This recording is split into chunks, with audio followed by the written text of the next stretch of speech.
Hello and welcome to the Battle Spirit Saga Pro Tour. I'm Ryan Gomez, joined here by Cosmic. We are super excited to be at this huge event where over 120 of the game's best players have come to compete for fame and glory.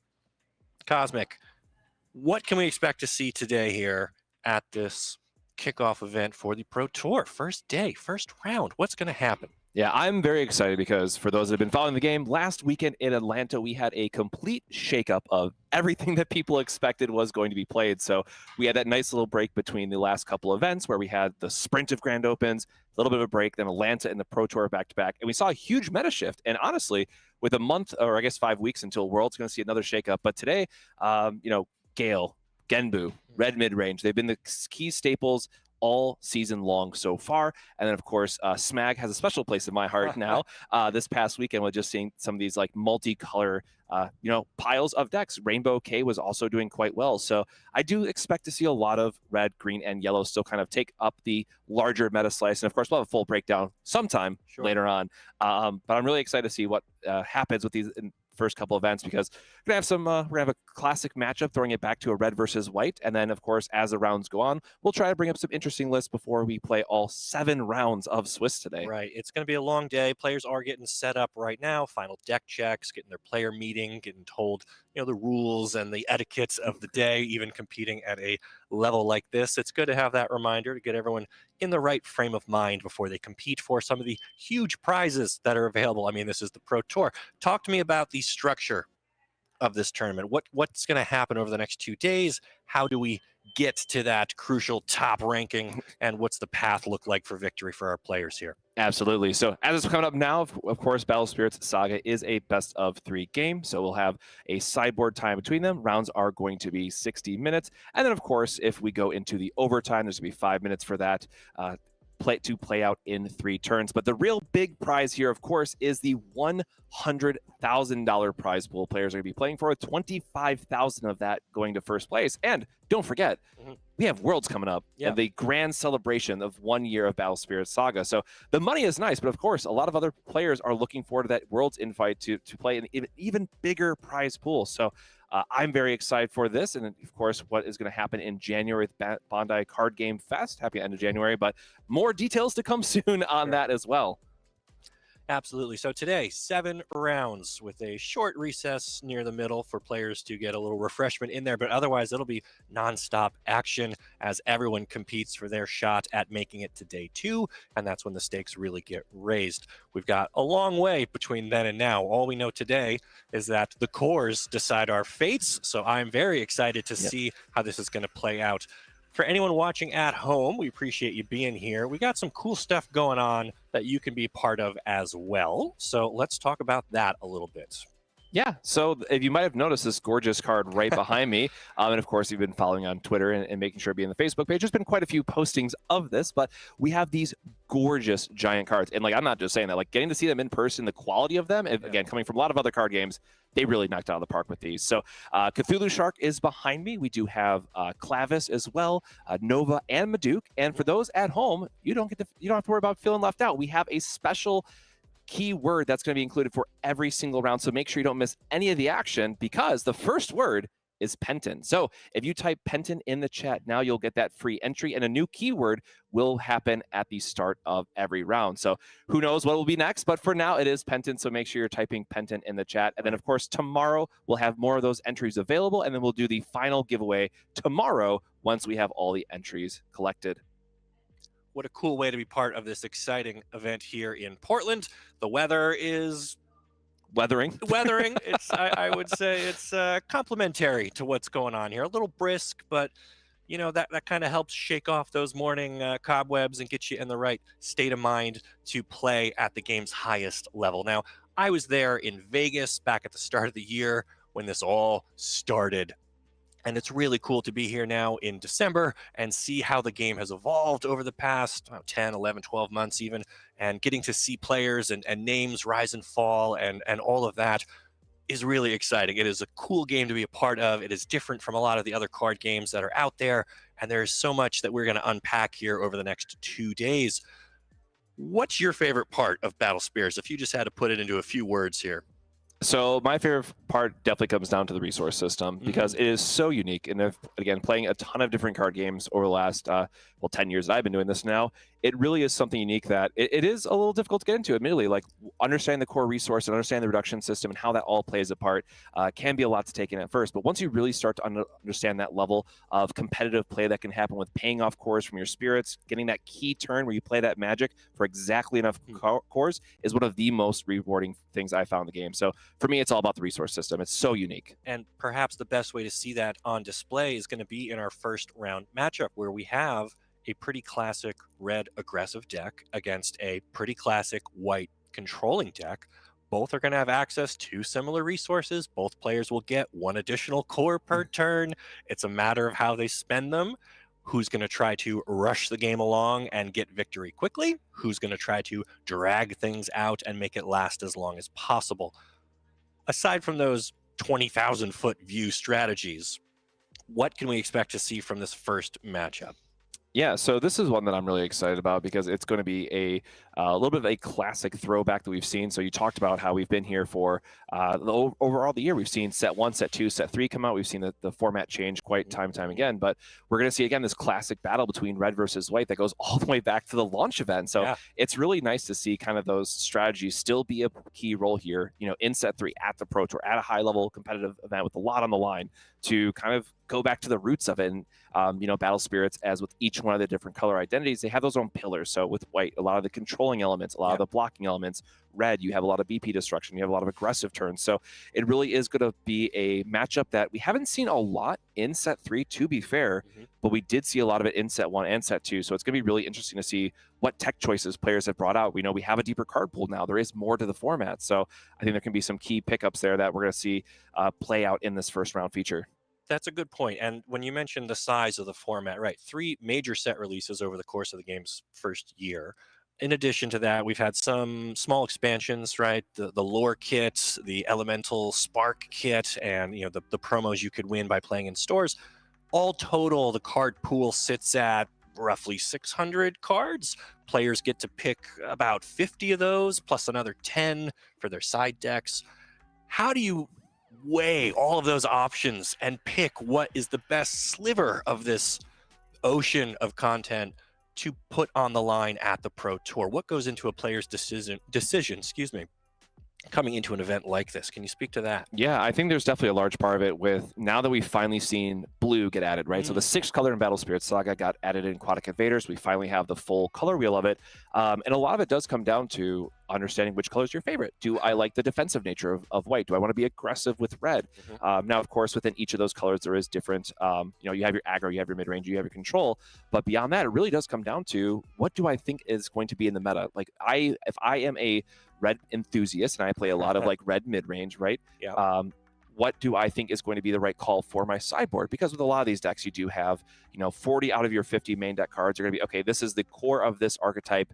You have then about 10 or so flex spots. And then your sideboard says, okay, well, if I go against white, maybe Arcana Joker, something unblockable, right? To get through their defensive nature. And you kind of have to figure out what that is for every single color. But then it comes down to, we only have 10 cards in the sideboard. And I got to say, this is the first time I really wish we had 15 just because there's so much I want to do. But a lot of it, again, comes back to, at the end of the day, you only have 10 cards. What do you really think you're going to play against? And what do you think is going to be the best answer? Now, of course, we do have universal stuff like Burning Force that can catch Nexus as well as Spirit Removal. But then you have stuff like Arcana Joker, which, attacking does win you the game. You got to attack your opponent, get them down to 0 life to win the game. But Arcana Joker is going to be good into white, where they have the more defensive nature. And then that doesn't do you so much service in other matchups where red just wants to have like the removal base. So you don't often bring it in that case. So really curious to see what that looks like from a player's decision standpoint, where you have a pretty good idea of what you expect to face maybe coming out of Atlanta, and you accept that, like, hey, if someone plays that red aggro Cole main list, I really hope someone plays that today, which is really spicy. I just have to dodge that one player, so then I don't bring in like Flood Streams or something into my sideboard. But yeah, that's definitely the test of a professional competitive card gamer. There's something to picking cards you like versus cards that are good. And unfortunately, those don't always overlap the way that we want them to. So being able to set aside your personal opinion on certain pieces and letting those pet cards sit maybe in your deck box or in your trade binder, bringing the absolute best deck you can bring, because then you could win $25,000 and spend that on all your favorite cards later. But today, over the next 2 days, you really do have to give yourself the best possible chance to win. So I'm excited to see how this all plays out. Any other thoughts before we get into this first match here? I'm not entirely sure if we're quite ready to begin, but things are moving along here in Portland, and we should have our first match starting in just a moment. But anything you want to throw on the fire here to get us started, Koz? No, I think at this, again, I'm very excited for the 7 rounds that we get to play today, or cast today as people are playing, I should say. Yeah. And again, really expecting what this means for Worlds. I think there's a lot going into, of course, you want to win, you want to get that cash pricing, you want to get that Worlds invite. But I think a lot of players are going to use this event as kind of the signpost or the guiding light to what we are going to expect at Worlds. So even for those that are home, if you missed on this Pro Tour, but if you're going to Worlds enjoying that celebration, definitely keep an eye on top 16 and top 8 deck list, because I think that's going to be a key discussion point over the next 5 weeks while we wait for Worlds. But with that, it looks like we are going to cut to a very short break. It looks like they're still setting up a few things. So give us a few moments. Again, don't forget to type in Penton if you missed it. Get this giant card right behind me as you make sure you get your entries in. And of course, we will have a new keyword every single round. So make sure you stay tuned. But with that, we'll take a short break and be right back.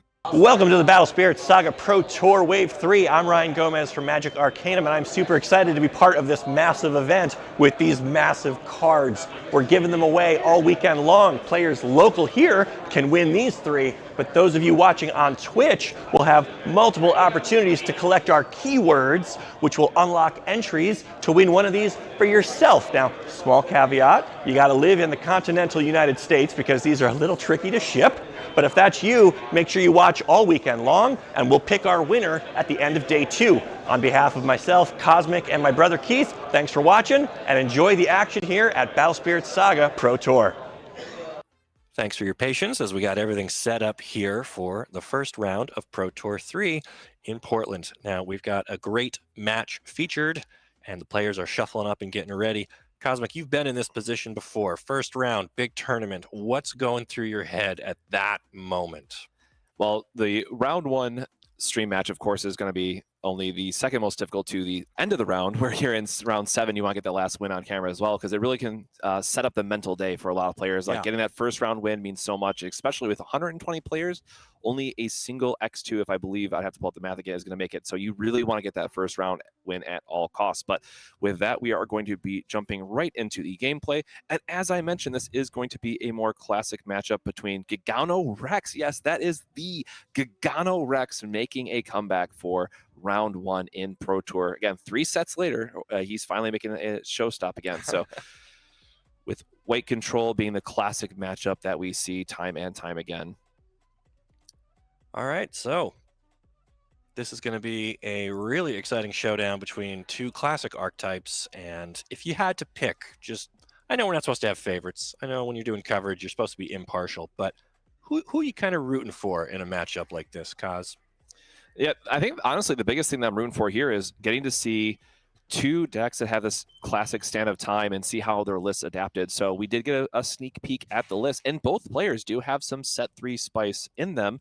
Looks like we are seeing a Camellia Whip come down, which is usually good for the aggressive lineups. But, against White Control, not going to do too much, getting that Burning Force here to clear the Nexus and just try to set back the White Control player. So taking these aggressive lines is exactly what you want to see for red, to make sure you can pressure your opponent without giving them elephant. So really important here that he got rid of the Nexus before giving him the extra core for elephant here. Right. So that's one of the things I really like about Battle Spirit Saga, and get ready to hear me say this a lot over the next 2 days, by the way. But the fact that even a control deck needs to commit to the board and build up a presence, right? You can't just sit back and let your opponent deploy all of their stuff and then answer all of their threats. As a control player, you need to be putting down Nexuses, you need to be putting down Spirits, you need to be building up your reductions so that you can still afford your own game plan.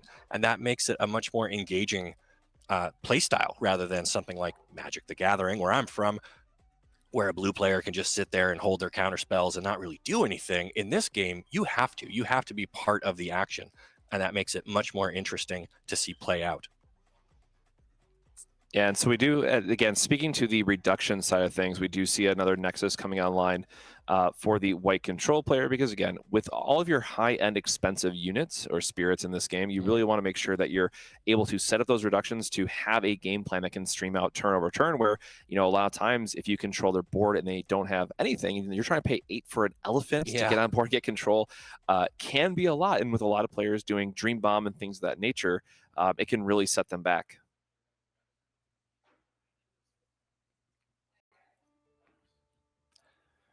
Well, both players certainly making good use of these early turns to kind of establish their game plan and kind of get themselves situated here.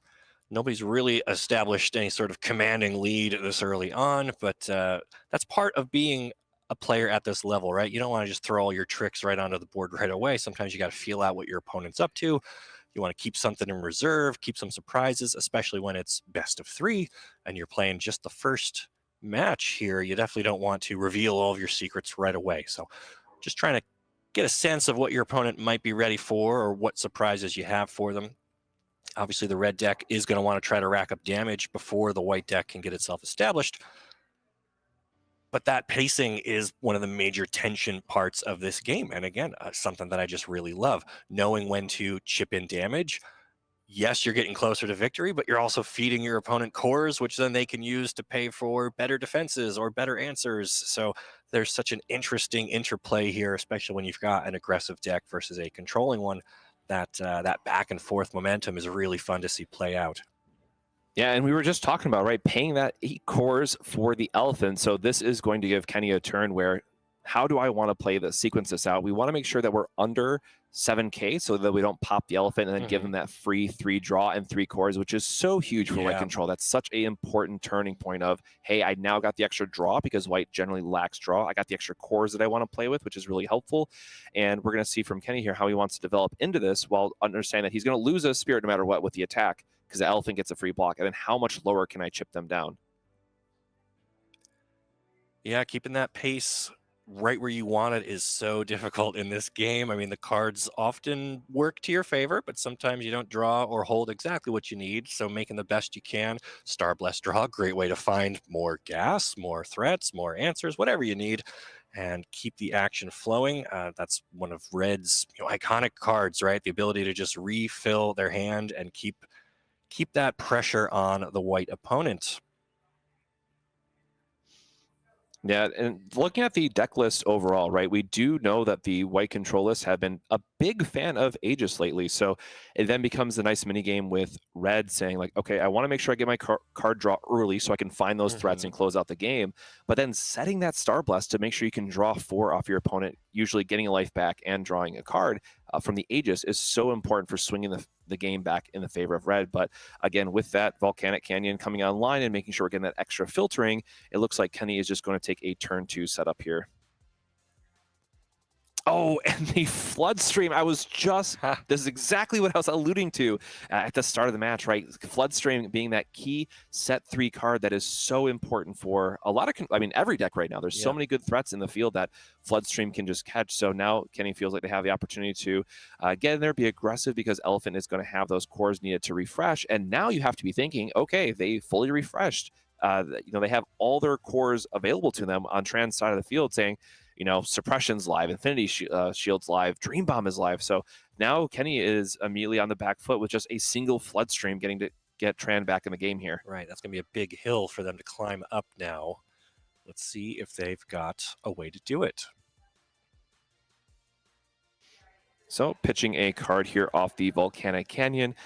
Looks like a Scorched Battlefield finding its way in the graveyard, which is an interesting choice because it's one that you want to make sure you're getting that card advantage engine going, right? With Red being able to connect and draw some cards is pretty important. Yeah, selecting the right ammunition out of your binder here is certainly important for this matchup. Red has to dig and find ways to kind of crack through the armor that white loves to sit behind and protect themselves with. So using those nexuses to kind of filter your draws. I know you don't want to ever discard anything in this game. It's not like we have lands or resources you can just pinch willy-nilly. Every card you discard feels like, maybe I should have kept that one. But having that selection available to you is certainly worth committing the card to. So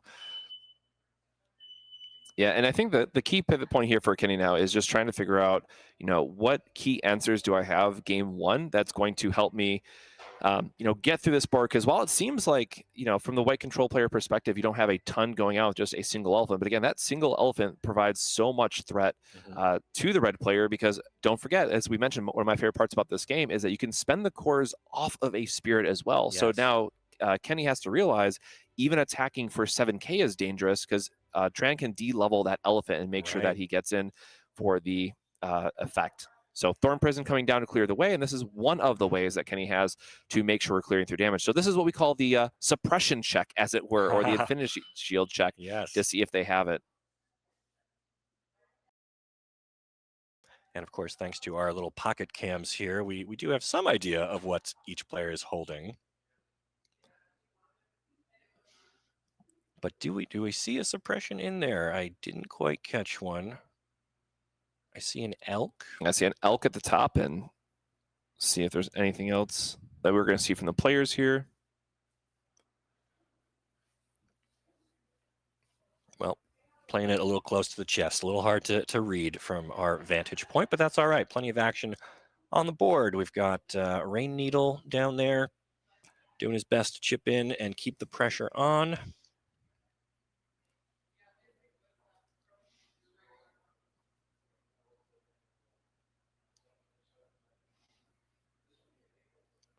Oh, and as we mentioned, there's the Aegis coming online, making sure that we're getting a life back on Tran's side of the board, as well as, I believe, a card draw there as well, because the red player had the Star Blast early on, but I'd have to get the card count there. Looks like we just missed it. We're having a little bit of a lag issue on our end, so apologize that we're trying to work through it in real time. But again, this is a matchup that, at least I have a lot of experience with seeing, because, it's a classic matchup Right. This of one red goes versus all the way white. back to that set one, yeah. So now we get the advantage of just being able to attack with some big bodies here, getting to chip away at Kenny's life, because again, we do have that free refresh. And from Kenny's side, there is always the consideration, it's like, do we have Dream Bomb? Do we have tools that allow us to punish the elephant and bounce it back to their hand? And for game one, Kenny does not have them. He has 3 located in the sideboard, but it looks like we're just gonna have to try to battle through the board the good old-fashioned way with red, of just clashing spirits against one another. Right, even that Thorn Prison, I think he's only got 2 of those, so being able to slip past the defense, that's a trick you can't rely on too often.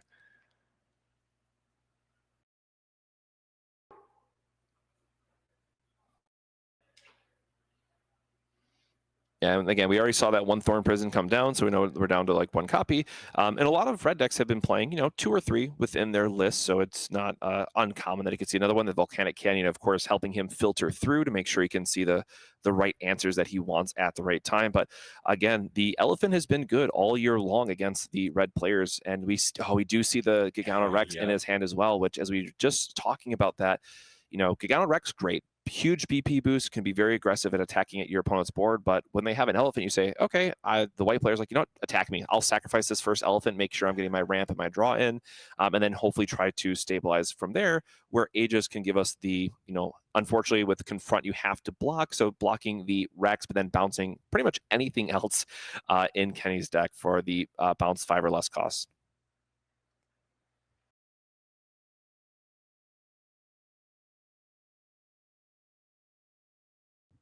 So here's the interesting point where we do see it come online, but now with Gigantorex's ability, we have to decide what we're doing with that Rain Needle, because it's going to turn off its ability, because it is not a Pterosaur or Emperor Beast. So now we have the, it's good and bad, because we have the ability to swing under. We can go with the Rain Needle first as kind of a, hey, if you block this, now Giganorex is live again, where you want to keep some of the other spirits alive. So here's a very interesting attack sequence that we have here from Kenny's side, but ultimately, it's just you have to decide if we're sacrificing the Rain Needle off now so that we can get our board pumped and create threats that way, or if we just want to, look with the Giganorex play and see if we can line something up on the next turn. And also interesting is, no burst set from Adrian's side of the board, so there's no Ice Shield that we could expect from now, but Giganorex is going to buff himself and be a 13k threat. So this might be the point where Kenny's deciding that, hey, I just need to, get that elephant off the board, hope they don't find another one, and let that set up my next turn so that Giganorex can be a real threat. So we are going to see the draw 3 and ramp 3 here from Adrian's side, which again, as a white player, you definitely want that first elephant to go, get those extra cores, and see what resources you can find off that draw 3. Right, and then it becomes the trick becomes the red player has to close out the game before you get to use those 3 extra cards or 3 extra cores, and that's not always easy to do, because if they did draw even an Ice Shield that they could play from hand, I mean, you don't want to do it that way, but there are ways to limit further damage and buy yourself time to cash in on what the elephant just bought you. So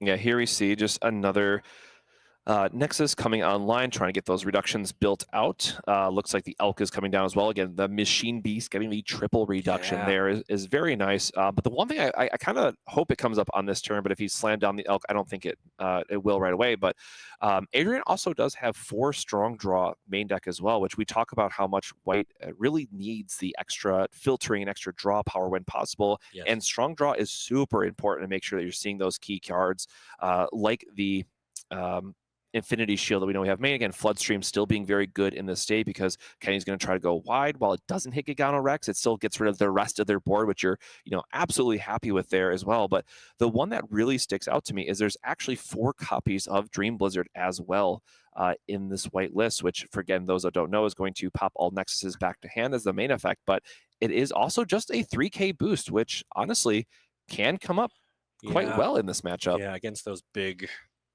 bodies there, sometimes changing the math in your favor can make all the difference. Now, let's look at these life totals, because a lot of games, you figure something like your life is your score, and whoever's healthier is winning and doing well. But that's not the case in Battle Spirits. Oftentimes, you want to be at a lower life total because that means you've got more resources to work with. So, interesting bit of tension there. Both players, I believe, are at 2.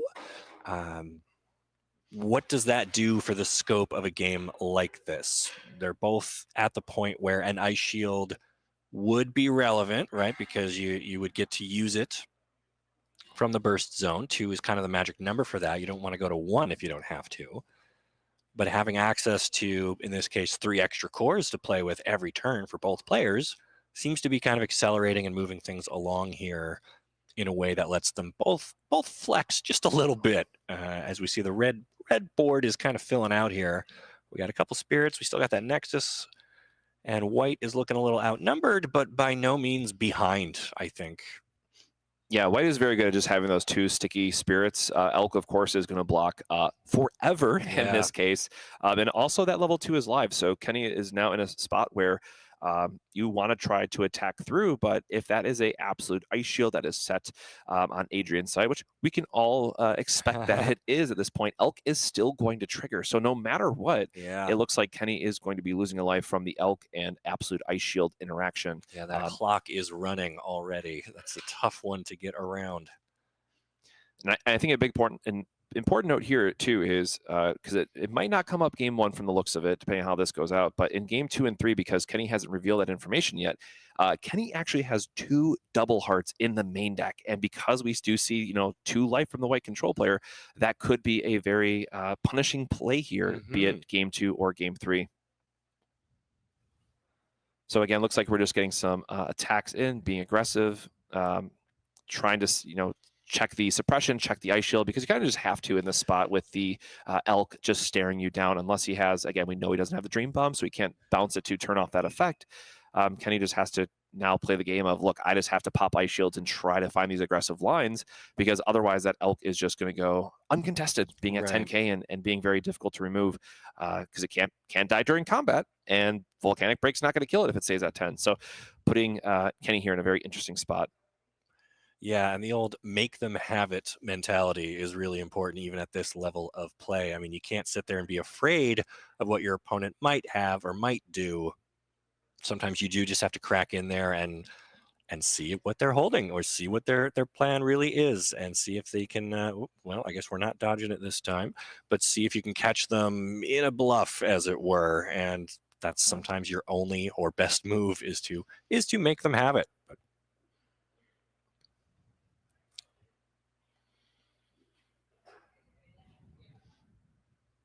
So we were trying to, and again, apologies on our end as we're trying to work through the stream.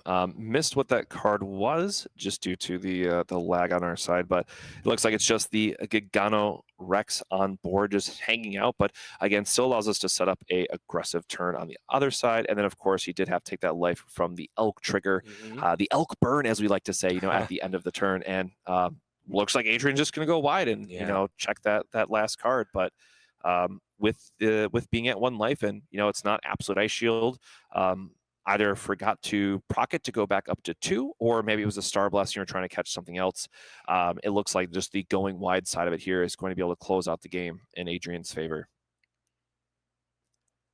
But all is not lost, as we say. This is just the first game of the first round of the first day. So we've got plenty of opportunities to bounce back from this.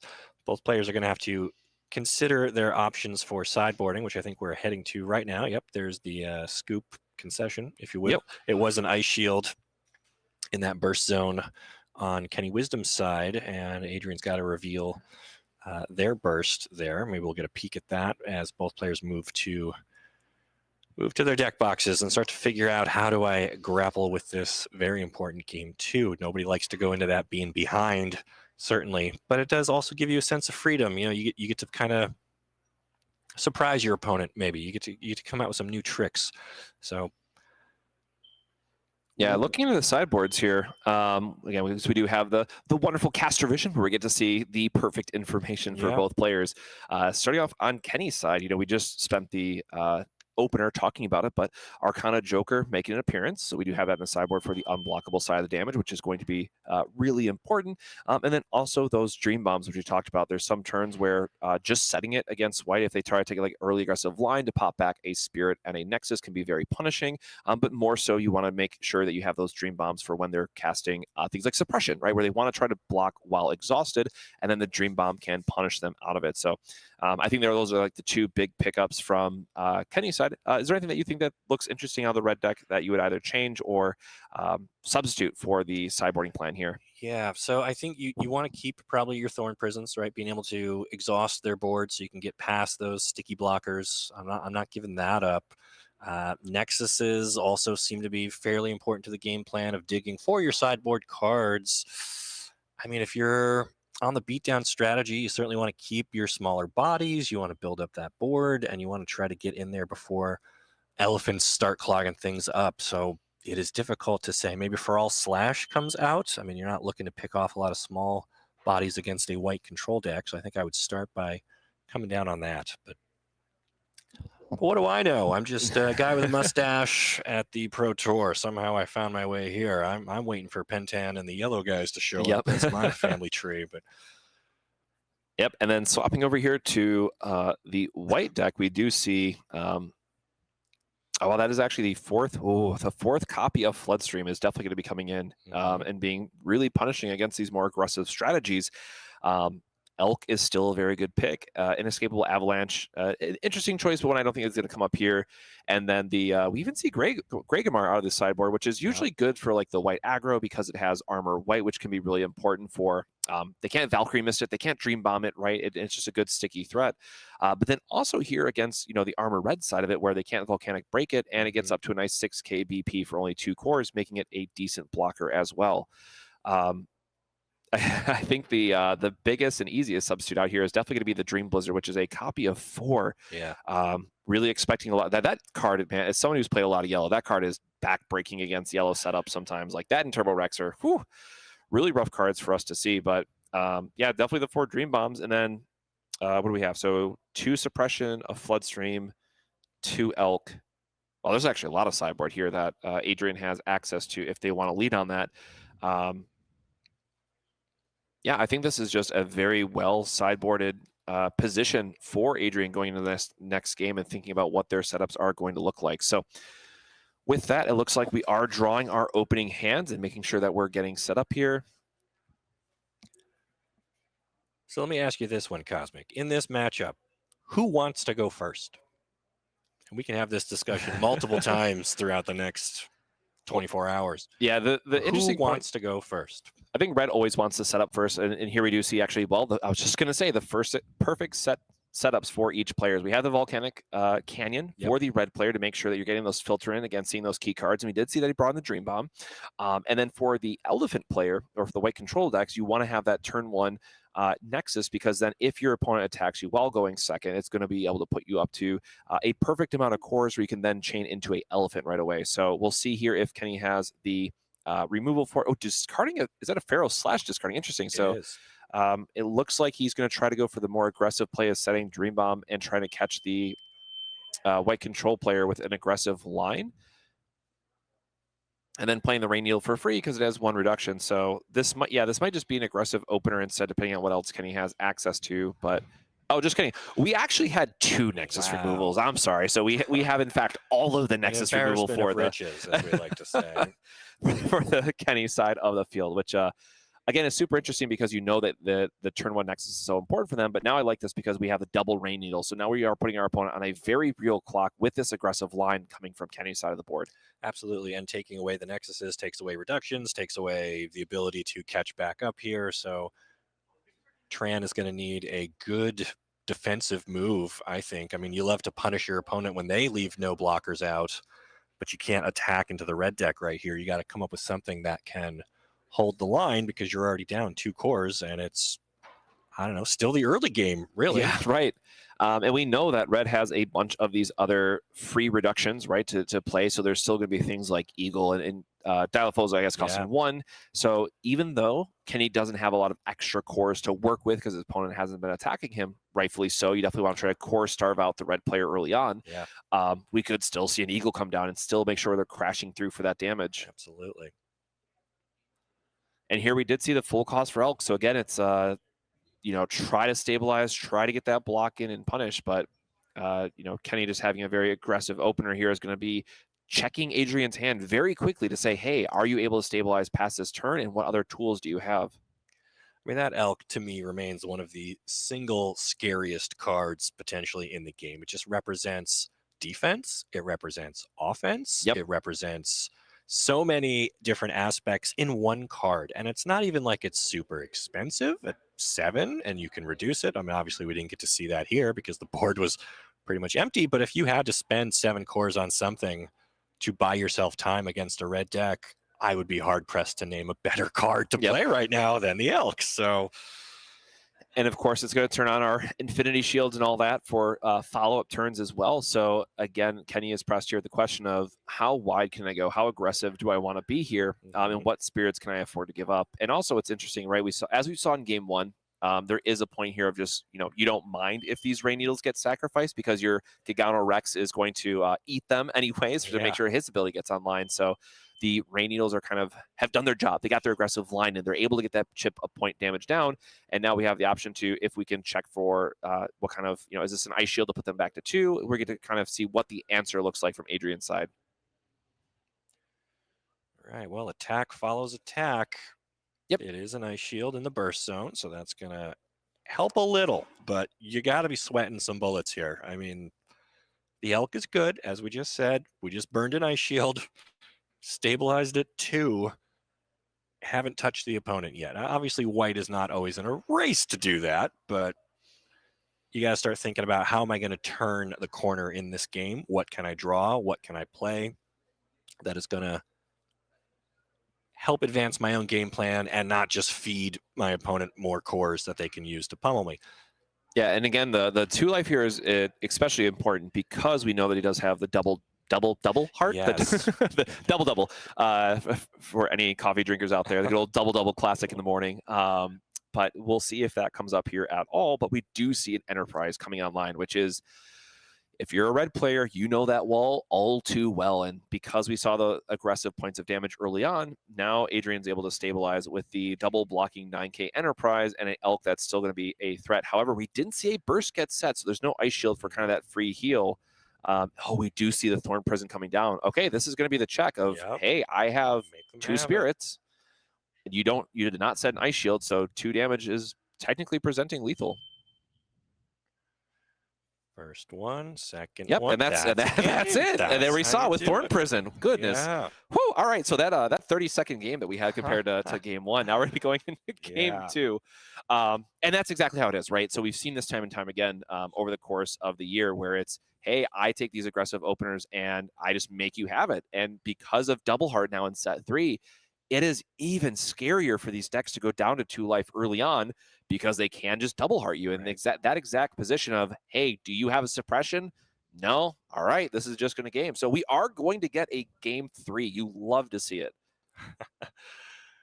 It is befitting that the first match, first round here at the Pro Tour, it's going to be bloody. It's going to get dragged out. Everyone's playing to win, right? This is more than just an open, more than just your local game store Thursday or Friday night competing for the store promos.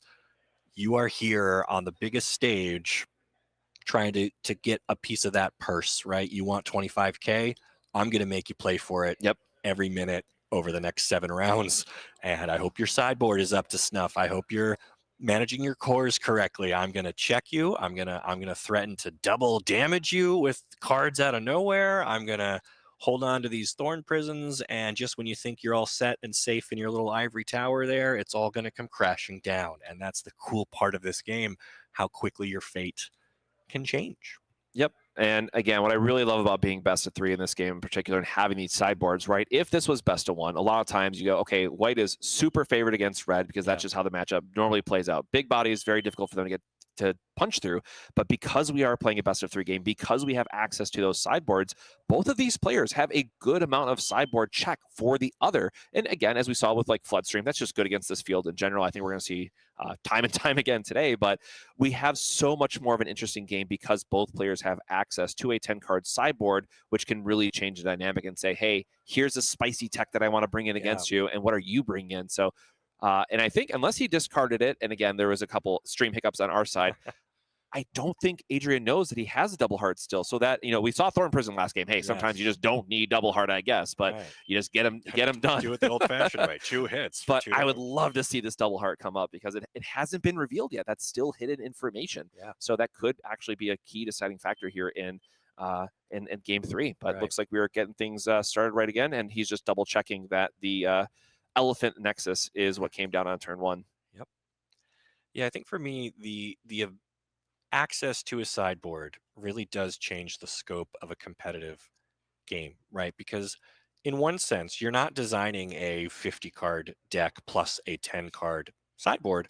You're designing a 60-card deck, and you're picking which 50 you want to start with, but still have the other 10 available should the right situation call for it. Knowing what cards to take out of your main deck and swap with those sideboard cards is very skill testing. There are some of the best players in the world probably still don't get it right.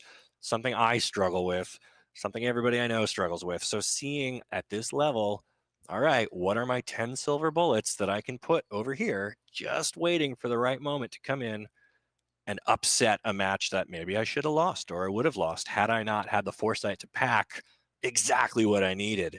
And being able to read the room, knowing what your opponents are going to bring to the Pro Tour, and being prepared for maybe not every eventuality, but having that presence of mind to show up ready to fight the battles you can win, and you got a little something extra in your back pocket to give you the edge in the ones that maybe you can win, and then leveraging that while under the pressure of competing for huge prizes. Like, it is such an interesting mind game, and I love it. Yeah, and as we were talking about in the earlier games, right, we see that Noman City come down on turn 1, and we saw the attack that allowed for a turn 2 Elephant, and now this just changes the dynamic so much because you have those extra cores that are going to refresh every turn. So you can be aggressive, you get to get the free attack in for pressuring them for 10K, and then all your cores are going to come back in case you got to play like a Sheriff Eagle or something else to extend your board. But it looks like Adrian doesn't have another Spirit to play here, so it might just be a pass, and looks like we're counting cores to see, like, suppression math, Infinity Shield math, and see what other options we have. Boo-hoo on not having another Spirit, though. I mean, all we got was a giant discounted elephant who's going to sit there and threaten to draw me 3 more cards Right, especially seeing that we have the key spirit right for white, as we talk about time and time again, which is both offensive and then can be a huge pickup on the defensive side. Yeah. Because you get that block into draw 3, ramp 3 sometimes. Oh yeah, we're just keeping it honest, playing the flood stream out early, which is again something you want to see. We know that Adrian is up to 4 of them. Looks like Kenny was trying to set up like the aggressive, like, hey, please attack me sort of thing to bounce the elephant and the Nomengard City, which can be a pretty big setback, but that flood stream is going to give massive tempo to Adrian now. Yeah, it's all about looking for those opportunities to find your card advantage and spending 1 card from your hand to answer 2 cards that your opponent has invested into. I mean, it's a game of small margins, and anytime your 1 card can get rid of 2 other cards, you feel pretty good about it. And anytime your elephant threatens to turn itself into 3 more cards, you feel really good about it. Oh, we're just all right. Time to bring on the Joker. And this is a card that we saw a lot of set 2. When it comes to the battlefield, it just makes itself unblockable, making it just be a check. But what's really interesting, because again, we do know that Kenny has 3 of them, is when you have 2 Jokers on board, they make each other unblockable. Yes. So I don't think we got to see it. I don't think he has a second Joker yet, but he could be setting up for a, hey, this is just what I need to rely on, where I have 2 Jokers making that unblockable damage turn after turn. Yeah. And again, I mean, hey, we have 26 minutes left on the clock. We are definitely going to go through this game 3 in its entirety, which is, we love to see 3 full games play out, right? When we see, I'm sure it's going to come up later today, but if we have 2 white control decks on stream, like a callback to Pro Tour 1 where Axe Spider was everywhere, a lot of those games can go to time, but it looks like we are going to see a full game 3 here, which is a beautiful way to start the day. Yeah, well, having that sub 5-minute game 2 certainly helps move things along. Yep, and Kenny here just taking some damage. Getting the extra cores to use on his turn can be really important. And then, of course, Adrian's just going to refresh his board thanks to that elephant, making a very real threat again on block. Yeah. Trying to get a look at the hand here, but he's keeps bringing it down before we can get a very good look at it. But yeah, again, at this point, being the elephant early on is really tough to try to combat through that. So right, I see Rain Needle, I see Dream Bomb, I see Rex.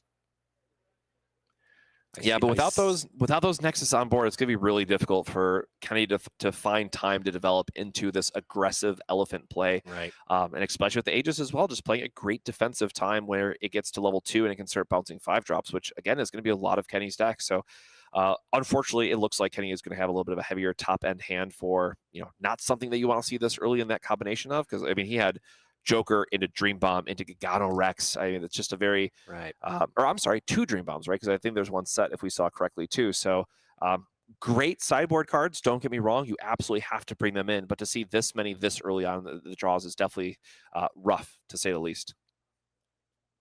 Yeah, it didn't help that a lot of his board presence got wiped away early here for Mr. Wisdom, and now we're trying to rebuild off of that empty slate. That always, man, the feeling of having a beautiful curve in my hand. I'm going to do this on turn 1, this on turn 2. It'll all work out great. And then your opponent goes, no. You're not going to get to do that. I'm going to set you back to the Stone Age here, and you're going to come up with a new strategy. And now all those beautiful top end cards you thought were going to just curve into each other are now stuck there, and you feel miserable.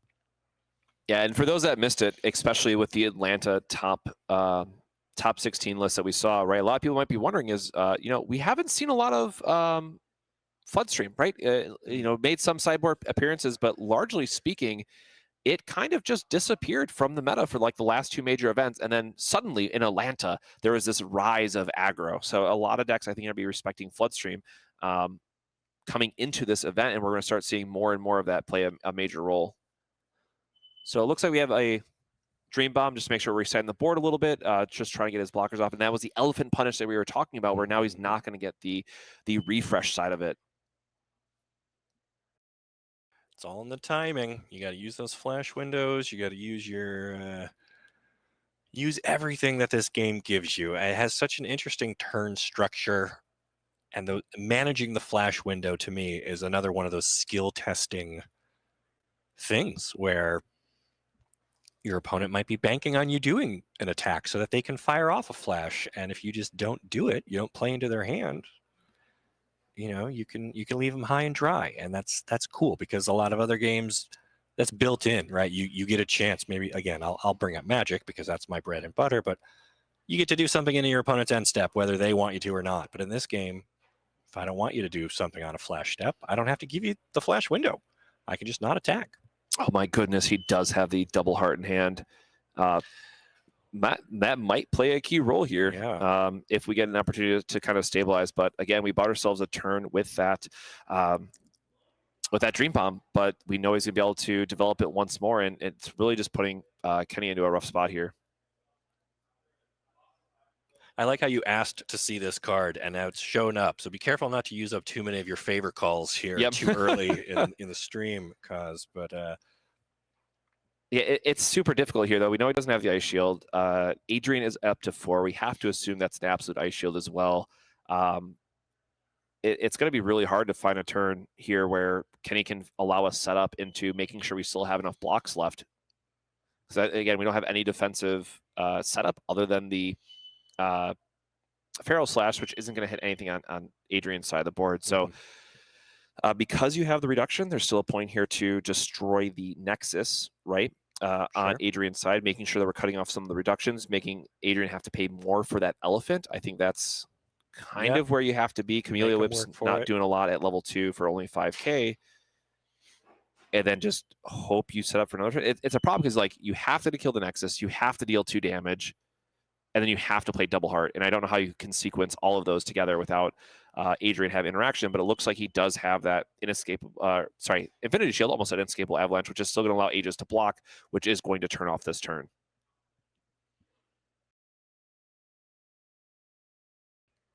And again, here's where that Dream Bomb would have been really helpful, because it can bounce the exhausted Spirit. But again, I don't think there's anything else that we're going to see to get Kenny out of this position. Right.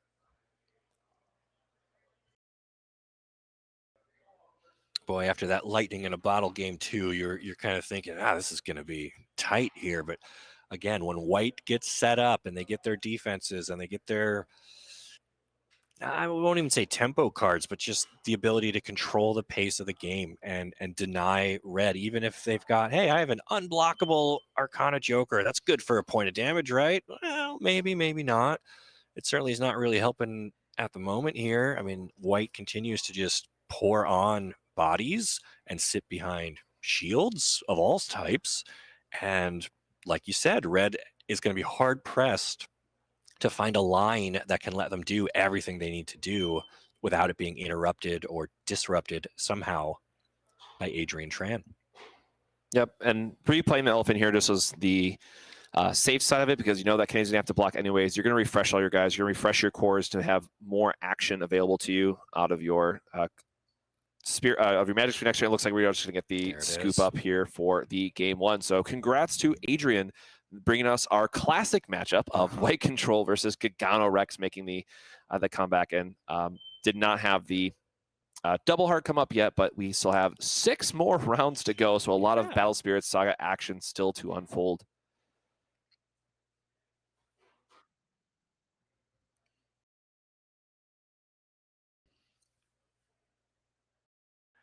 So it was an exciting first match there. You'll love to see the tension between red and white, control and aggro, drawing things out, gut checking each other. Do you have the answer for this? Do you have the shield for that?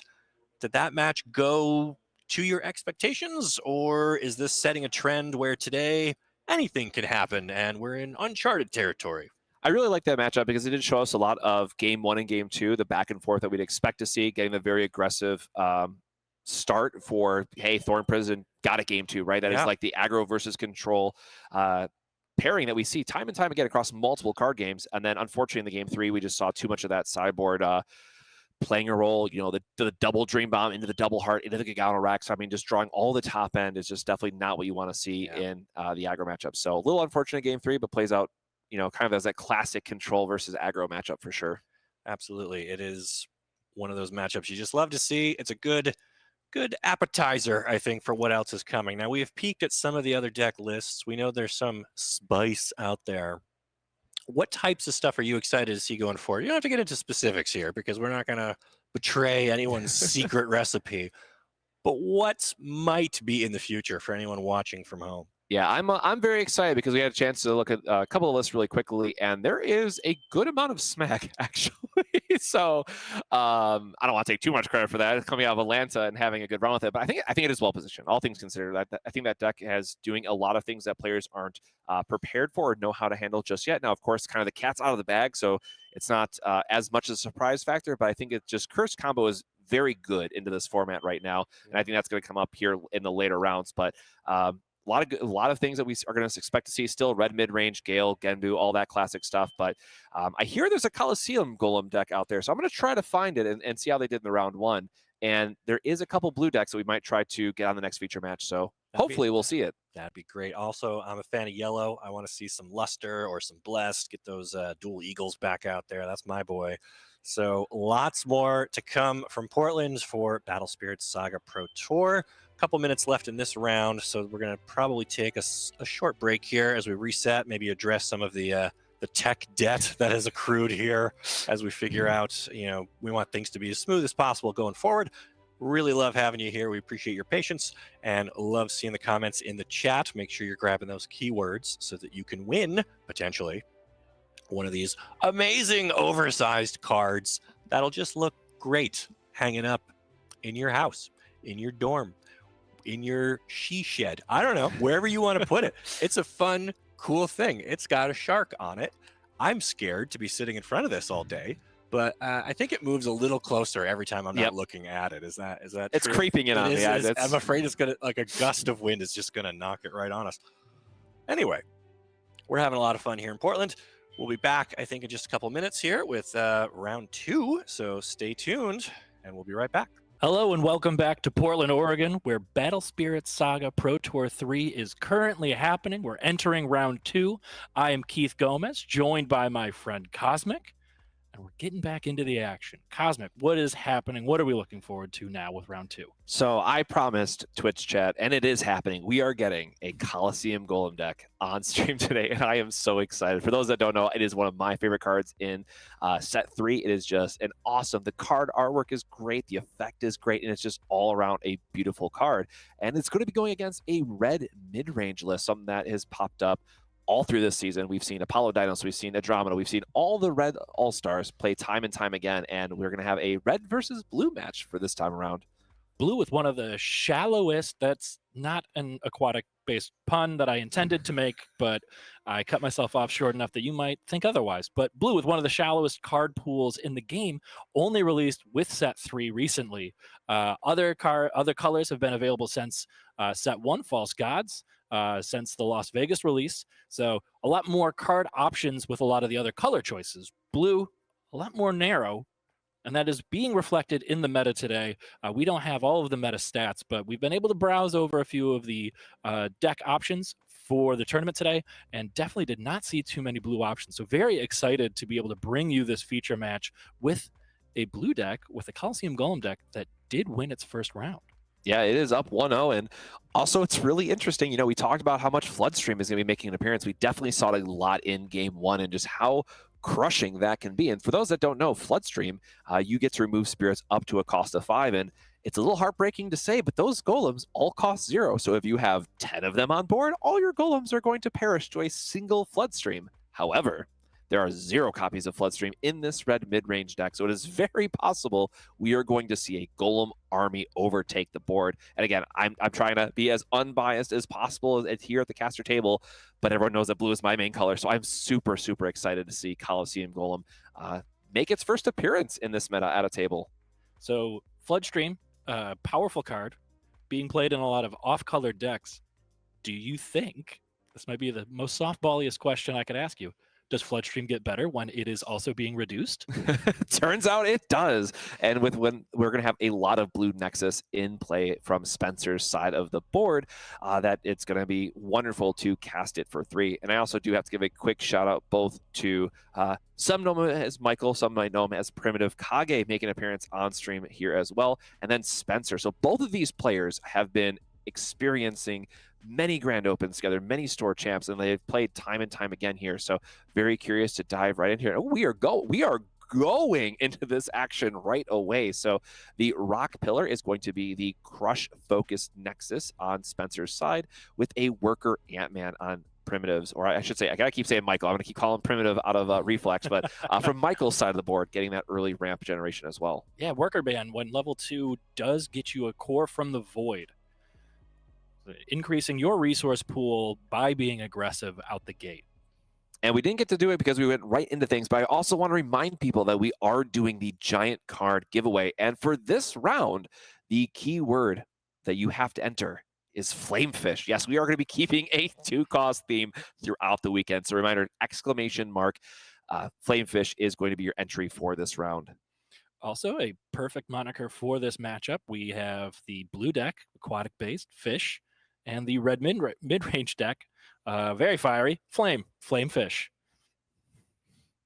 Yep, so we are going to see a Gordon come online here, which is an interesting card because it's going to do a few things for Spencer's list. So it does have that crush ability. You know, it's going to mill to set up for the Allegro's key turns. But what's really important here to note is for that little investment of 2 cores, it's a 5K. So it's actually holding the worker Ant-Man at bay here. And then if it gets up to, if Michael tries to expend his board, he's then going to have to pay a core off for its cost, because worker Ant-Man and Eagle cannot attack unless he pays a core due to Gordon's tax. So we do start to see both that mill effect and tax effect come online with Gordon. Burst set on Michael's side. Crush is definitely an interesting ability. For anyone at home unfamiliar with some competitive card game shorthand, milling is taking cards from your opponent's deck and putting them into their graveyard or trash. So a little correction here on the ruling, if I'm not mistaken. The cost has to be paid before declaration, which they're fixing here at the table now. So yes, worker Ant-Man does have to pay the core off Eagle to get that effect, and it is a 4K. So I think you definitely want to cut off the ramp here and just let the worker Ant-Man die. I think that's fine. He ramped 2 cores, and then Eagle can get a free damage if you want. But it looks like we are just opting for a pass here.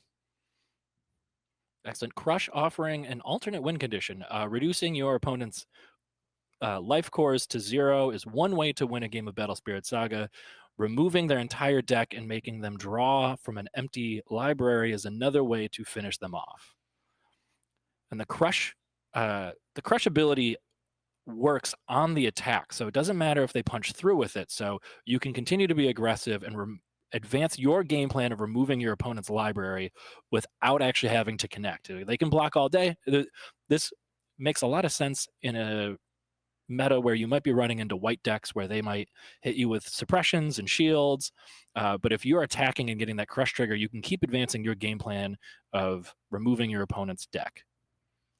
Yeah, and then of course we do see the Honorable Duel come online, which I know is a nexus that a lot of people, or at least including myself, we kind of just decided to write off because there's like the Rock Pillar, which gives you that initial crush setup. You have Seabed, which is so important, but with blue itself, it is a very Nexus-focused color. And of course, because we know that the Coliseum deck is going to be in here as well, you do need a high Nexus count as well to get the effects. But what's really important here is for that 2-core investment, which is not going to come up this turn, but a following turn, it does allow him to untap a Golem or War God Spirit. So he's then able to set up a turn where he can attack. Make sure you're trying to set up your opponent's graveyard for the Allegros and then be able to restand it. However, Michael does have the Dream Bomb here, which is going to set him back 2 cards for this turn. Dream Bomb out of the burst zone. Absolutely brutal. There's the 2-for-1. We'll be talking about card advantage all day, and Dream Bomb is definitely a powerful one. I suppose it counts more as a tempo play because it resets it to the opponent's hand, but getting it off the board removes their reductions, strains their resources, gets them off their play patterns and what they want to be accomplishing on the board.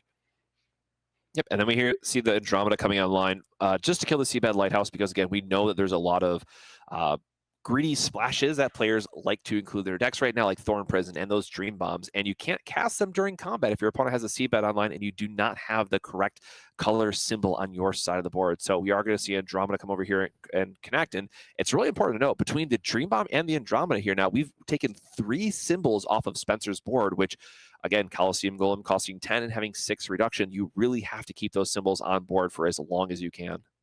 How important is landing the Coliseum Golem to the blue deck's plan? Here it's going to be absolutely pivotal because with the 10K wall that we can start to set up is going to be great, but then also because you're able to be aggressive and attack through while still being able to set up defensive options. So, how many? I did not get to see the fan off, so I don't know if this is an Allegro for a pop, but we did see the mill. It is so Allegro. Yes, my boy coming through.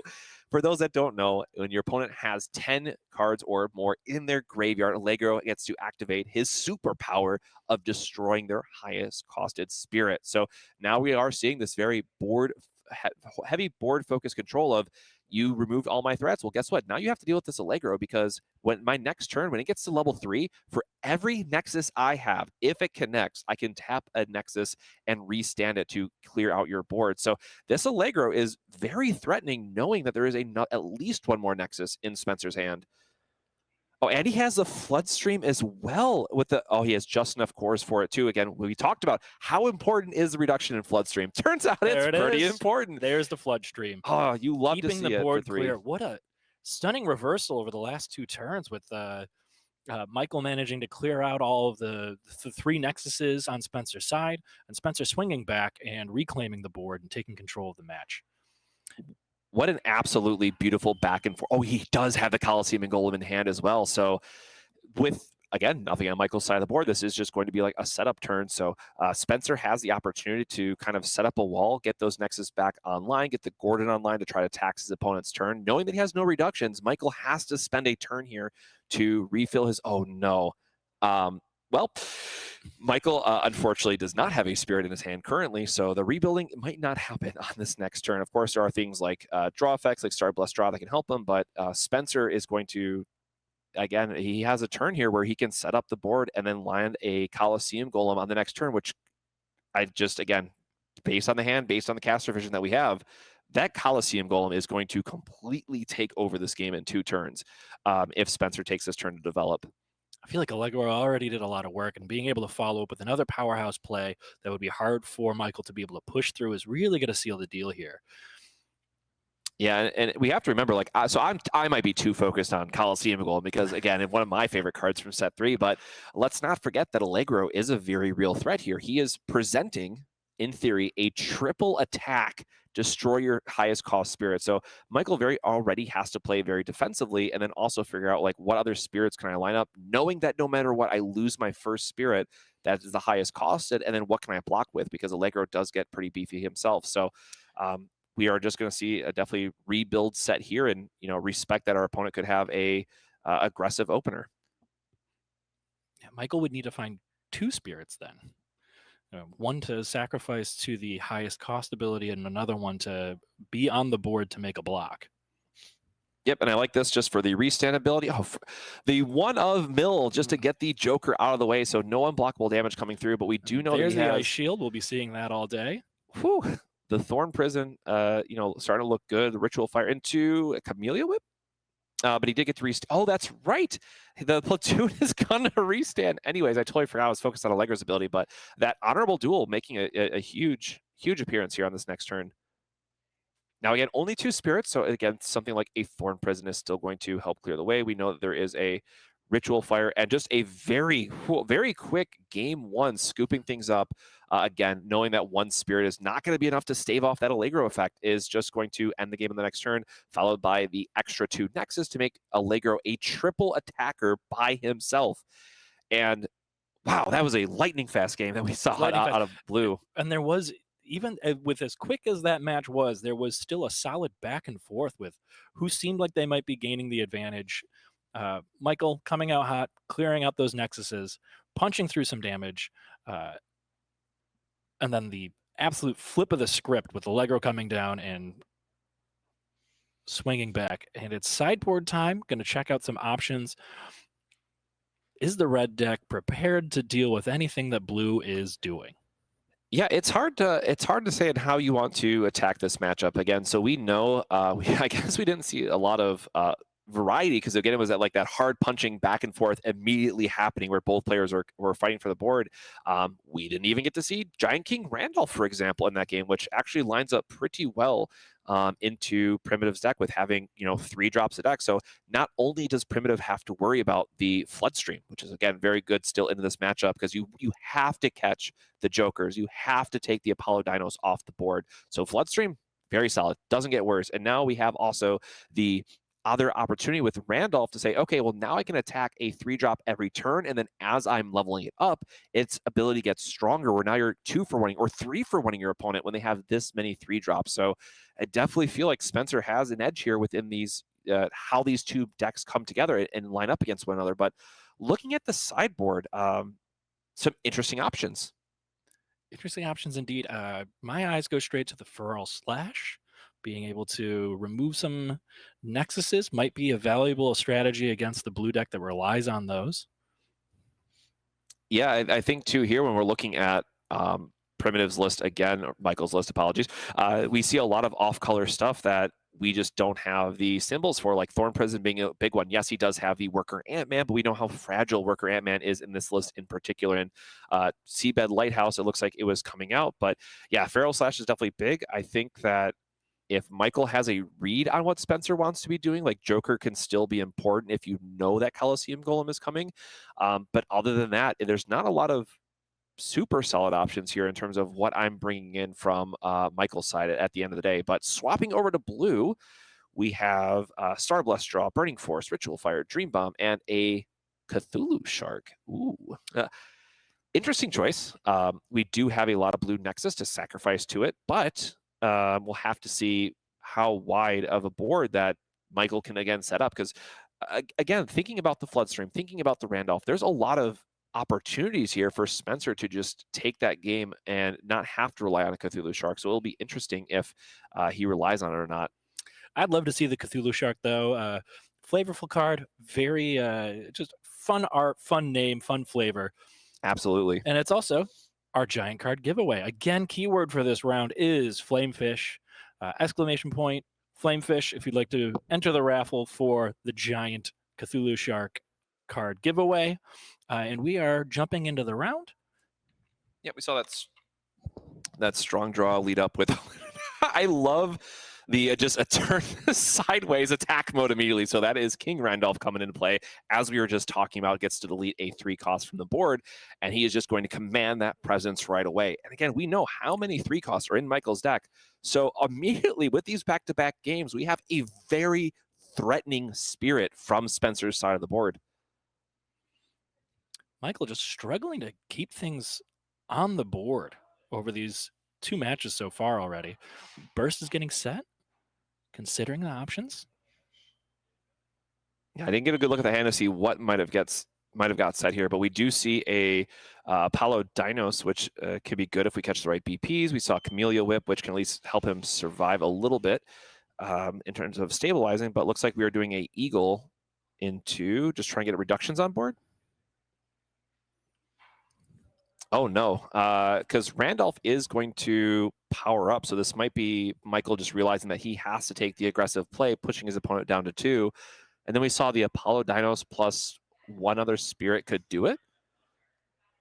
Apollo Dinos, Ice Shield, and Suppression, I think, was that last card. So yeah, it looks like we are just taking the very aggressive line if possible. If Spencer has a absolute Ice Shield to set as a follow-up to the pop, could be really important. If you're viewing this game from, but maybe you're more familiar with other card games, spirits, the creatures, the characters affecting the board state are able to attack the turn that they are played, which is not always the case in card games like this. And it really means that you have to plan out your turns for both offense and defense. Yeah, I really am getting kind of my foot in my mouth here with this Honorable Duel, once again making a key play here and putting out a lot of pressure that is going to allow him to untap his guy. And then with King Randolph, he only needs to be at 4 cores. Randolph has a lot of cores on top of him. Oh, I thought he would have moved it back, but it looks like we're just going for the mill side of it. But again, with Randolph just being able to eat all those 3 costs alive, he just gets to be aggressive and do his thing. Now, we didn't get a look at Spencer's hand, so he must have some type of defensive option here. He's going to count the graveyard, make sure that he has the Allegro play set up for the following turn. And we did see that second Apollo Dinos from Michael's side. But because Randolph is now at the 6 cores and 7K, we are just going to see a pop here, but we are going to get the... And oh, is there's it the probably flood not stream. I might have missed a core then. Oh, he is 1 short from the 7, so he didn't get to pop the Randolph. Never mind, the Floodstream is just going to answer immediately and keep Michael without a board to have those productions lined up. Michael just struggling to maintain any sort of board presence, and he's managed to get in a chip shot, but things do not seem to be going the way that he would like for this match. Yeah, we talked about how much of these are just mid-range battles, like punching back and forth, making sure that you try to stick what symbols you can on the board. But Michael is just not being able to line up like a Nexus, which would have helped with the cost reduction side of things, or again, just seeing the Honorable Duel take the spotlight here and making sure that we're saving blockers for our following turn as well.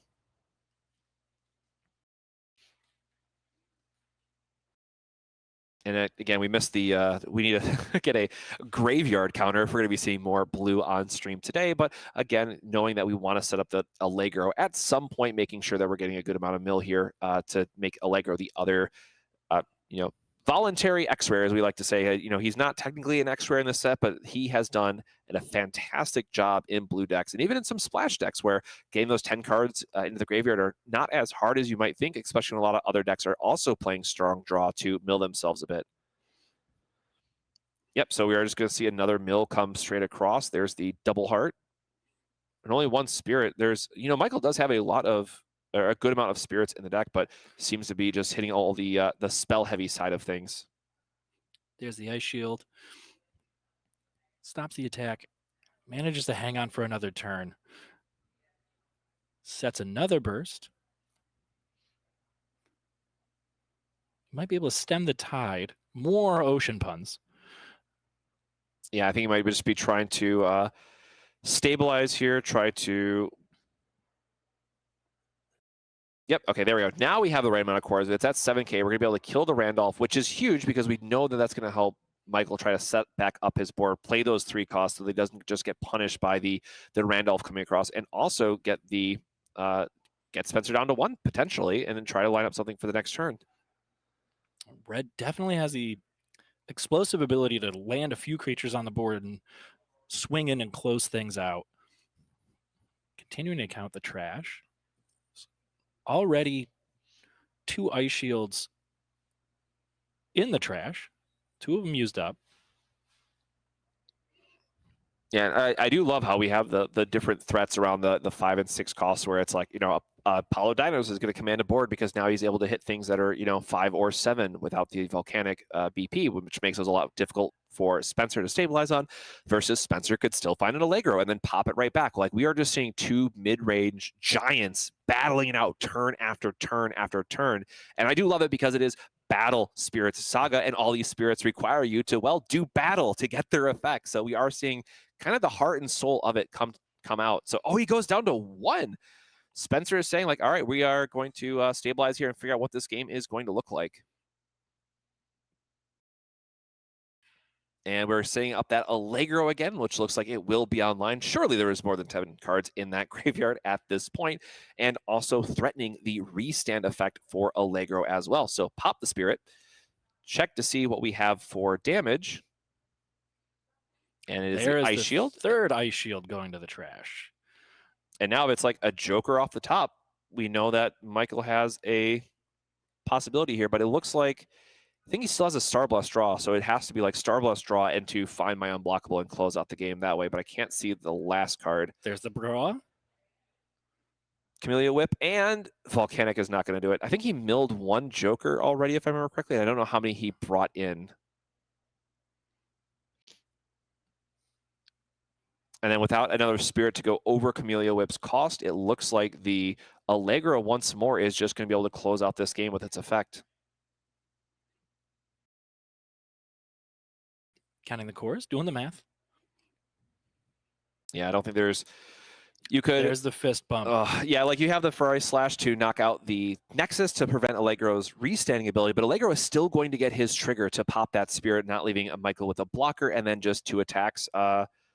Does it gets the game too. So 19 minutes, like looking at the time on the clock, those were just lightning fast. And again, what we love to see is that it wasn't just one player was super far ahead. Well, maybe a little bit more in that game too, but we did see two mid-range decks really battle it out and get to fight with these key spirits in the mid-range category with Apollo Dinos punching and Allegro punching. And we've seen a couple times already how strong Allegro could be. And, you know, I'm a little bit upset, to be fair. We didn't get to see the Coliseum Golem, but hey, we got to see Allegro. I thought you were about to be upset that Blue took the match and moved on. You're sad that Blue didn't get to show off the way that they would have liked to. I wanted Blue to be a little flashier, to be fair, but it's still pretty flashy. It really managed to control the board there. There was an impressive showing for the newer cards coming out of Battle Spirit Saga Set 3, Aquatic Invasion. Definitely an exciting match. And yeah, a much quicker round than you would have expected out of two seemingly mid-range decks. You could really tell this is the Pro Tour. These players know exactly what they're doing. That was some quick play. There was not a whole lot of thinking between turns and lines of action. Yeah, that was two players being like, hey, here's my bomb mid-range threat. It commands its present, you know, especially with Randolph did a lot of work in that matchup too, but Randolph into the Allegro being like, hey, deal with these, I guess.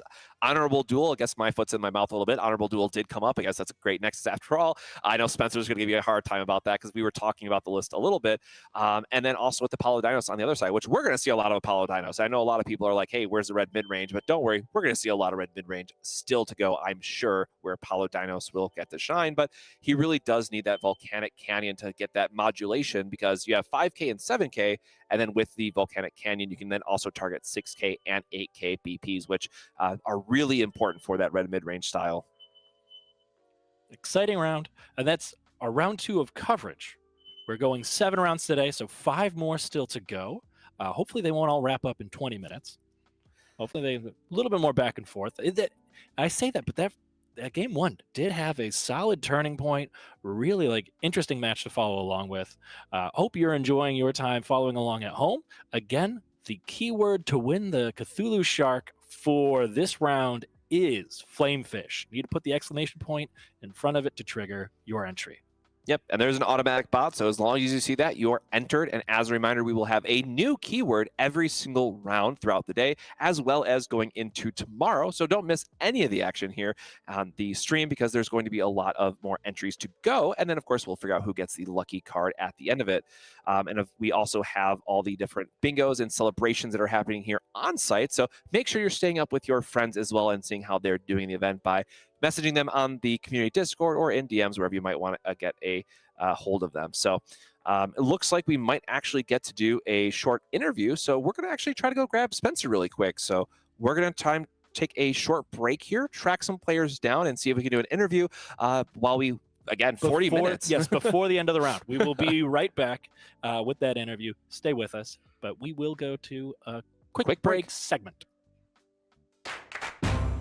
Greetings, Summoners. Welcome back, and we are here with a post-round 2 interview with Spencer, who, by the way, has played at the Pro Tour, has been in a few different events, and a player that we have been following all year long through the different tournaments. But you are playing blue today, which is a color that not a lot of people have sleeved up or tested against or thought, because as we saw with Set 2, green didn't have a lot of cards, shallower card pool, hard to build, but you are actually playing a blue deck. Like, it is blue. It's not Splash the Allegro stuff. Like, it is 90% blue. So tell us a little bit about what you're playing today and kind of your thought process to get to this point. I mean, King Randolph, clearly MVP that last match, but what else kind of were you thinking about in terms of building the deck and why you brought it today to the Pro Tour? All right, so why I brought it, when I first looked at the game and I was reading all the lore and stuff, I just really wanted to play blue. And then I was like, oh my God, it's not even out for 3 sets. So I promised myself that I'd make a blue deck and play it.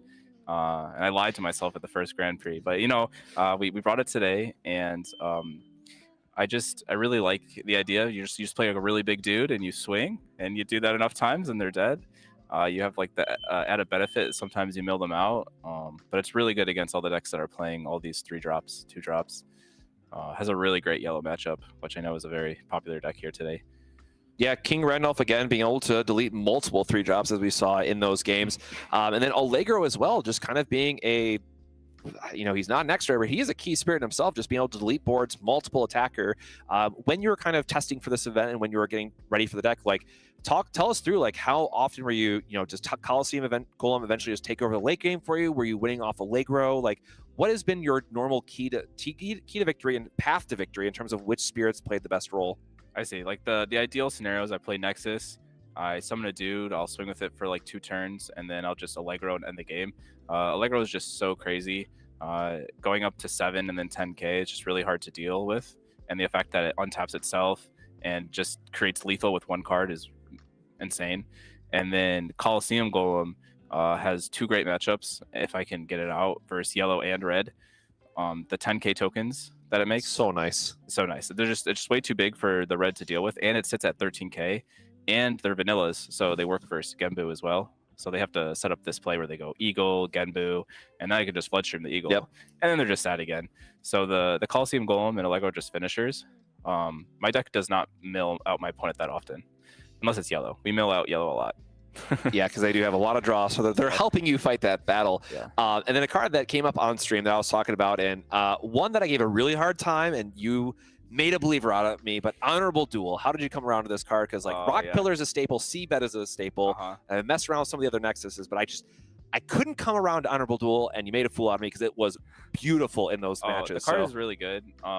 It's hard. I think 10 Nexus is the number you want to be at, and for a while it was 3 Lighthouse, 3 Honorable Duel. But Lighthouse is just so insane. I win games sometimes. Just you blow up your opponent's creature in their combat, you go to your turn, they have no dudes, and you just kill them because they can't cast spells.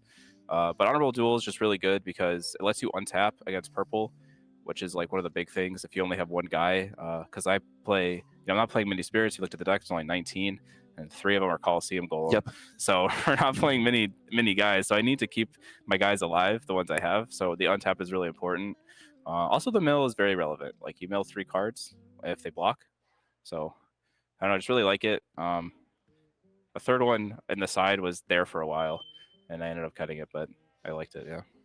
Yeah, and again, we need to make sure that we're saying for the Allegro, so getting that early mill is definitely important, making sure that they're hitting 10 cards. Of course, some of the other decks are also playing Strong Draw for the filtering sake of it, so they help you out a little bit, but with Rock Pillar, making sure you get that turn 1 Rock Pillar into Giant Platoon, you know, that's a combo that I used very early on in the season, and it just mills them a crazy amount that your Allegro is always online at that point, it feels like. So any other cards that you were considering or something like that didn't make the cut, but you think would still be good for the deck? Yes, Rock Golem, not Block. Okay, I really like Block Golem. I know a lot of people like that card, but it only goes to 6k.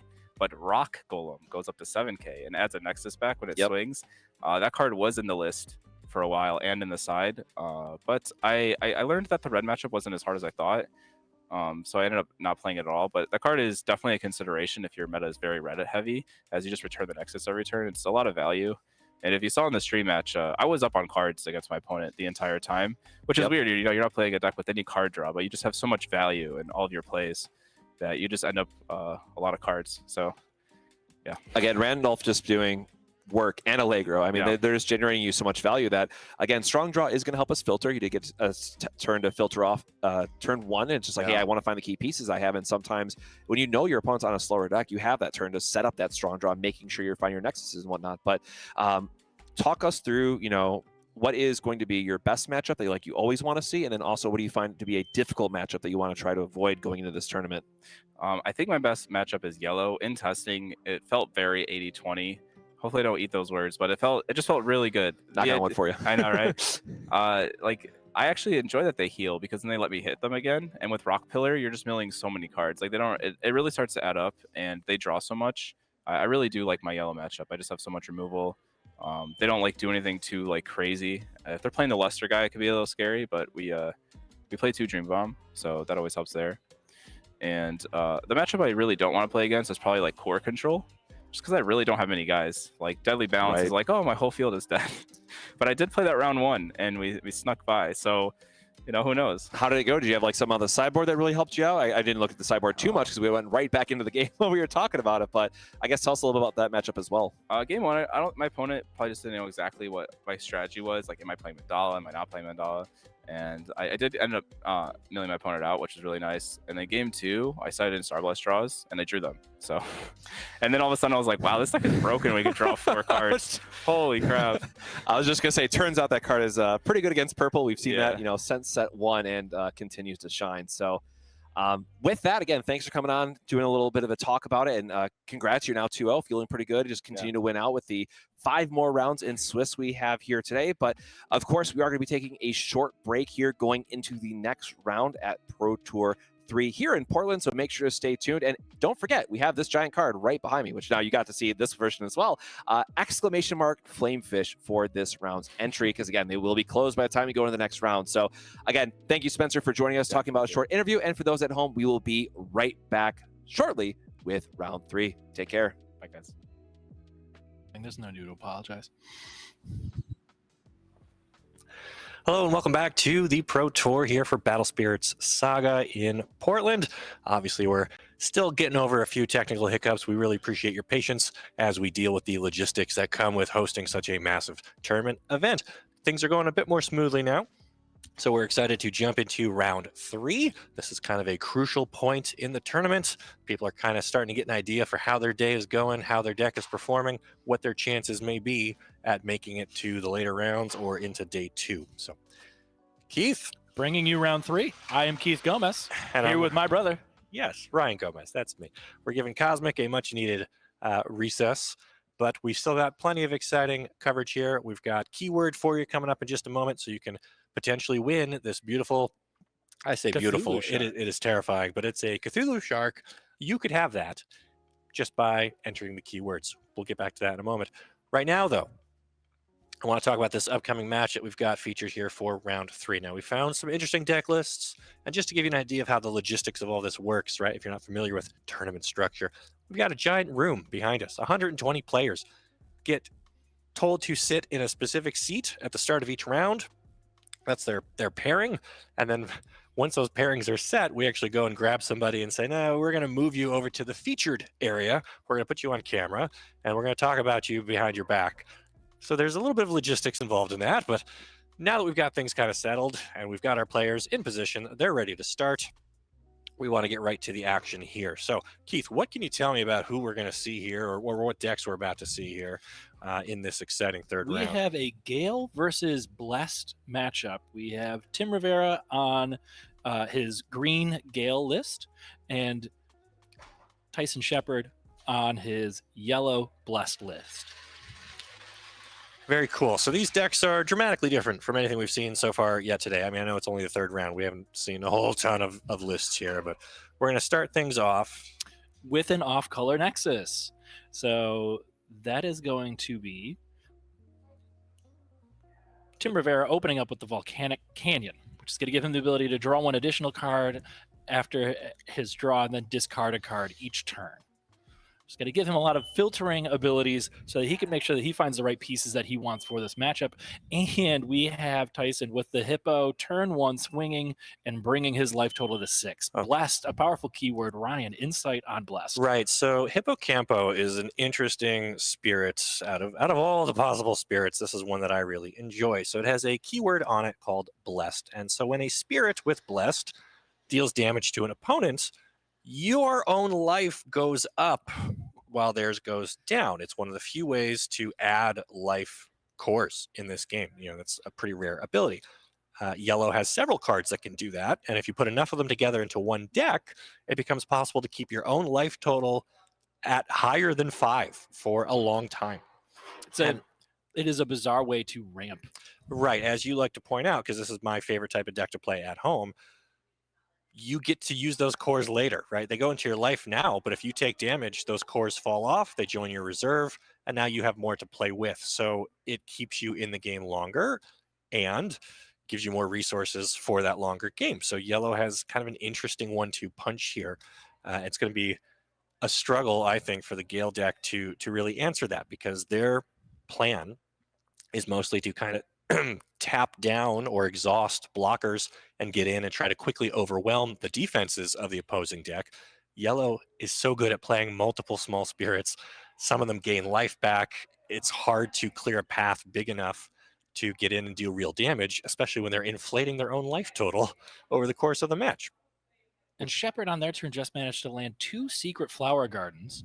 It's 2 nexuses, and one of them was leveled up to level 2, or level 1. Level 2 for the nexus gives all of their blessed or luster spirits 1,000 BP. So his hippo is going to be able to punch in at a higher battle points than it normally would be able to. Right. So usually those blessed creatures, to offset the supreme advantage gaining life, they tend to be smaller, frailer bodies. But if you can give them a few extra 1,000 battle points, you can swing in and you're not as worried about losing them in combat.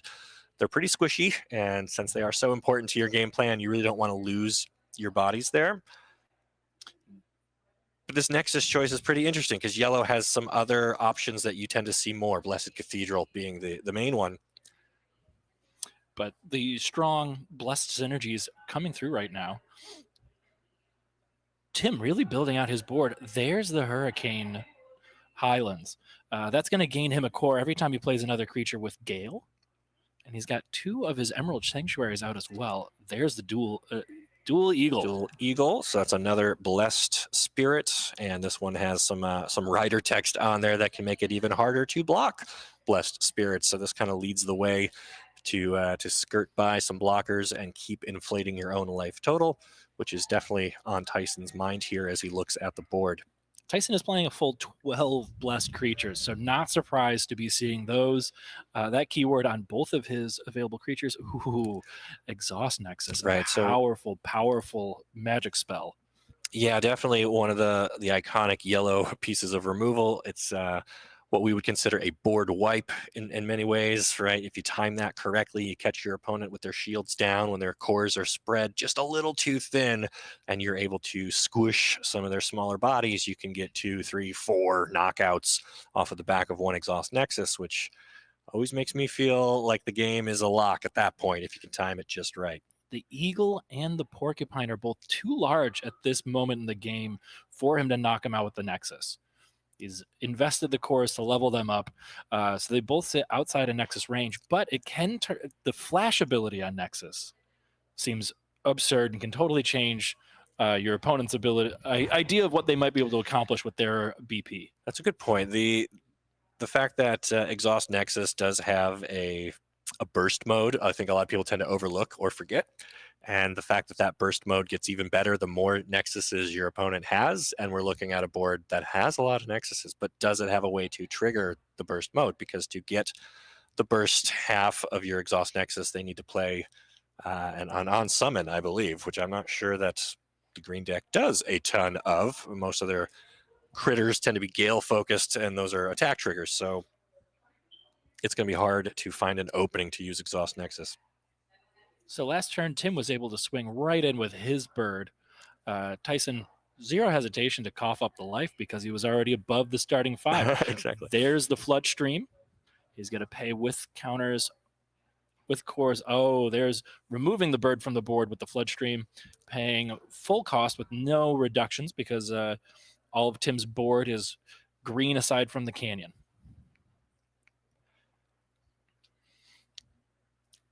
Tyson shipping it back over after losing his Eagle. Tim draws his card. Taking a look, considering. Discards the Owl to the canyon. Moving some cores around, leveling things up. Getting the math the way that he wants it.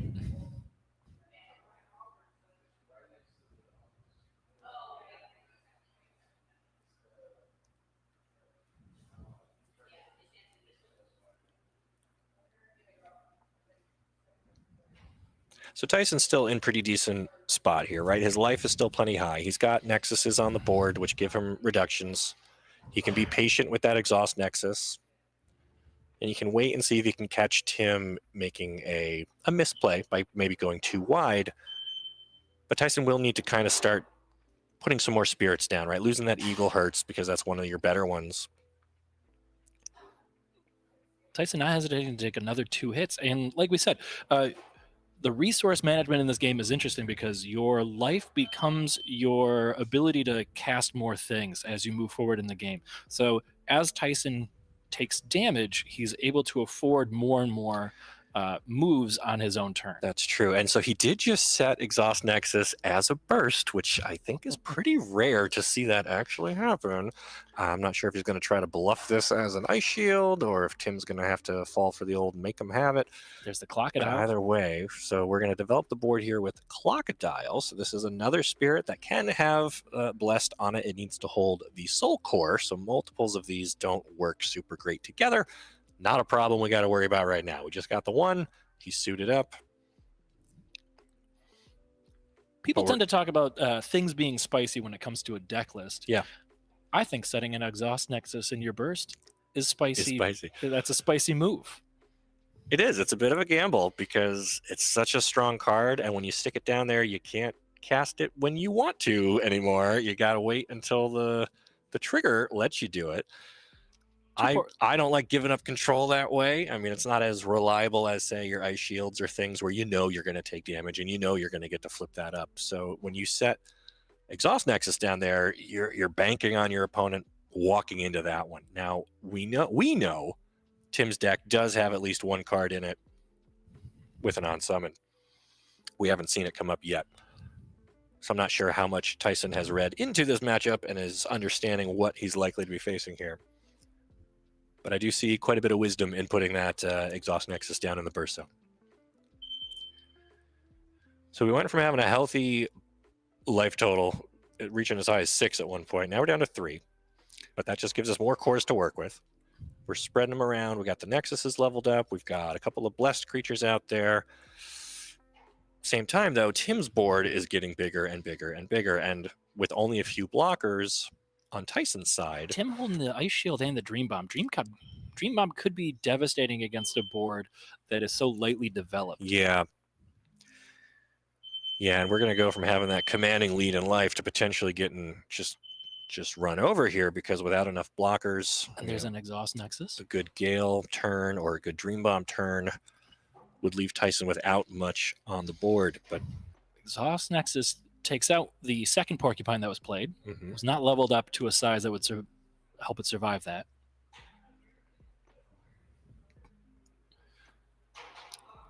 Other Porcupine still swings in.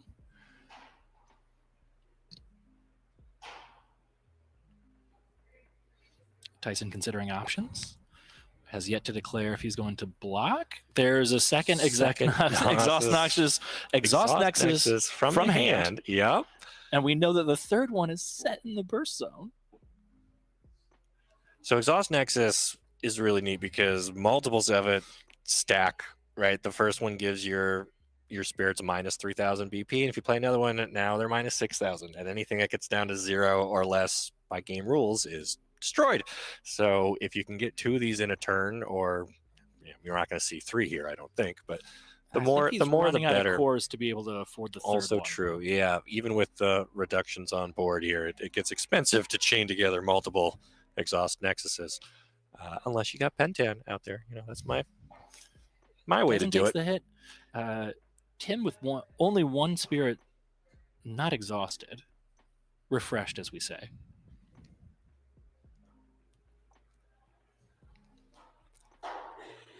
Starblast draw. It's an interesting. Yeah, I think we're going to have to start digging. Fire that off. You're not going to be able to set that in the burst. You'd have to give up your Exhaust Nexus that's already down there. So we're just going to hard cast Starblast draw. Take a look at 2 more cards. Oh, no, yeah. Pay the full 4 for that. Pick up 2 more. What are we hoping to draw here that gets us into the next leg of this game? Because with just 2 life cores left, not a lot of presence on the board. Elephant in hand. We were talking about spicy deck choices. Beldegor gets splashed around a lot in this format, but seeing a Newman Guard in an almost exclusively white list there's some spice. There's some deck building spice. Well, we've said earlier that in terms of cards that you can hope to draw to get you out of a sticky situation, Elephant will hold the line pretty well. It's not quite as good maybe as an Elk, but an elephant that dies is almost better than an elephant that lives. There's the Beldegor to take care of the porcupine. Send that to the trash. So that makes the Dream Bomb a little worse, right? You certainly don't want to use that on Beldegor because then they'll just replay it and eat something else. Beldegor will come back from the trash too. Kind of doesn't matter where you send Beldegor. Yeah, that's true. It's one of those His resilient immortal threats. ability. There's the double draw and the discard. Discards the Hurricane Highlands.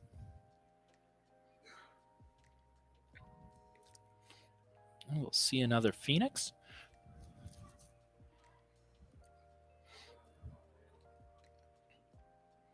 Ooh, double bird.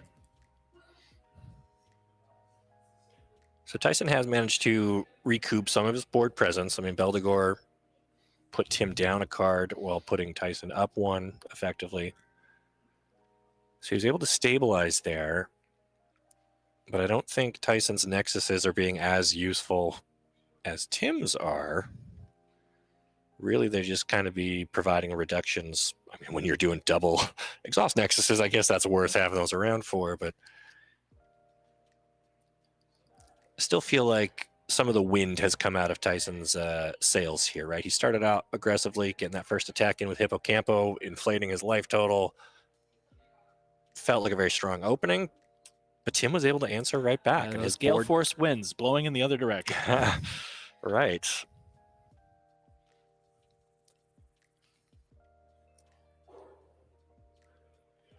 It's a Beldegor block followed by an Ice Shield to end the combat. Okay, so that'll buy Tyson another round here, another turn. Tim taking a look at what's in the yard, what's been played so far. Yeah, got to keep count of how many of those Exhaust Nexuses have we seen, how many other cards have how many already Ice come Shields and am I going to have gone. to try and punch through? Exactly. What's that mystery burst? Because Tim still doesn't know. And there comes the elephant. All right. That is a big, expensive boy. Yeah. Elephant, he's going to have to pay the full 8. He has no white reductions on the board. Elephant does sit at 7,000 BP, even at level 1. With 4 cores on it, it would be 10,000 BP, and he gets a free refresh step after his attacks. Right. And he has chosen to put all 4 cores on it, leveling it up, which gives him a free attack. Tim will block with one of his Wind Aegis General Tokiwas. So I'm wondering if Tim is going to make use of that Dream Bomb here, because if you clear that elephant. Ooh, good memory. Yeah. Dream Bomb. But he doesn't. Does so not. we just go to the end step, get the refresh, get the cores back. Well, good on Tyson. Tyson didn't. That just removing the elephant would have been powerful, but if Tyson had tried to push with the other blessed creatures and then remove the elephant, leaving him with his board exhausted, would have been the blowout that you're describing. Both players with a lot of cores to work with at this point. Yeah, and again, that speaks to the power of the blessed spirits, putting some extra in the bank that you can redeem later, and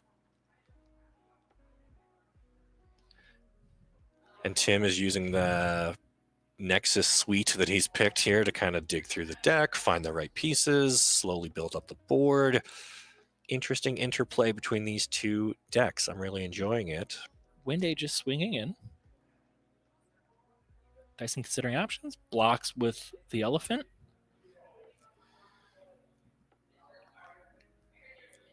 And then that Gale 2 is going to make him the other exhaust the other two. Elephant beats up the bird. Yeah. Beldegor comes back.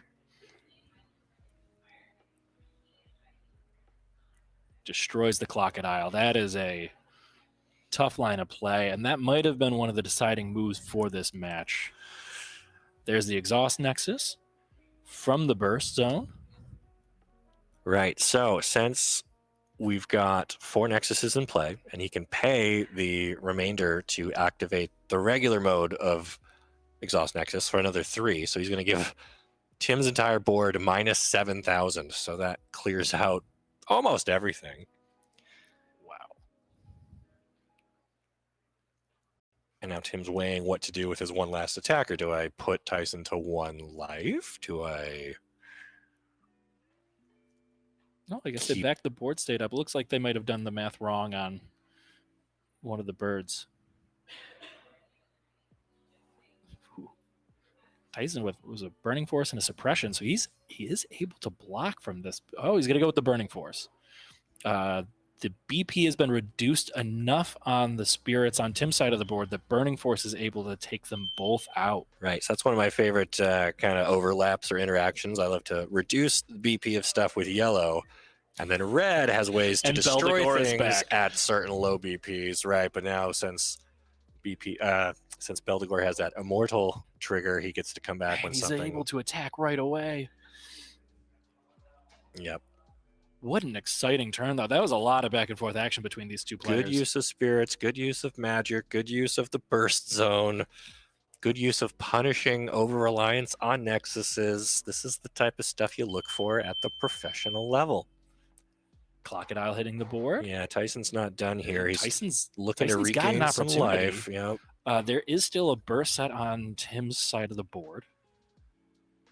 Can't remember if we know if that's an ice shield. We saw him holding one earlier. I assume that's what got set, but I... Smart. There's the Dream Bomb coming down. Okay. Dream Bomb's the Crocodile. Yeah, so Won't we're not let gonna be him. gaining He's any stopping Tyson from receiving the blush trigger. Does not want him to go up in his life total at all. Wants to keep it a one-score game. Here comes the elephant. life. Right. He'll take the one. And the elephant gets to refresh itself, so we're not completely defenseless on Tyson's side. Tim drawing his 2 for turn. That turn 1 canyon, I think we might not be talking about enough. Tim has been able to look at least twice as many cards over the course of this game. Yeah. He's not increasing his hand size because he's forced to discard with the second half of the line. It's draw a card, draw an additional card, and then you have to discard one. But he gets to filter through and see the cards that he does like to see.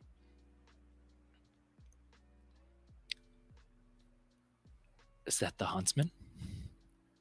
I believe the Huntsman just hit the board.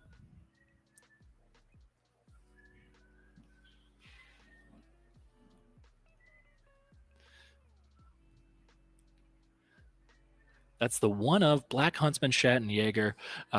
Gale 2, and then which is going to synergize with the Hurricane Highlands. And then when one of your spirits with Gale other than Black Huntsman, Shat, and Jaeger reduces your opponent's life, refresh this spirit. So that's giving him more opportunities to push through damage. He's opening with the Huntsman. Right, but Tyson just answered back with suppression, and he had the soul core to pay for it, so his elephant, though exhausted, can block all day. And that kind of ends the turn for Tim. He ships it back over. That elephant, the spicy choice, was not expecting to see an elephant in a yellow list like this. Here's another Crocodile. Not another. That's the one that was returned with the Dream Bomb. That is the same Crocodile.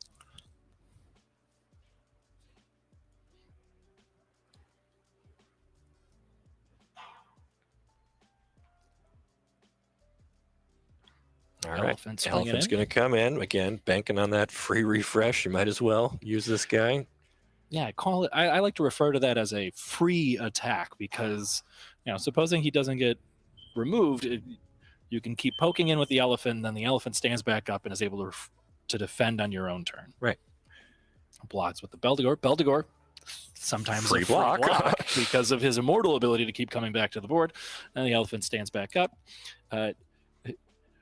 It's got to be frustrating, though, to have something like Crocodile with the Soul Core, that blessed ability just sitting there. Let me in there. Let me do some damage, but you can't. There's not a good angle for it. I mean, it's a spirit built to gain you life, and Tim discarding just can't do it. Ice Shield to the Canyon.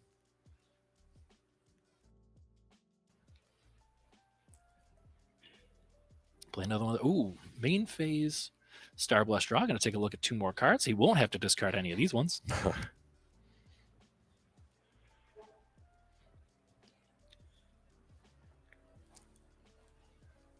right, so back on Tyson's side, we've just got 2 cards in hand, nothing set in burst. Yeah, Tyson looking like he's starting to run out of resources. Almost wants that elephant to bite it at this point. Stuck at 1. There's the big bird. Heavenly Emperor Feng Shao.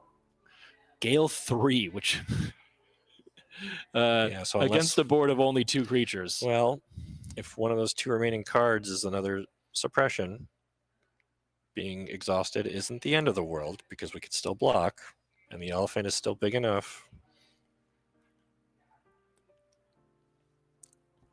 So the puzzle pieces are coming together for Tim here, but it's not quite a guaranteed thing.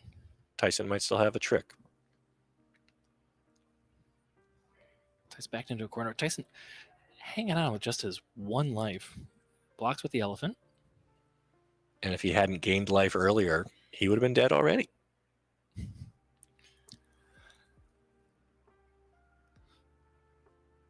Considering options.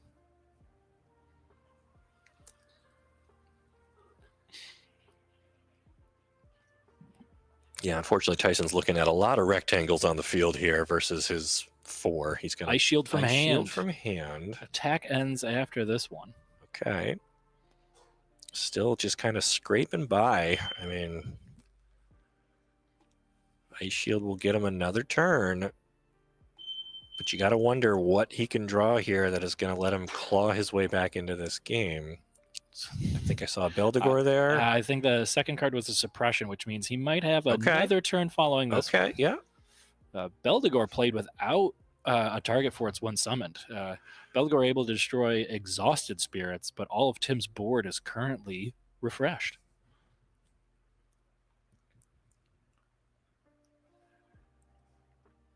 All right, so now knowing what we know, if Tyson's holding another suppression, he can block presumably at least 1 more round of attacks.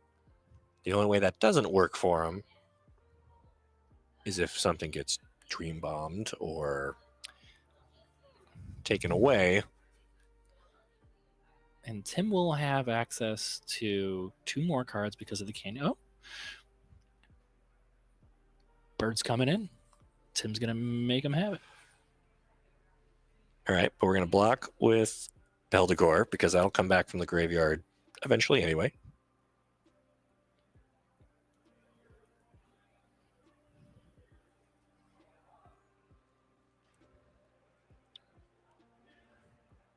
Discard it.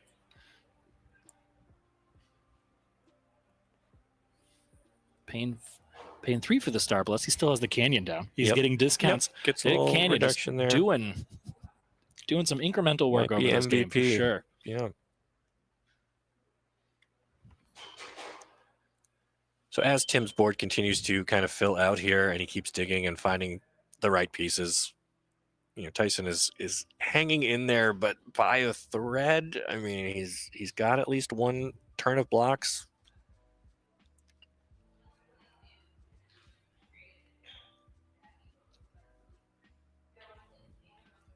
Which is Tyson with the there it suppression. is. So suppression. Plays with the Soul Core, lets the elephant block while exhausted, and there's the Dream Tim Bomb. answers back with Dream Bomb. So with that off the board, the rest of the spirits can run over and claim victory. So it's going to be game 1 goes to Tim Rivera and his green, purple, splash of red Gale deck.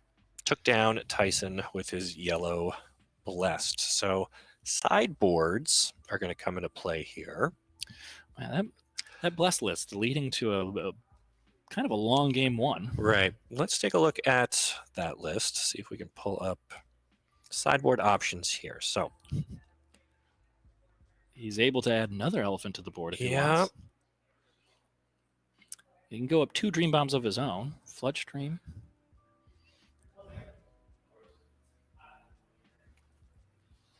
So Tyson has access to Godslaying, which helps when you're blocking, but the whole point of the Gale deck is that you're kind of not giving your opponent a chance to block, so I don't think that's really going to help here.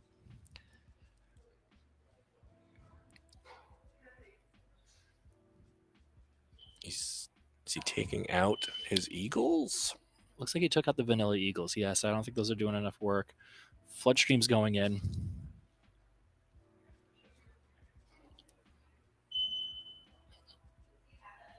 Genbu, one of the title cards of the deck, and we didn't get to see it at all.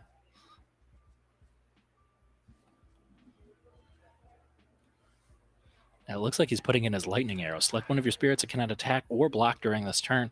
If you are able to shut off your opponent's gale creatures, gale spirits from even being able to attack, then you're going to be able to enjoy That could be good, or not you can suffering exhausted spirits. right, or stop them from blocking and get and attacking with one of your blessed guys. Playing offense and defense at the same time. Difficult to pull off unless you're an elk, I suppose. And Tim with the successful game 1, substituting 4 cards. It looks like he's drawn his 4 to start.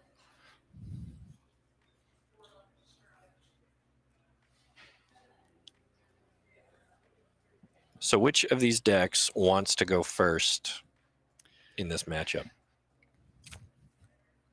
I feel like you're asking me a trick question. As the yellow player, I know that you love being able to put down the hippo as the player to go second and swing with it right away. Yep. Again, we're going to talk about that word free attack, Yeah. because you get up the life, and even if your opponent is able to crack back because you used your 1 spirit on the board, you gain that. You gain a core, so it's kind of a free move for you from that side. That being said, yeah, I think it could potentially be that yellow wants to go second and green wants to be going first and being able to set up. They're packing a full 8 nexuses. Being able to play a nexus turn 1. So we got the Volcanic Canyon, the Hurricane Highlands, and the 2 Emerald Sanctuaries. Those are easy plays turn 1 when you're not able to attack anyways. Mm-hmm. You get your reductions for the future.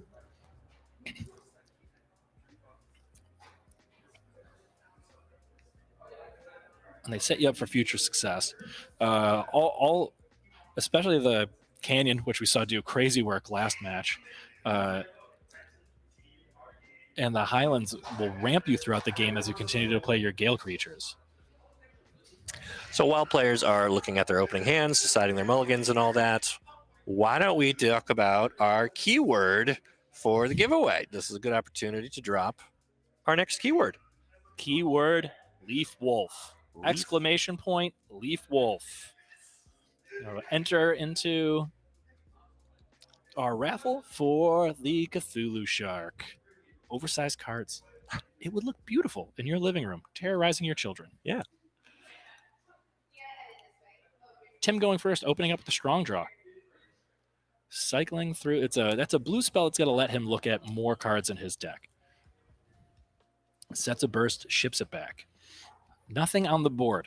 Yeah, it's interesting starting with a piece of magic rather than getting some presence out with a Nexus or a Spirit. And Tyson has, I believe that's Arcanum Hex. A little hard to see with the glare on the screen. It is an It's Arcanum Hex. Arcanum Hex.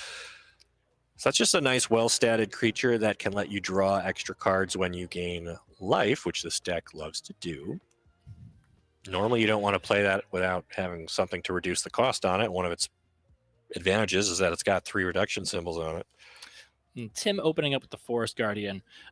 Forest Guardian, when summoned, place 1 core from the void, each onto one of your Emerald Sanctuary, which we saw last game but did not see this one, but also onto this Spirit. So she kind of pays herself back for coming onto the field.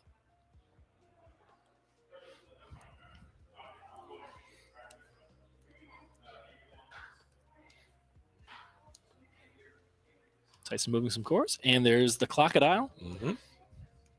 Just got to have the soul core to be of much use. Takes it and swings with it. 3,000 BP at level 2. Tim's going to take the hit. So that's going to Tyson dream scenario. Yeah, gains life, draws card. That's everything this deck wants to be doing. Not a bad way to start the early stages of this crucial second game. Oh, Beldegor. But guess what? There's a hungry demon out there. And Crocodile is on the menu. Yeah. Dark World 7. Dark days for me. All right, so we got some value out of Crocodile. We gained life, drew a card.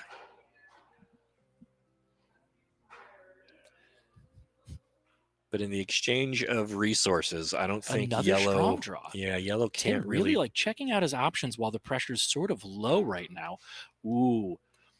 See, Tim making a smart move, discarding the bird.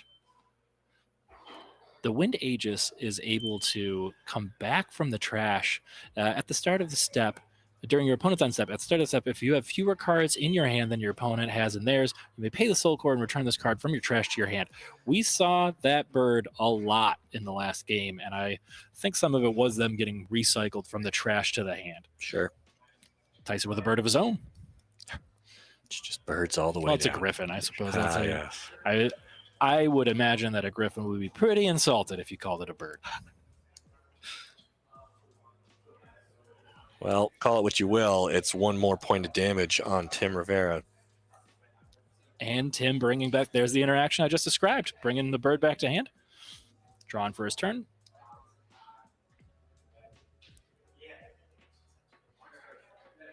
There's the Hurricane Highlands.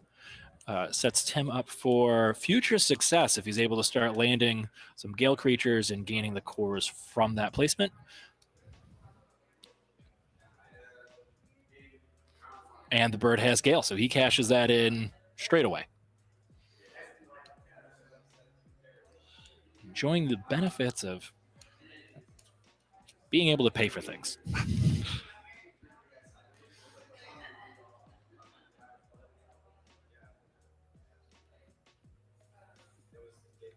Yeah, so once again, yellow started out pretty strong, hit early, gained life, drew cards.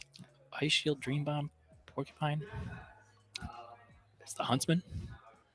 Ooh, early Huntsman? Is that what we're seeing? Ooh, early Huntsman. The Black Cat. The Black German Cat. Shuffling some cores around, deciding what levels he wants them all to be at. Yeah, I think Tim is mindful of the fact that Exhaust Nexus can really punish decks that go too wide with their cores, especially since he depends on using Nexuses himself. And we've seen Tyson willing to put Exhaust Nexus in the burst zone. Tim, with what I thought was a pretty aggressive turn, manages to build out his board, and he just ships it right back over. Tyson sets, I believe that was a Starblast draw as his burst.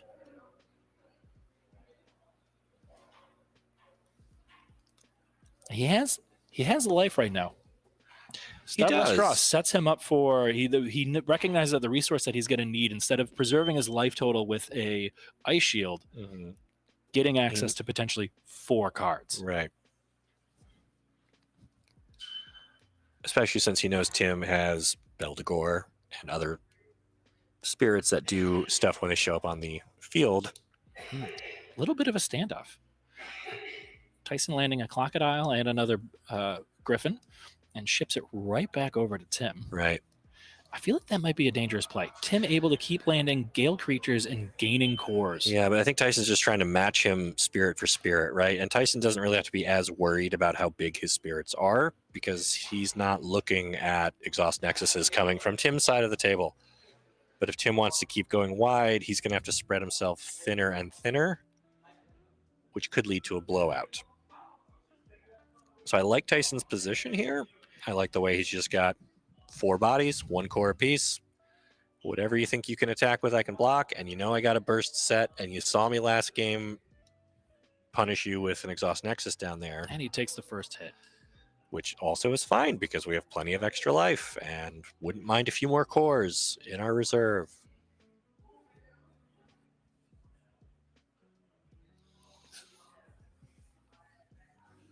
Gale causing all of Tyson's board to become exhausted.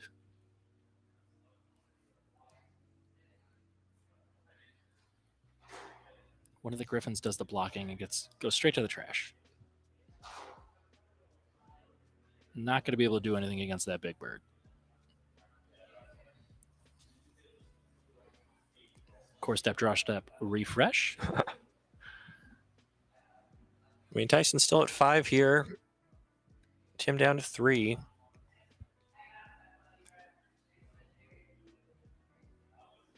That's another Arcana Knight. And again, as long as he's able to just keep replacing bodies, even if they are small, you know, he can do this dance for a while. Not all game, but he's got some time here to find what he needs. The question is, what does he need? Is it the elephant again? Is it exhaust nexus? Is it? I think he's going to need some of those elongating cards. He's going to want this game to go a little bit longer than it is. Seems like Tim has the advantage right now. I think Tyson would be interested in getting to see a few more cards, see a few more turns, get access to a few more cores. Well, yeah, he's just geez. waiting for Tim to play something with an on summon so he can potentially get 4 fresh cards off of that Starblast draw that's down in his Tim's first just shuffling around his cores right now and making his guys nice and big.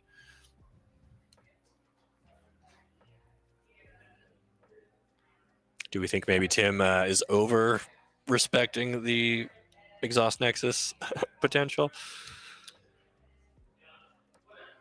I mean, that's something. Once you get bitten by it, you're kind of shy for a Bitten while. by it 3 times Yeah. in one game.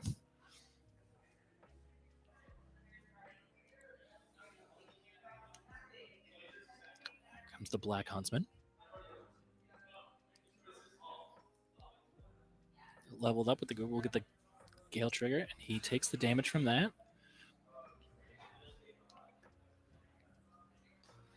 Comes the bird.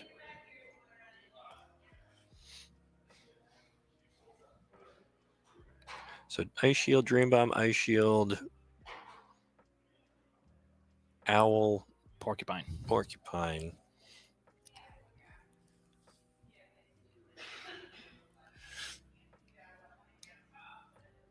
Bird connects, has Gale, triggers the Huntsman. The Huntsman is refreshed. Oh, there's the suppression. Okay. There's one of the game elongating moves that we were talking about. Suppression targeting the leveled up Griffin.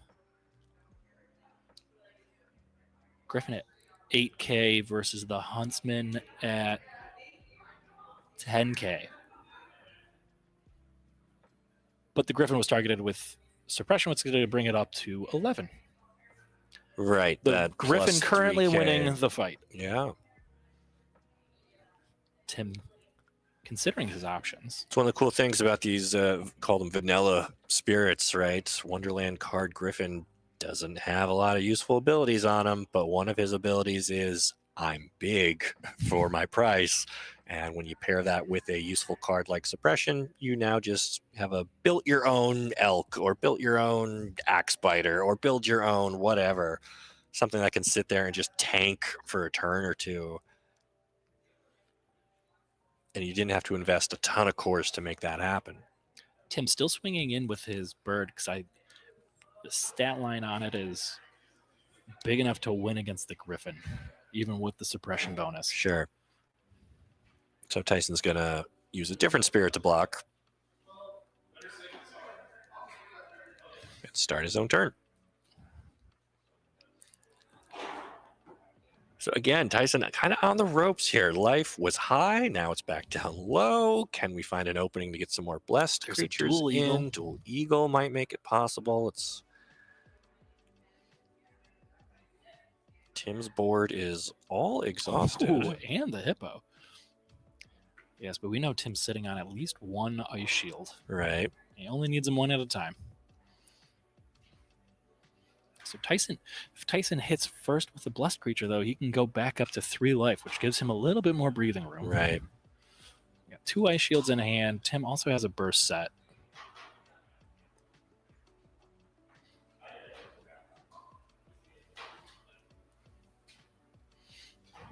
Now I forget, is that Owl one of those ones that you can play? Owl does have Swift. Yeah. Owl can come in And and there make it a is. surprise So- block. There it is. That's it. We thought there was a safe attack there for Tyson Shepard, but he walked right into an Owl, followed up with the Ice Shield, so there won't be another attack after this.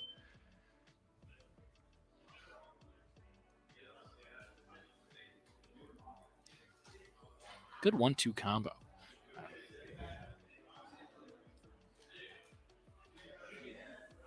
So now Tyson is thinking, oh boy, I get to go through this whole thing again next turn. I get to try to get an opportunity to get in.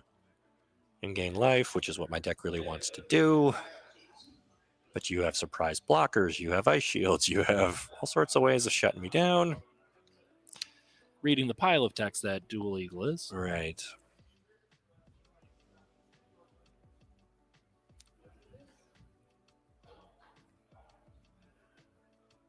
Oh, because Dual Eagle makes certain stuff harder to block in certain circumstances.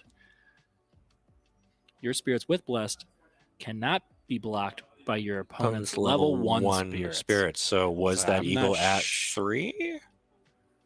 I believe the Eagle had, or the And was the Owl, did the Owl come in at 1? Owl's got 2 cores on it. All right. Tyson ships it back though. Tim, refresh, maneuvering his cores. Everything leveled up significantly. That early Hurricane has given him Hurricane Highlands has given him access to a number of cores to be able to make sure that all of his creatures are in their buffest form. Got some buff birds on this field. Indeed. There's the Porcupine. Not a bird, but it'll do. Porcupine also following the same logic that Ryan was just describing for the Griffin. Vanilla creature, Yeah. but keyword, big. All right, so first attack comes across, and it's blocked by the Griffin. And so now it looks like Tyson is deciding what's going to pay. Blocks with the Heck Knight. Okay. All these Gale triggers really complicate defense. And it feels like Tyson is now just throwing anything he's got left in front Porcupine of people. blocked by the Dual Eagle. Yeah, that's one. Sacrificed for the exhaust. Sometimes in this game, you do throw your creatures at your opponent. You don't mind if they go to the trash because they're down their blocker now. Yep.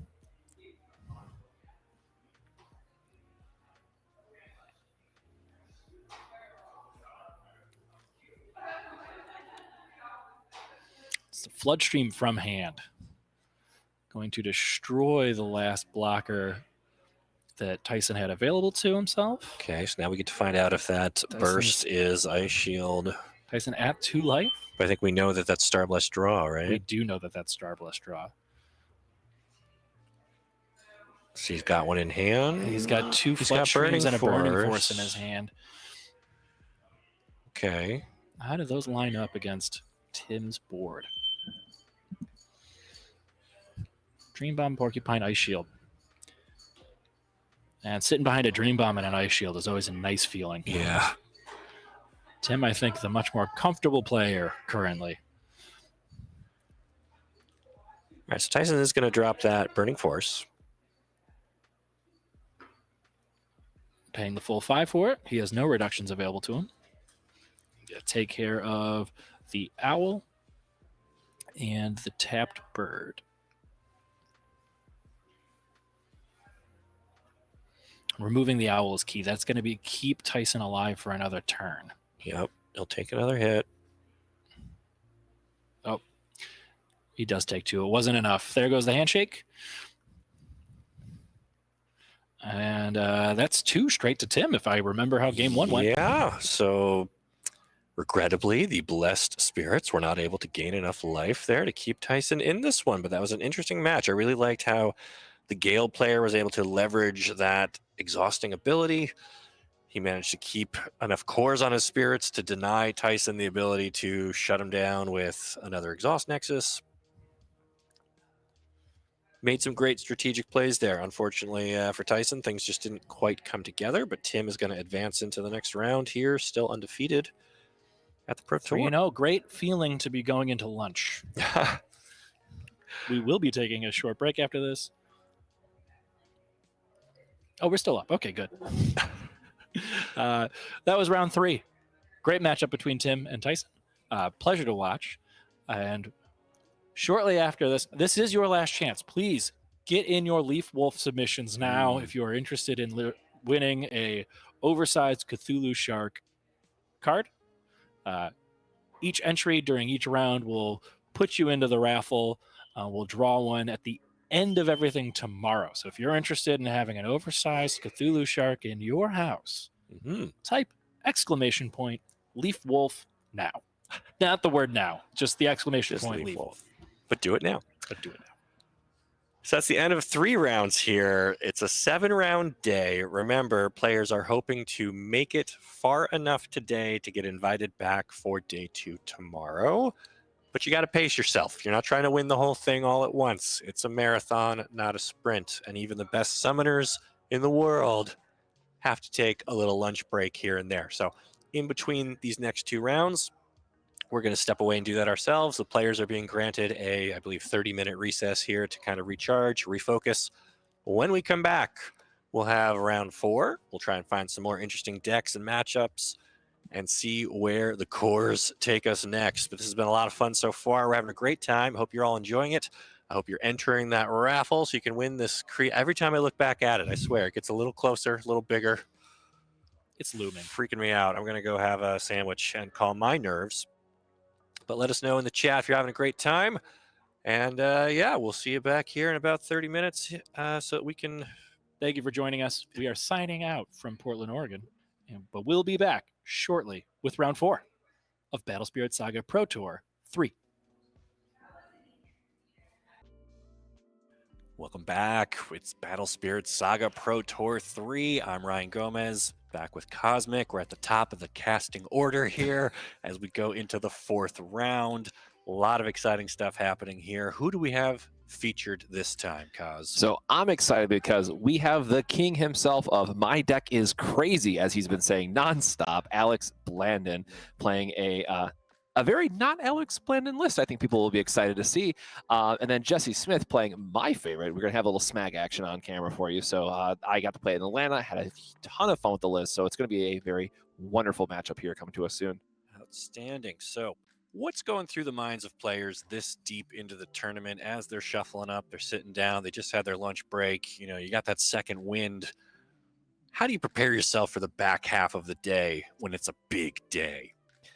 Yeah, we got 4 more rounds to go here today, so we are in the long half of it, as it were. So, you know, hopefully feeling good from lunch, being able to stretch their legs a little bit, rehydrate, hopefully stay hydrated out there, gamers, and hopefully ready to just get back in the groove. I always find the first match after a lunch break is usually a little bit rough, but you finally get back into your groove usually a turn or 2 later. So it looks like we are starting off here right away with a carbuncle from Blandon's side. So yes, he is playing.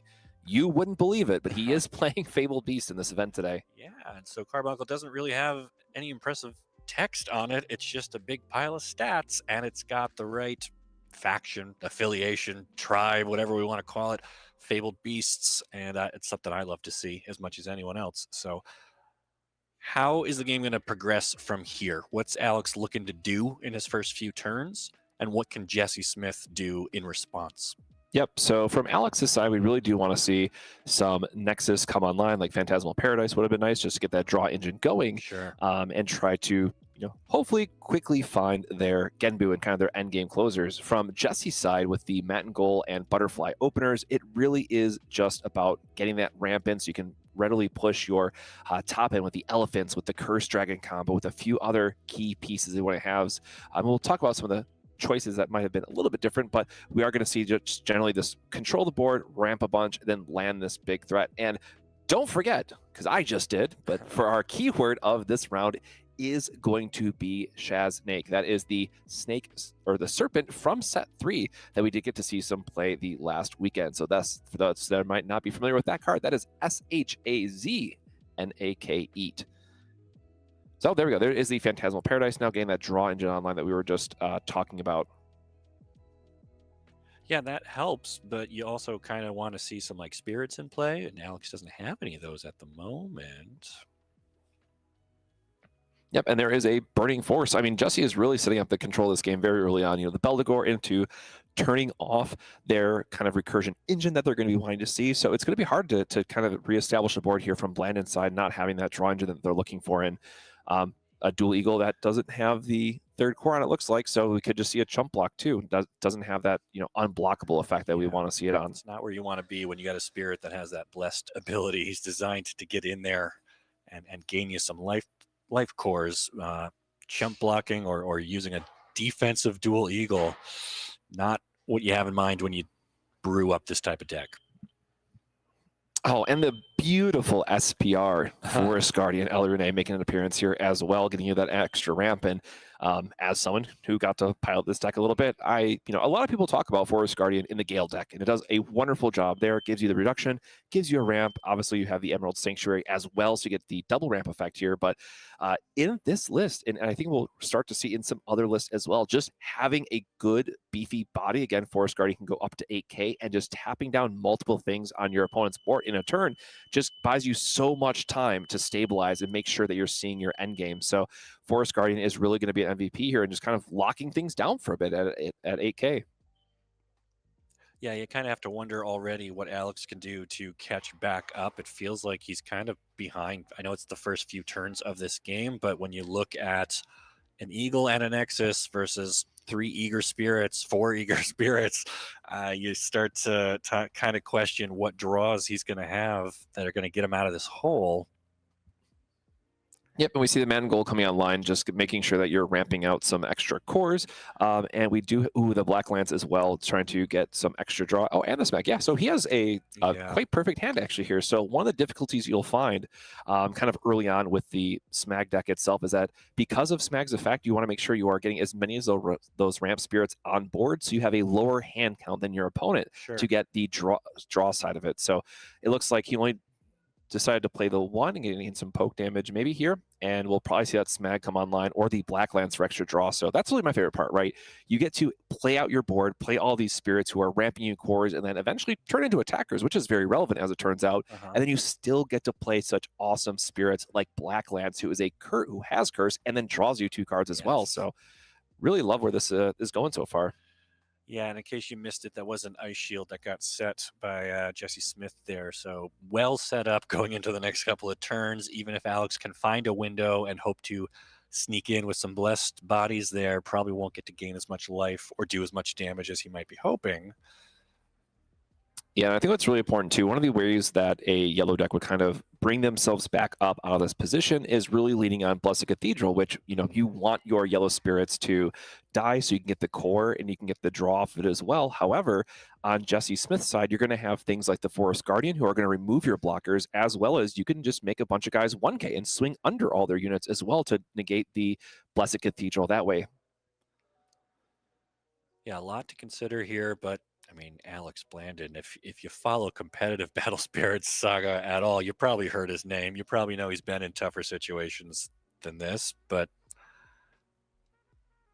it all comes down to the cores and how you manage them. And as we say, the cores decide our fate, and anything can still happen, even at the Pro Tour midway through the first day. So really curious to see how this one evolves over the next 2 or 3 turns here.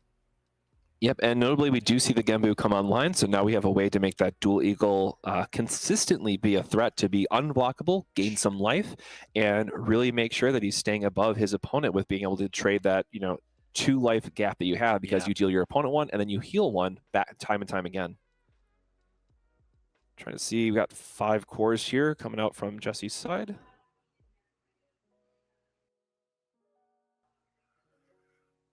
Oh, and the Black Lance to draw too. Yep. Very understandable here. Want to try to draw some extra cards, try to dig for answers. Again, Ice Shield's going to be becoming increasingly important as that Genbu is kind of staring you down from the unblockable side. But again, because we know that Blandon's list is not going to have anything like a cursed combo to kind of crack pack with, there are turns where, okay, you have that unblockable Dual Eagle, and now I can just turn a bunch of spirits sideways and threaten your life total that way. You might heal 1, but I'm going to deal you 4 back in a turn, and then it becomes the Ice Shield of which it is. What is... He paid the core off, so I'm confused where the...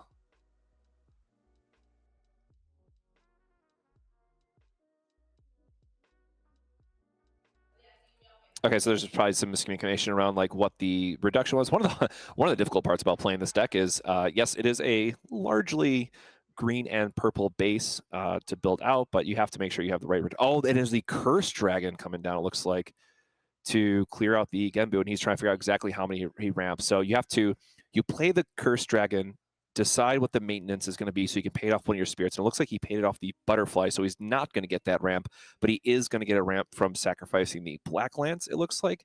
So he's going to have a few different ramp options. And really, that is a key part of, why is this Mag deck good right now? It's because you have these turns exactly like that, where you can just catch your opponent with the Curse Dragon to clear it out. And, we were talking about how much of a threat that Genbu presented, and now it's gone. Right. So the hole continues to get deeper for Alex Blandon. He's going to try to step ladder his way out with Crocodile. Yep. The big old clock boy. Yep. Got the soul core, but is it safe to attack and gain life off of it this turn? Didn't get a good look at the rest of his hand, but again, we still do have that Phantasmal Paradise. And the way that the yellow Fabled Beast deck usually operates is that you're going to have multiple draws per turn because you're likely to find a Fabled Beast, play it, and then, usually in those 2 draws, you're going to find another one. Some turns you do miss, and you don't always get that second value, but I wouldn't be surprised if we see another, Fabled Beast off the top and gets to loop off the Paradise here.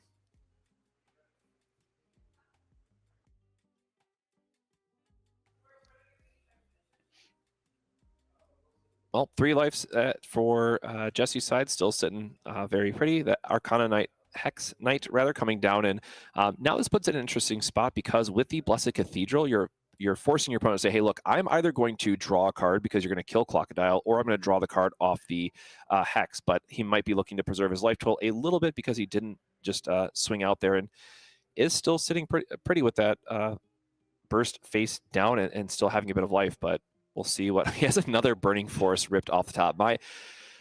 There is the Nexus hate is real, and it is a good way to keep yellow off their main plan. Oh, I'm sorry, there's 2 there, no less. Yeah, so even Alex doesn't recognize how much trouble he's really in just yet, but for those of us in the know, it seems like maybe the handwriting's already on the wall here. I wouldn't be surprised he just slides over all 10 and be like, here's 1, here's 2. And again, made possible by that Curse Dragon who just ramped us a bunch of cores. And there's the double Burning Force. Yep. And your go. All right, that is triple removal on this end, and we have very well established how much yellow wants to sit. Oh, there you go, off the top, never punished. We get another Blessed Cathedral coming back down, getting 3 cores on, and pretending that nothing ever happened. Sometimes it is better to be lucky than good. Yep. Now we know that Jesse is going to be running out, so this Blessed Cathedral is sticking, and that could be a very important, turning point. Because again, now we're in that same position of I can force a draw no matter what I do here. I think he's just afraid of. Okay, yep, you can use the Thorn Prison here now too to get it done that way. Maybe he's worried about Jesse just going wide and then cracking his Ice Shield without extra value that way. But we will get to see a draw because of the Hex Knight getting the triggered ability.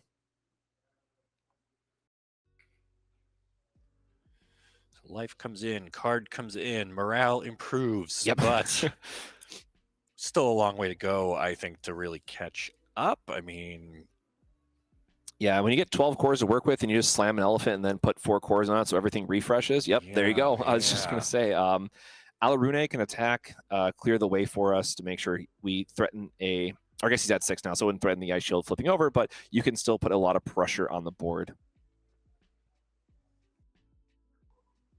And from this point, it really is, as we've seen, and with weight control and some other decks that have it too, it's really about Elephant just being a nice 10k attacker that is going to put some significant pressure on the board. But keep in mind, he can still, Alex can still block. So on the next turn, there is a part of he just cores up the Cathedral and uses that as his way to try to dig through some cards and try to find those other key pieces. So we might just see a defensive turn and then put Jesse on the question of like, hey, can you turn off this Cathedral, or are you going to let me draw a bunch of cards? Right, and having spent 2 Burning Forces already, it's going to be harder and harder for Jesse to find reliable answers to the Nexus question. Yep. So we have another Crocodile coming on board. Notably, it does need the Soul Core for its blessed effect, so not doing anything too crazy.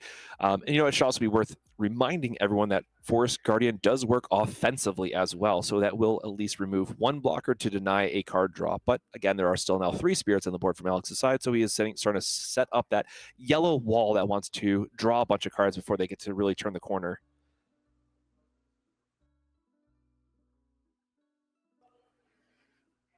Okay, here we go. So now we're in that same position that we were talking about where it's, hey, I'm either going to... Oh, wait, no, because it doesn't have the Soul Core. Yeah, just kidding. So, this isn't the, so it's forcing the Blessed Cathedral instead. Because he got 2, so he doesn't want to take the damage no matter what. But now he's able to tap down the one with the Soul Core so that it doesn't get the chance to attack.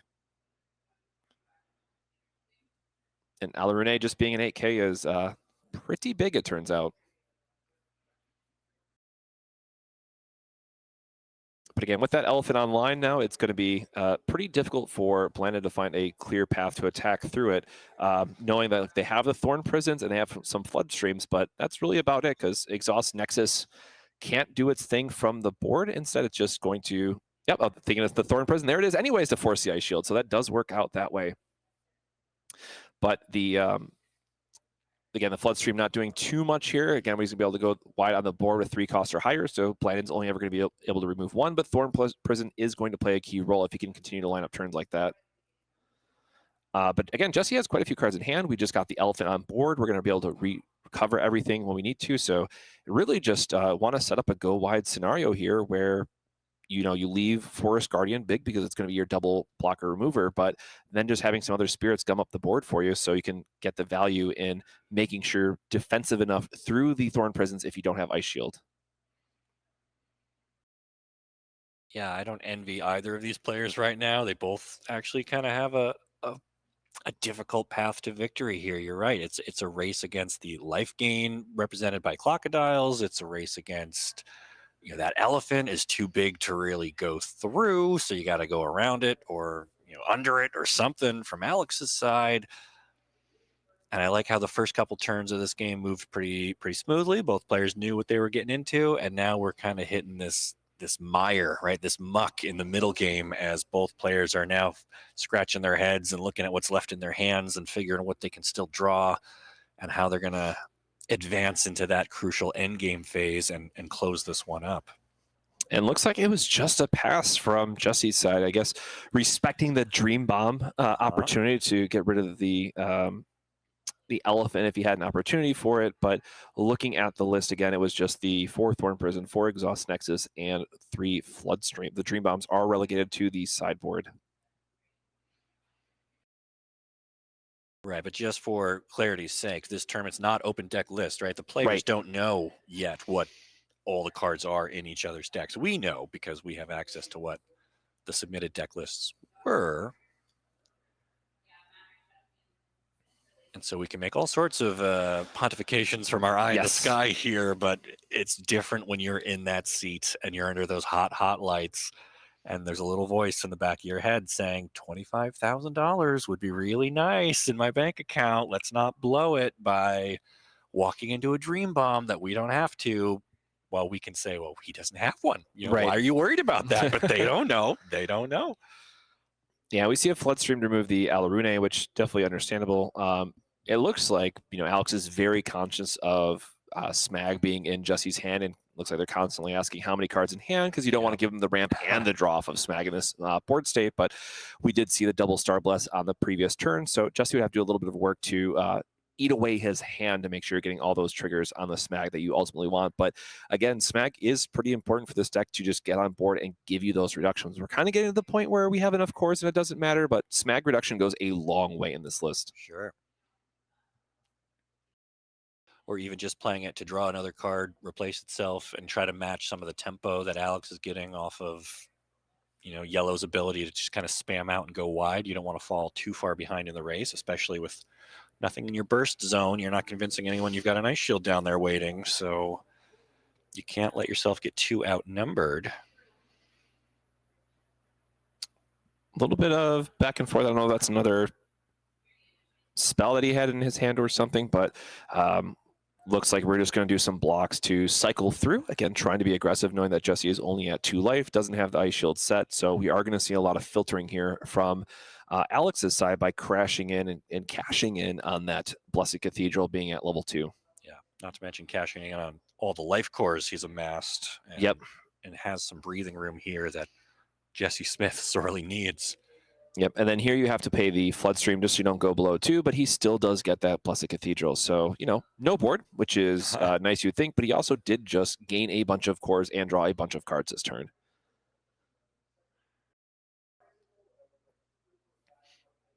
So still have our elephant, still have our cursed dragon, but definitely getting to that point where we just want to get more spirits established on the board. And he's been holding on to that Manticle for a very long time too, which has been interesting because, again, you don't have to, I was just going to say, there we go. You don't have to exhaust it if you don't want the core. Like sometimes you just want it out of your hand and as a blocker so you can get into those smag turns and really start chaining those together. Because I think the smag count is now 3 in Jesse's hand, if I remember correctly. So there we go. The first one's finally coming online. We're going to do the question of how many cores and cards do you have? And it looks like he is finally under. So we do see the ramp and the card draw from smag.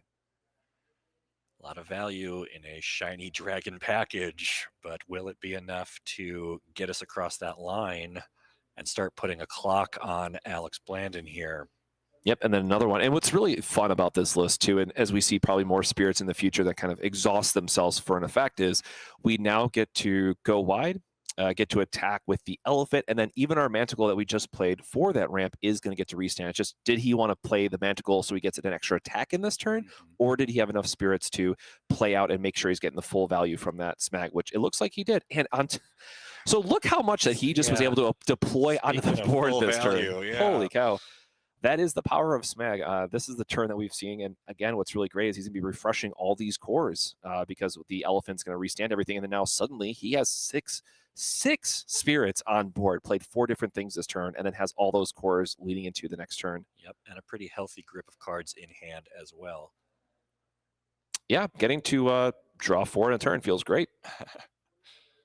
So we had, the double Star Bless last turn, which drew us 4. This turn, he had the double smag into Black Lance to draw 4 again. So definitely a lot of the, yellow usually wants to be the one that says, hey, here's my Nexus plan. Here's all the cards I can draw. And Jesse said, look, here's 10 cards I've drawn off the last 3 turns. Let's see where that lands us. Very curious to see if Alex is able to answer back on his turn. And if yes, how do you begin to thread something together that can hold up to this board and get you deeper into this game without getting run over?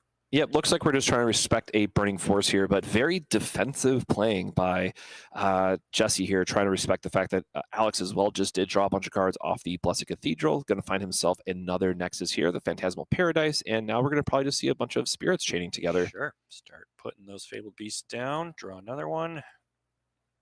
I think that might have only been one Fabled Beast in his hand I just saw. I think that because he had Flagellum, the Dual Eagle, an Absolute Ice Shield. He'll draw another off the top, right?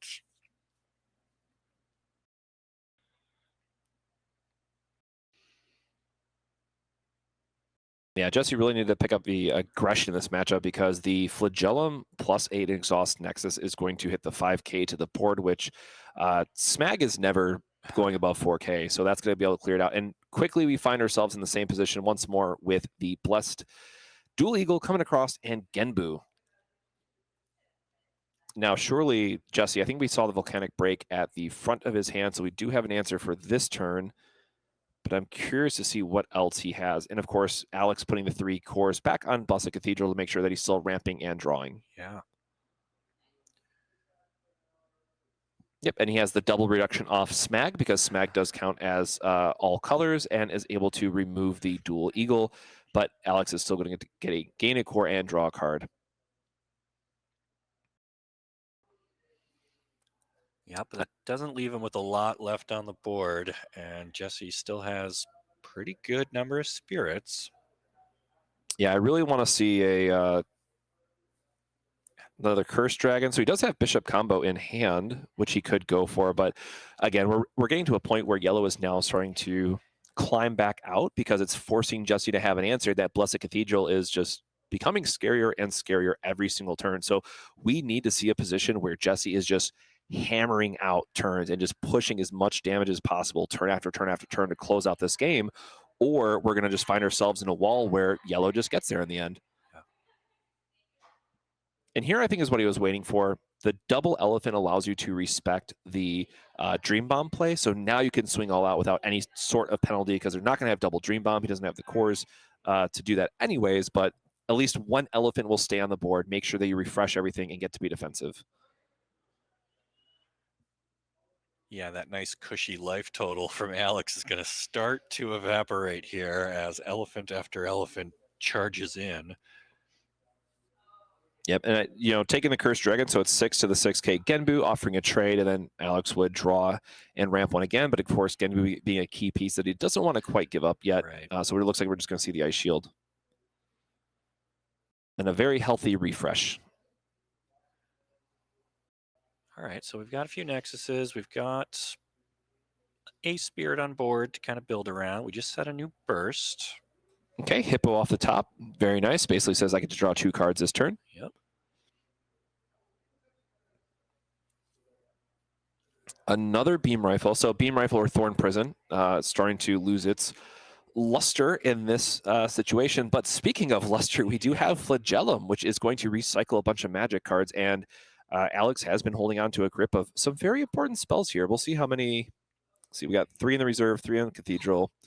So we do have quite a few options here in terms of how we want to line up this attack. However, keep in mind that with Flagellum, only magics that cost 5 or higher are going to get that additional minus 2,000. So we do have a play here where we can do Exhaust Nexus to kill both of the Smag, but the Flagellum is still going to get the value off of popping that Exhaust Nexus back to hand if Chessie doesn't have a Dream Bomb or some type of interaction. So we are going to see a pre-block flash with the Exhaust Nexus, which is going to give everything minus 5K.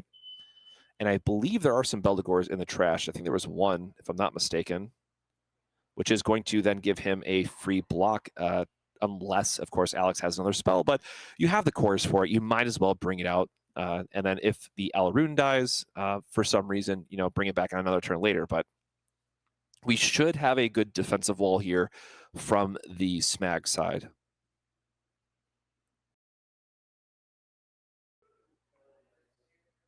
And then again, if we push down too much, then the elephants are going to die as well and then draw a bunch of cards. So I don't think he... Oh, he did pick up the second Exhaust Nexus. I did not see that in his hand. So this is going to be a total of minus 10K to the board because both of these are going to trigger.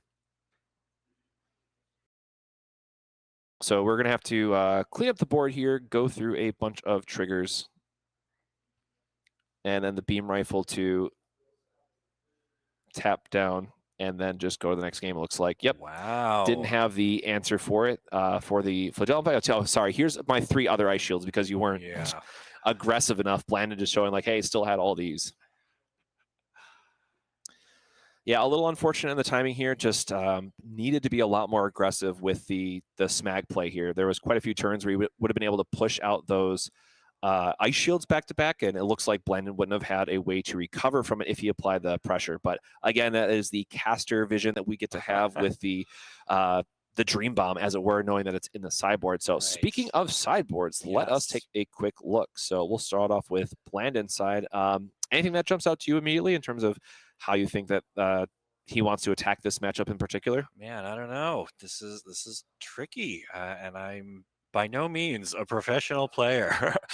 Let's see. So his options, I mean, people at home can't see this list that we can, but if you got to pick from Beldegor or Heavenblade Dragon Ryut, which seems like it's more for if you're up against Seaworm Nova, right? That's what that's supposed to answer. Stopping those life gain effects. You have Archangel Michaela. We just saw good use of magic. I mean, that certainly did help in that first match.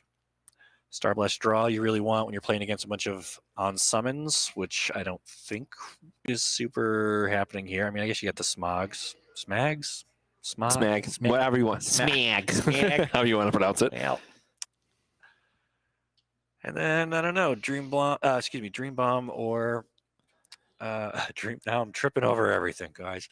Yep, for Dream Bomb and Flutzer. I think Dream Bomb, as we saw, like Elephants is a key play of this, and I'm sure Blandon and crew got some reps in against the deck and know how important it can be. So that is an important one there.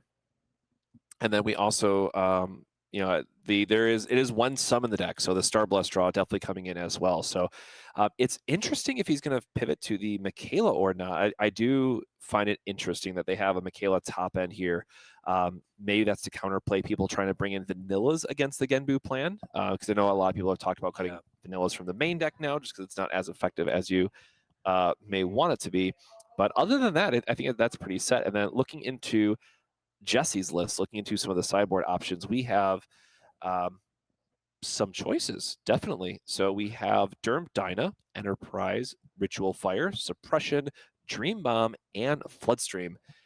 All of it feels good, if I'm going to be honest. Like there's a this one's much easier. I'll take one of each, please. Yeah, there's an interesting point of the unblockable race where Derm Dyna, because it works with Smack, can be really important because you don't want to give yellow a bunch of draw and cores, as we just saw that last game. Suppression can be good to help you just have stabilization. Ritual Fire, good, very good removal against yellow. 4K hits so much. And then Floodstream, just a great answer for Genbu unblockables. And then the important note is we saw how important Flagellum was in that first game. We have 2 Dream Bombs main and 2 more Dream Bomb sideboard. Dream Bomb is also very good at catching the unblockable side of Genbu, but it is like the best insurance you could ask for Luster, because yes, the defending player gets priority, the attacking player with Flagellum then tries to play their Exhaust Nexus, which immediately resolves, and then you go, okay, you probably have a second one in your hand, but I'm going to Dream Bomb your Flagellum so you don't get to cast it, and I think that's going to be really important for how that turns out. And then they lose that Exhaust Nexus, and it's a massive tempo swing back because the Flagellum goes back to hand. It is quite expensive to set up unless you've been plussing a lot off of the Blessed Cathedral. So we did see a bunch of Nexus removal off the rip in game 1, and we'll see if Jesse can bring it back for a game 2. But it looks like Alex did find his key Nexus that he wants to see turn 1. So we have a Matin goal from Jesse's side, just giving us that extra ramp and setting a card down. Looked like it was an Ice Shield to me, but you know, what do I know? I'm just a guy on a stream watching through a camera lens, but I'm pretty sure that was an Ice Shield. All right, so Alex has his first Nexus and a load of possibilities before him as he comfortably sets up for this second game, being up ahead 1 already. He's got to feel great. Yep, so good old Dual Eagle coming back online. Also feels great, especially when it draws you another card off the Nexus. Yeah, I'll go up to 6 life and have my card draw for the turn. This seems great. Yeah, it's hard to find a better start off than that. So we have Black Lance, we have Floodstream, Curse, Beldegor. Oh, gee, whew, that is a lot of curse. To be fair, in yellow, it's usually a good thing that you want to see because your opponent's going to try to go wide. However, once they know about the secret sauce, it's not as good, as it were. But this is also some of the issues that you run into with the deck is that you do sometimes just draw all of the top end, and it can feel quite bad. So we have a Beldegor here just coming down to be a blocker and give us that 4K get in the way, as it were, of this Dual Eagle. Yeah, any roadblock to stop the life gain and all that from happening, you're happy to have. It's got to be extra frustrating to have a handful of expensive stuff because part of Jesse's strategy is to dump a lot of his cards out so that he can refill with Smog or Black Lance. And if you're forced to hold on to these expensive things, that can leave you in a really awkward spot. Yep, but with Alex's Phantasmal Paradise, on turn 1, getting that set up, we should expect to see a lot of draw from his side as well. So, yep. Can see several more Fabled Beast already in his hand. Yeah, it looks like Alex is going to be drawing 2 for a while here every turn. Keeping the Soul Core on the Dual Eagle, so 3 cores there, 2 on the clock dial. And again, probably just trying to set up for, hey, I want to swing for 6, and I'm sure he's going to catch the Soul Core here. Yep, there we go. And making sure it's on the right spirit. And then 6K is going to come across for Blessed, which, again, we don't mind ramping as much as the Smag side of it, but staring down the clock dial behind it, you're going to gain 1 either way. Can be a bit rough. Benalis is only a 3K to a 1K. Or I'm sorry, it is 2 cores on Matin Goal. It's 3 to 3. A little bit of a glare there, hiding the tic tac, as we like to call them. Those iconic tic tacs. Yeah. I'm a poker chip fan myself. That's what I use for my cores. That's a lot of fun. Yeah, Very we've seen satisfying clink clank as you shuffle them around. Highly recommend. we've seen dice. I know people have used cards from other card games. Of course, some Sure. people like to use cards from other Bandai games. Union Arena. Keeping it in the family, Yeah. if you will. Yeah. Union Arena has some very beautiful foils that would show up wonderful on camera, but we got to keep it to cores, at least for the stream. Make sure it's easy for everyone to see and are using the same resource on both sides. Sure. So Starblast just going to draw up some cards, see if, again, we can try to dig ourselves out of this really clunky start, unfortunately, from Jesse's side. Yep, Floodstream is nice. Dream Bomb, we do have a Curse combo, which should hopefully ramp us up and give us some utility, but we are going to find ourselves with Alex being able to just draw 2 every turn. You're going to have that 1 Curse combo initially, and then it's going to be pretty scary for what else they can follow up with, because Alex is definitely going to keep 2 cores and everything for now. Yeah. And, you know, making a 15 core play is kind of rough sometimes, and you don't have your Butterflies and your Forest Guardians and your Smags giving you all the extra ramp. Goes another hit there. Alex goes up to 7. What's the highest life total you've ever seen in a game, Koz? Oh gosh, last weekend in Atlanta, one of my opponents got to 10 on me, I think. I'm trying to remember, or no, that would have been 9. No, it was 10. Math is escaping me, but quite a bit. When I'm trying to think of like the Smag deck, and then of course there's been some like Blessed Mirror shenanigans that go on because you have Ice Shield that's healing you back up and whatnot. But whew, there's a lot of life gain happening, Sure. both here at the Pro Tour in Portland and a few other areas we've seen over the course of Season 3.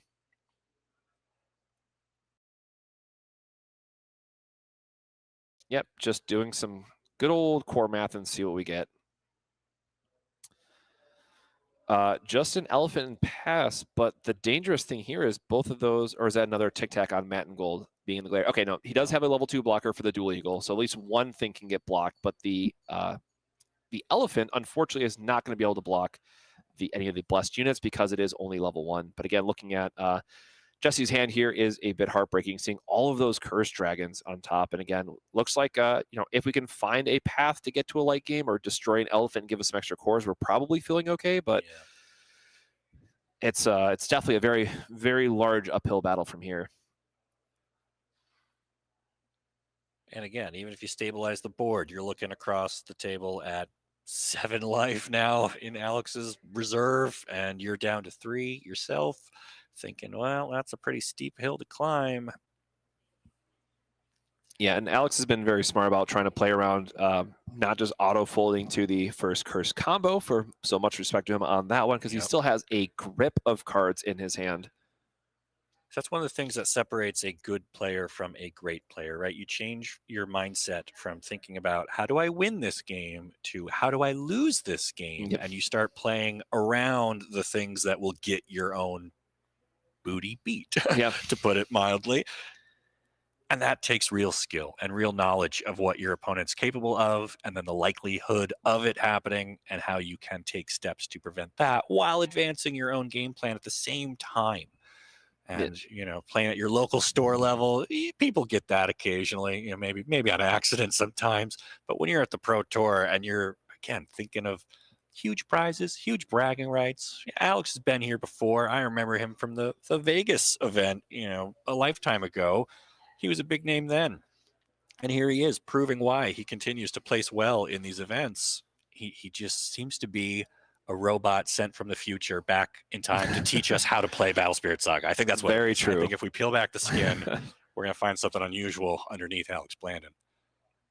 So getting a draw 2 here from the Black Lands, of course, the elephant is going to allow us to recycle our cores. Looks like he's just trying to build up some reduction for that curse dragon the following turn, but again, can't really afford to pay cores off things just yet because the elephant needs to refresh, and you also want to make sure you have multiple blockers for Dual Eagle's effect. That said, we do have a interesting play option on the next turn where, depending on what BP's Alex Blandon has access to, we could do a play where we're paying cores off of our elephant to draw some cards. Now, it's unlikely that he's ever going to put the cores on Phantasmal Paradise. I'm sure he's very conscious of that, but there are still these, outside chances that we might get to see this elephant getting destroyed and hopefully taking a few other things with it.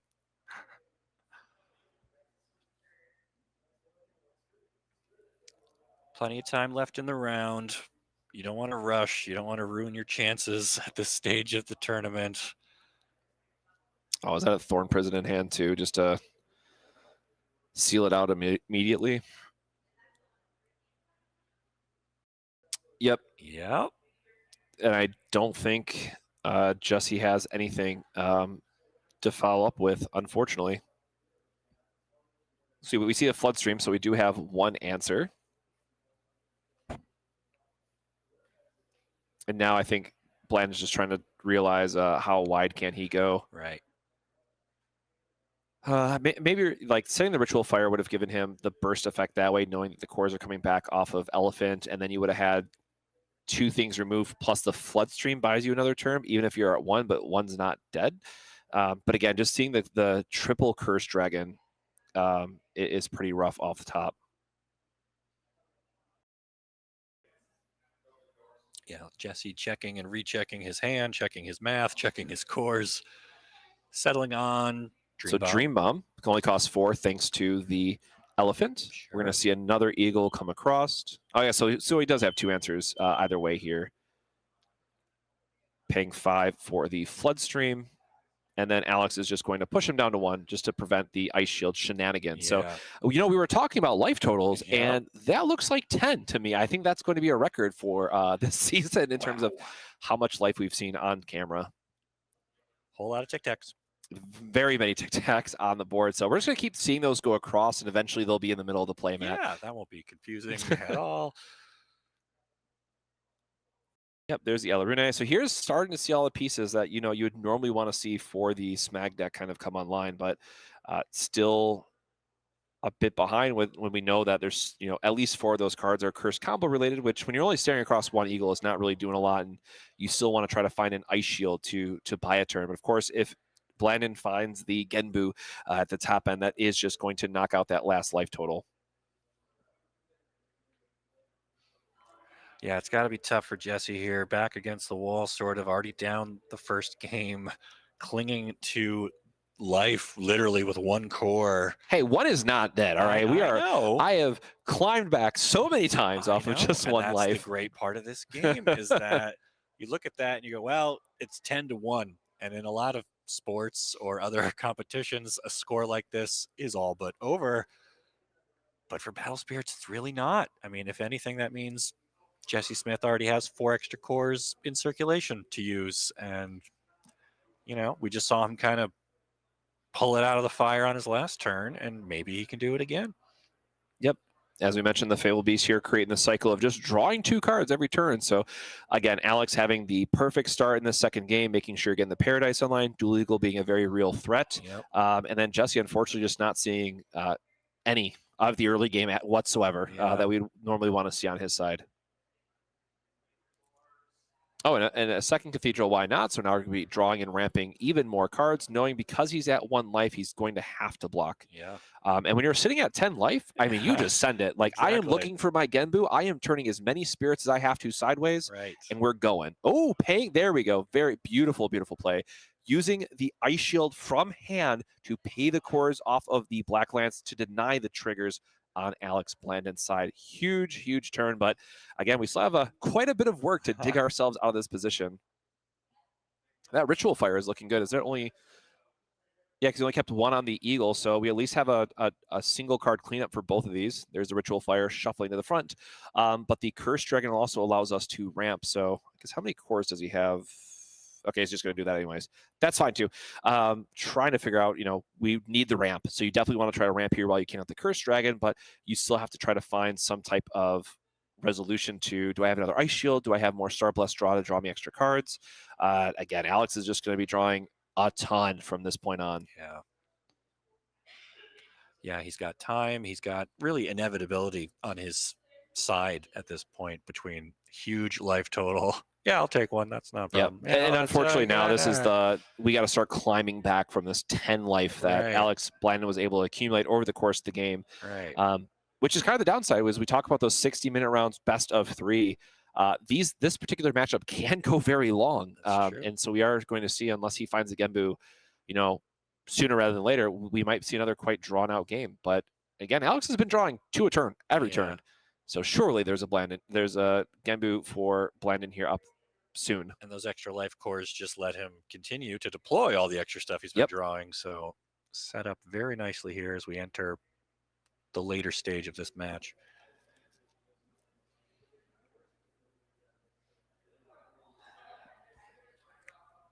Yeah, and we see some hippos coming back down, being 4K, still threatening the, hey, you have to block these, but I'm still going to ramp 2 and draw 2 per interaction here, which is a really rough spot to be in. You know that you're just getting drowned out by this card advantage that Yellow is able to put on because they kept their Nexus online and are just running spirit after spirit.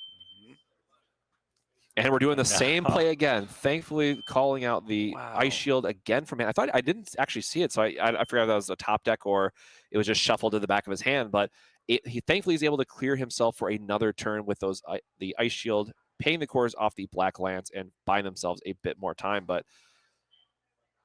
yeah, we are in the we just gotta push double curse combo, double smag here. You're saying buying time. Really, you're buying turns because the clock for the match itself you can't extend. So there is still pressure really on both of them to get this game over with, for better or worse. Yeah, you would hate to see a game 3 with this state where it's you go into game 3 and you don't get to play the full match because the time and a match procedure can be quite rough as it turns out. So I think they have a clock on the table, or maybe they can ask the judge for time, but we're in a position where Jesse just has to turn stuff sideways, try to end this game, and try to get into a game 3 with more than 10 minutes left. So yeah, you can just see him very quickly. Let's turn stuff. I think somebody probably asked for a time check. That's what probably just happened. And we know that we have the Absolute Ice Shield set from Blandon's side, or what we assume is an Absolute Ice Shield, and surely he has drawn another one by now, when you've seen 30 cards, it feels like, that he's been able to draw through. Right, so it's not even a question of can Jesse Smith put together a knockout turn, it's can he put together 2 or more knockout turns. What do we have in Alex's hand? I mean, we're seeing another Cathedral come online. Like, it just must be Brick City if he's not able to. An eagle in the door. There's Arcanum Hex. All right, it looks like he's trying to do the math of just swinging through where he can apply just enough pressure to continually drawing himself extra cards. Because remember, Jesse was able to shut him down the last 2 turns now with the Absolute Ice Shield plays. But now this Cathedral is coming along and saying, I'm going to draw 3 cards now and ramp 3 cores. I mean, the cores, who cares at this point? He has a billion cores. Gosh, and a Burning Force here, just try to save a blocker, probably respecting like a Thorn Prison play. But again, that draw 3 is going to be brutal. Still no Genbu. Well, did he swap to Luster, I wonder? I'm very curious. I wish we had a draw count now at this point. That is impressive, to say the least, that he has not seen a Genbu. Now, actually, I'm gonna go double check the list that it was 4 and not 3 or something. A little crazy. No, there is 4 Genbu even. So we've seen 10 life cores at once. What's the most cards in hand we've ever seen? Oh gosh, back in the dark times, the darker meta of Netherworld Depths. That's true. I don't even know. That. There are 30 cards, I think. Honest to goodness, there was most of a deck. We had some games that we had to play through back then. I am very happy that card is gone. Yeah. It would be, gosh, with all the ramp that we have now in the game and how set 3 is kind of shaped up, I could not begin to imagine what Netherworld Depths looks like in this format. So here we do see the Forest Guardian, which is able to tap down his blocker. Looks like we have a Flood Stream just to immediately check it.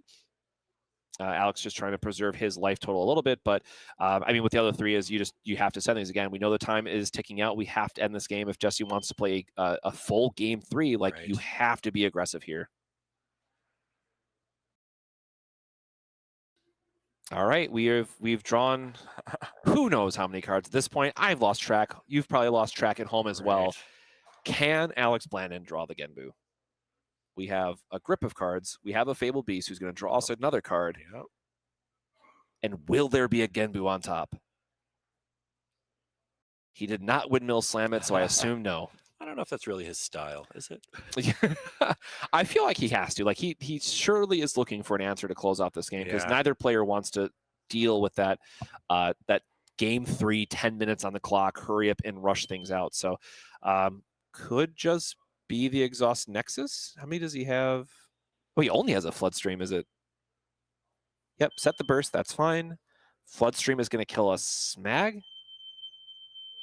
Honestly, this is impressive. If the only magic that we saw in all those spirits was a flood stream, that lets you kill one thing, which then brings back the Beldegor. I'm pretty sure is in the trash. Like that doesn't even remove, using my air quotes here, remove the blocker to get out of it. Okay, another one to go wide, so that's a little bit better. That makes the Flagellum play stick. I think Jesse had another flood stream in his hand. Let's see what he, of course, he puts it down as soon as we try to have a look at it. Yeah, this is, again, just the case of how wide can Alex Blandon afford to go before he's going to get hit with that curse combo on the back end, but we know he has an Absolute Ice Shield down, that he's safe for another turn. Right. Still, you don't want to overextend into something as obvious. Yep. Although we have just the one core each on the Hex Knight, but again, Alex is showing, hey, I'm going to draw 3 cards and ramp 3 cores no matter what you do. Just bully my way through this because you don't have options or time. Gosh, he has another Ice Shield, but we've been burning through so many. I think this is Ice Shield 3 from Jesse's side, if I'm not mistaken. So he can do the same, you know, pay it off play and hope for the best.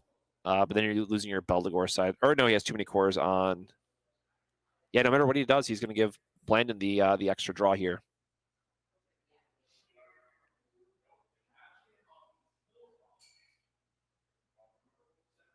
Yeah, we're kind of just stuck here way. I mean, this is definitely feels like a game that's going to be ending on one turn or the next, right? Because Jesse's going to have access to the curse combo, which is going to help clear the board and make sure that we're able to, you know, put the pressure back onto Blandon to reestablish the board and try to attack for that last life.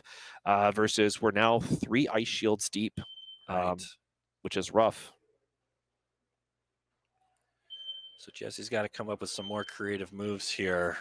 I think even if he did curse combo wipe away everything on the board, Alex just goes, well, I'm still holding 59,000 cards and I'll play 4 more of them. Yep, and Alex doing the gesture of like, hey, are you going to curse combo me? Let's speed up the time. You're going to ramp 4. Yeah, shortcutting a little bit much, but again, both players are well-versed in Battle Spirit, just kind of going through it. We're going to ramp 4 onto the Cursed Dragon. Blandon's board's going to get cleared. We're going to pop that Ice Shield, and then we're just going to very quickly go back to Blandon's turn again and say, hey, did you find what you needed? And I did actually miss that Smag's BP went down, so that was another way to deny the draw again. So another Ice Shield, another refresh, and off the top, is it a Genbu? Another Phantasmal Paradise. Nexus. Look, all right, yep, play both. Oh my God, I love this. It's like, look, I'm playing both of these. I have all the Nexus in the world. I'm going to draw 2 more cards, and I'm going to find this. Starts with this is, I'm sorry, draw 3. Yeah. Excuse me, I forgot about the original. 1, 2, 3. All right, is it? Upgrade that to a triple eagle. Okay, he didn't windmill slam it again, so he's got to be like losing his mind that it's still not there. There's no way. There's no way. He had, okay, you have the Star Blast, sure. Like, just draw more cards, right? Like, you're not ever going to set it. Just draw more cards. This is impressive. Ice Shield, buy another turn, another Hippo. Well, okay, well, he finds the Ice Shield, so he's going to do another, I get to draw a billion cards again. Holy cow, we are so far along in this, and he cannot find a Genbu. All right, we're going to core up. We're going to do this little song and dance that everyone's used to by now. We're going to attack. We're going to make him draw a bunch of cards. And I mean, Jesse has got to know on the other side of it, like that's got to be something that's going to allow him to find the Genbu. Oh, it was literally the next card. So, all right, there's the Genbu for the next turn. And we're going to have to see what Jesse Smith can put together. I can't see if Jesse, because we have not had a good look at Jesse's hand this time to see if he has, you know, one answer or not. But it is truly impressive how far we have gone into this game. And Blandon did not see a Genbu. Yeah. Well, that's the beauty of a trading card game. When you shuffle up these decks, anything can happen. Your win con can be buried in the bottom quarter of your deck. And across the table, Jesse is cursing himself because he drew all of his top end in his first 10 cards. It was almost the exact opposite, but that's just how it goes. So we're going to see Smag again. I would wager a guess that Blandon has more cards in hand at this point. Just a little guess. By a narrow margin? Oh, gosh. But we'll see what he's able to draw off top, because you still need a piece of interaction. And, we can pop the Ice Shield, but because we had to use our Ice Shield so defensively early, because Blandon was very correctly able to knock him down to 1 life, we're going to find ourselves in a position where we are just, and it looks like he didn't have a single spell. So this is just going to be a game then. I don't think there was a vanilla in his hand for the free block.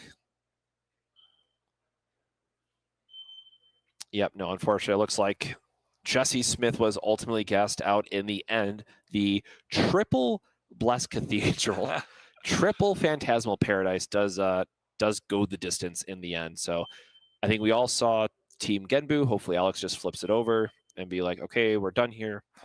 Yep, then there's the Alex. Yep, flip it over. There it is. So, Floodstream and rough. He's gone how many cards deep to find the Genbu? I love how frustrated you can tell Blandon is right now, just being absolutely flustered of like, look at all of this. Where is my Genbu to close out this game? Yeah, there it is. There. I love it. Absolutely love it. Whole conversation with just those hands. All 4. You can feel it from here outside the room even. Very understandable, though. That was, it's variance at the end of the day, as you know and love, and it is, again, variance on both sides, to be fair, right? We did see Jesse just completely whiff the top end of his deck, all in his hand, the first 7 cards, and then Blandon on the other side just could not find a Genbu until the bottom, what was that, probably 15 cards of his deck, all 4 of them, no less, so that is card games sometimes. Yeah, variance happens to everybody. It's how you handle it that decides whether you're going to make it into the upper category of players or if you're going to be the final boss at your local store. You can only flip a coin so many times expecting to get different results out of it, and luck has a way of taking your game in a different direction. But this was a really interesting one to see play out, and I'm glad we got to feature that on camera. I'm sure Alex is going to be glad to watch that footage over and over. It's going to be I know he's going to give me a hard time about it. And memed, and now we've got a nice reaction. Look at this handshake of frustration, but still got to walk away from this feeling pretty good. Up another win, still undefeated going into the 5th round coming up here next. So what happens? Where do we go from here, my friend?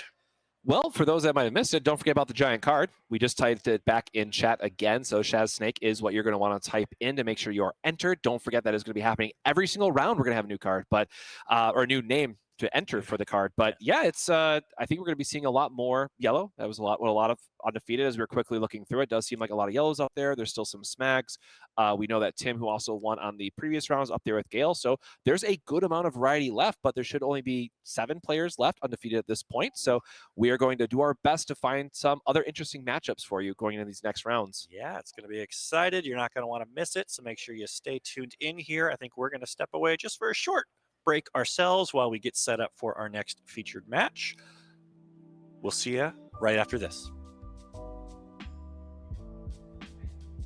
Welcome back to the Battle Spirits Saga Pro Tour. We apologize for the delays. Really appreciate your patience. I see in the Twitch chat some people are wondering what's taking so long. Well, as we explained earlier, we've got a giant ballroom filled with players. They get seated for their round assignment, and then we grab a pair to move over to the featured table. And sometimes the logistics of that introduces a bit of a delay. And without getting into specifics, we just had some players who needed some extra time moving all of their game pieces from the initial table to the featured match area. Good news is we're now ready to proceed. I also think there was an aspect of a time illusion happening for the audience. A 12-minute white aggro match happening before a slight delay in gameplay really adds to the effect of needing to wait for a minute. Anyway, we're here now. The sun is starting to set in Portland, but this tournament still has quite a ways to go for day 1. We did find an interesting matchup here to feature on our table, so let's switch on over to that and get a look at this round. we are heading into round 6. And before we get too far, and before we forget to mention it to the audience, your chance to win the oversized Cthulhu Shark card seen behind us just a moment ago. Yep. The word for this round is Night Gaunter. That is Night Gaunter, no K. This is not an armor-wearing, sword-wielding Gaunter. It is just an evening Gaunter. That is Night Gaunter. Exclamation point, Night Gaunter to win the Cthulhu Shark. Now let's get into the matchup. Right, so this one features 2 predominantly red decks, a little bit different strategies behind them. One looks to be a touch more aggressive, one looks to be a touch more mid-range or maybe even controlling.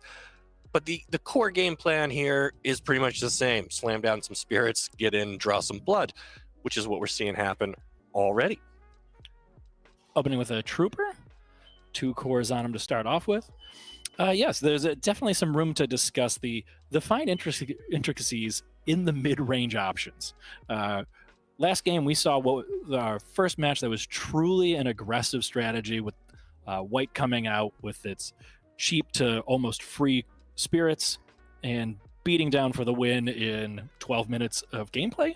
And in this match, we have 2 decks that could argue they are somewhere between mid-range and control for George's deck and somewhere between aggro to mid-range for Adrian's deck. Right, and both of these are still undefeated at this point in the tournament. It's important to note these are some of the last remaining undefeated decks in the room, and that's why we wanted to put them on screen here, and that's why I took a few extra minutes to get them untangled from the regular tables and brought over to the featured As zone. a matter of fact, this is our table 1 match. Yes. This is the top of what we have left in the standings here in Portland. So George on the left has a Dino Man, which is great by itself because it's able to punch above its own weight class as its only spirit there on the board. He likes to be by himself or with one friend. Yes.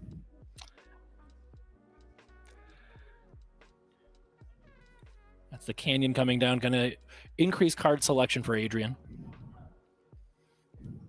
We saw how that came into play in one of those earlier matches. Drawing 2 and discarding 1 lets you filter through your deck a lot faster to find cards that are more effective in this matchup.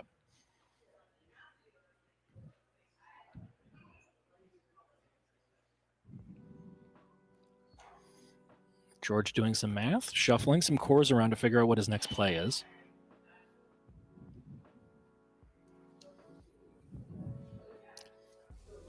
Sometimes rearranging the order of cards in your hand helps you realize that you have other options available to you. Well, it's that. It's also both players are, I won't say nervous, but this late in the tournament, you want to maintain your position, and not make any obvious blunders that you're going to regret tomorrow morning after you've slept on it and realized. So I think some caution here is warranted. Yeah, It's going to be a bunch of cores getting piled onto that lone Dinoman, though, along with a set burst card. And the action passes back to Adrian. Is that a Rain Needle going to the trash? Discarded to the Canyon.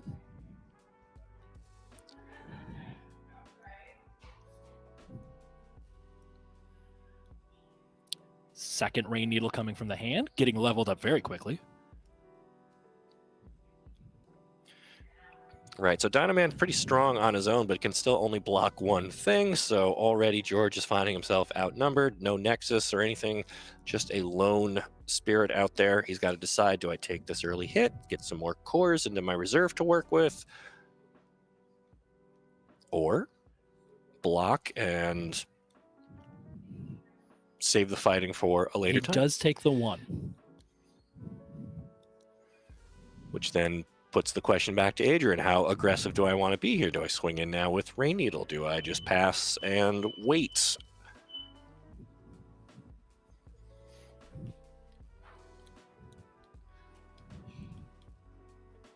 Adrian has not passed the turn back. George continues out. There's the pass of the turn. No. Nope. Second thought. Go ahead. You sure? Core All step. right, core step. Don't want to rush through Draw any step, of those. refresh.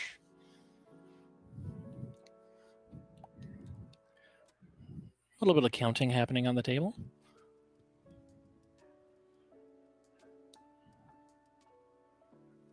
Adrian seems settled. Hand is face down on the deck. We got a Burning Force. 2 Meteor Seagworms. And I think one Dream Bomb kind of hiding towards the back there I might have caught.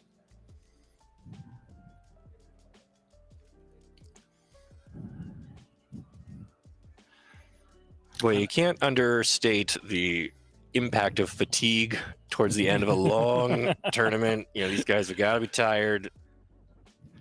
And the pressure of maintaining that undefeated record, you start second guessing yourself. You start thinking things through. It is hard to play loose and fun at this hour in the day. Right. There's the Meteor Seagworm. Coming in, shuffling around the counters.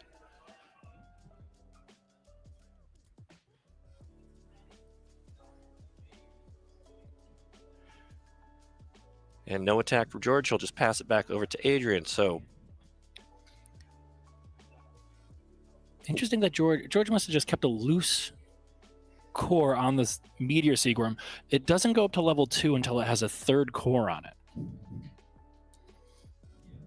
So it's still just level 1. Does have the Awaken ability, actually, so that could play a factor.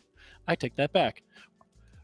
With Awaken, he'd be able to flash the core over from the Dino Man onto it, leveling it up to level 3 as a potential surprise factor.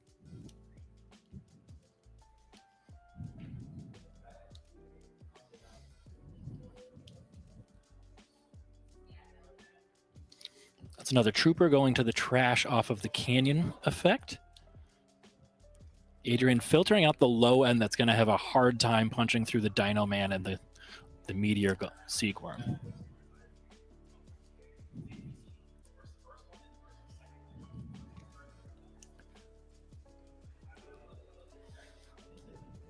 So do you think Adrian's going to try to go wider and overwhelm, or try to go taller and play some of the bigger spirits to outclass what George is capable of? I think that's going to be the question of the entire matchup here. How does Adrian want to play it? George managed to power down one of the more top-end creatures in his deck, and that's going to create problems for these small guys, or not. Trooper manages to punch through. George down to 3 life. 2 cores in the reserve. George starting his turn, refreshing. Adrian happy to get in a little bit more chip damage. All right. Ruby Sanctuary, Dream Bomb, a 2nd Meteor Emperor. There's the Nova. George is packing a Nova already in his hand. He'll take all the damage he needs to. He has a Seagworm on the field, Soul Core available to him. He will be able to reset his life total of 5 as soon as he's ready. Adrian's going to need to figure out some line of play that pushes through 3 damage all at the same time if he's going to be able to steal this game 1.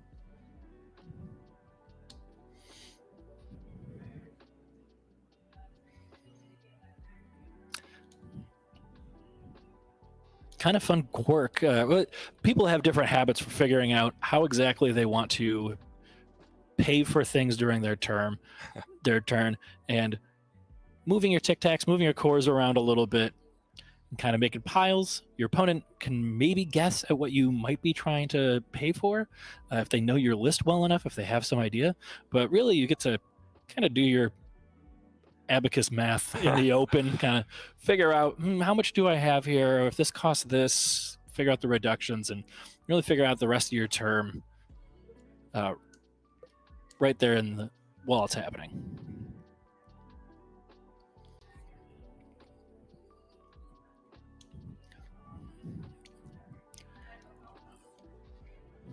Ruby Sanctuary offering a nice Nexus is a nice sticky option for getting your core reductions, which I think is going to be crucial for George. Turning the corner here on the early game, we might be powering straight through the mid game into some late game style plays in the next couple of turns pretty shortly here. Adrian deciding that, looking like he's depowering the Rain Needle. Playing a Bearded Eagle, full discount. Leveling it Bearded Eagle, Wait. another one of those great just vanilla beaters that has impressive stats, good discounts, really strong board presence.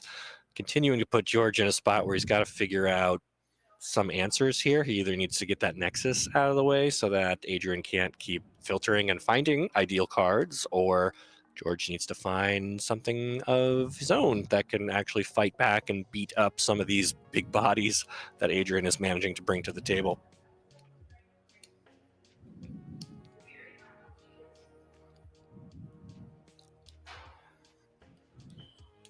George considering. Eagle declared an attacker.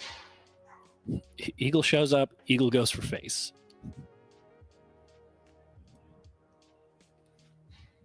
Ryan and I, a couple of bearded eagles ourselves. Wow.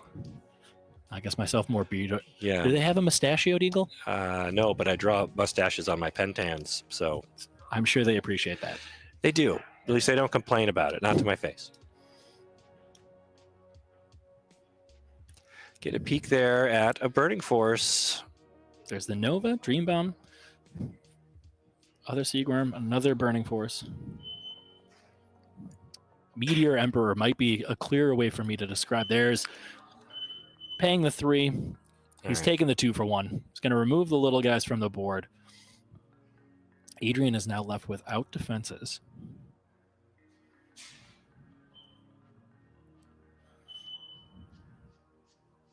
No defenses, but still plenty of life and a set burst, which presumably is Ice Shield. We're not really under tremendous pressure yet.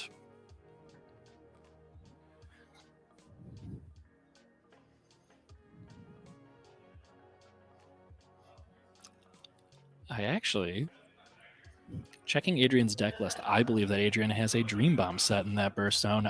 Adrian is not packing any Ice Shields. Sure he is. I am mistaken. Adrian's playing 4 Ice Shields. 4 Star Blast could be. Well, speaking of Star Blast, that's what George just fired off. Star Blast, still one of the more powerful cards in the format. Playing it from hand, replacing it with 2 more cards fresh off the top of your deck, and especially playing it in a red deck, getting the discounts on it, having to pay the full 4 when it's off-color magic in other games can sometimes slow down your overall tempo for the match. Yeah, and this is supposed to be Red's strength, right? Being able to draw extra cards with Star Blast, being able to field a bunch of cheap, efficient spirits, but we're just not really seeing that happen right here. George is keeping his board pretty small. He's kind of just banking up, waiting for the opportunity to play his big dragons. Adrian playing a Burning Force of his own, removing the Ruby Nexus. Yeah, it seems like he really wants to keep those reductions off the table where he can. And he knows that the Burning Force isn't going to be great against the overstated spirits that George has, so might as well tidy up where you can.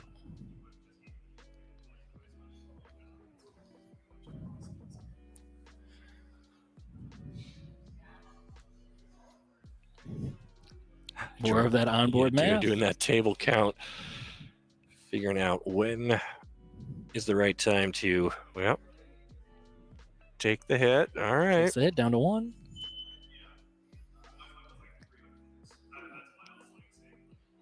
I think George is about to say thank you for all of the ramp that I just received. Yeah. Here's my Nova, and I'm going back up to 5. Good luck hitting me for 9 total in this game now that I have the larger spirits on board. Yep. Oh, yeah, and he took them off the Meteor Emperor straight away. There it is, ascending, which means he needs to sacrifice, but he used a Seagworm for the Seagworm. And Soul Core Tic-tacs. comes off the field, but the Tic Tacs do refill the life bar, so George has a second wind here.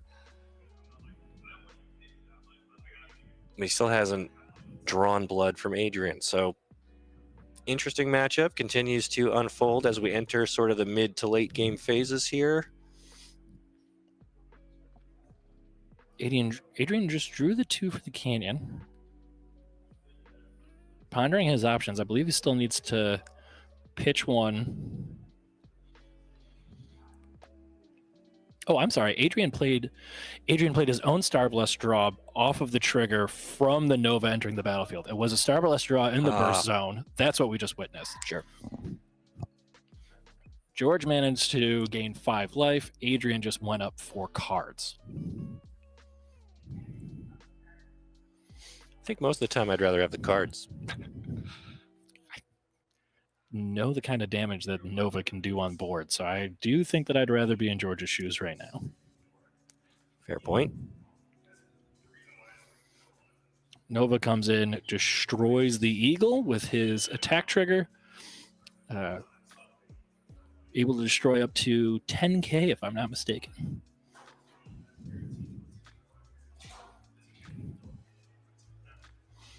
I think that's good. Leaves Adrian seemingly defenseless. He's already moved the 1 life down. And George is debating pressing the attack. And he does not. Passes it back to Adrian. There's the double draw. For the Canyon.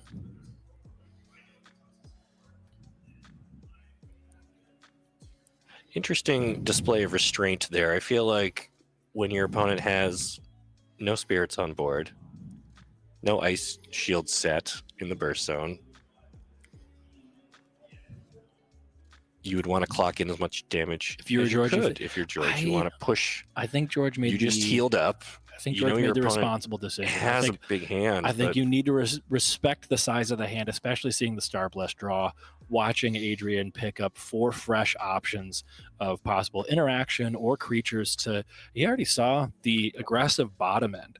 It's entirely possible that Adrian fueled up enough, and especially after taking the hits, would be able to afford playing out potentially 5 full spirits and turning them all sideways. Really putting it to George also has a burst set.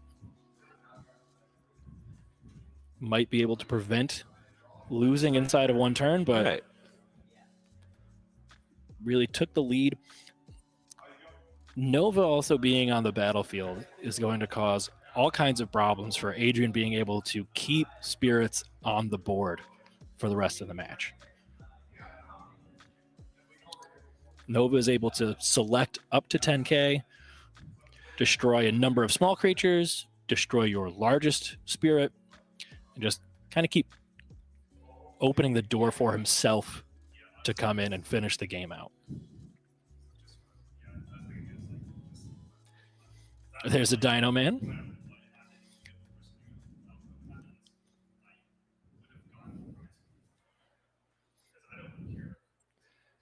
Dino Man loves to be by himself or have one friend. There's one friend. It's the Eagle, fully discounted. I think the other Dino Man who is friends with Nova is probably feeling better about his life choices, but as far as answers to that huge dragon, I don't know what Adrian's got available in his main deck. This is still the first match. I think there's a single Dream Bomb in there that could pick Nova back up. And it's notoriously hard to play Nova a second time. And even if you do, you won't get the healing effect again because your Soul Core's already gone. But actually, we know for a fact that it wouldn't be that hard for George to play the Nova again. He'd be able to play the other Meteor Emperor that we know is in his hand and a send off of that one. But at that point, is it even worth it to replay the Nova, choosing to ascend? You want to do some table counting. Count out what it's going to cost you to replay a 6-drop and then an 8-drop on top of it, sacrificing the 6. You might be better off just leaving the 6 on the board and playing one of the other numerous spells in your hand.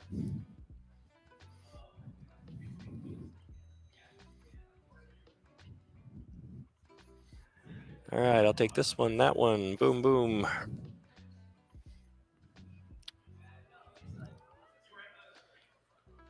I think George is doing some math. There's the Nexuses are adding. Nope, it's the Dream Bomb. Okay. Things are returned to Adrian's hand. I think Adrian would prefer to have things on the battlefield at this point. I mean, you need something to stand between you and that Nova. But honestly, having your stuff dream bombed is probably better than having it die to an attacking Nova. That's a canyon for George as well. So George already with a large hand size, a lot of powerful options in his hand. And Meteor gets pulled He's to the got front. his own dream bomb in there. Saw some more burning forces. Seems to have commanding lead at this point. He's going to play the Meteor Emperor out.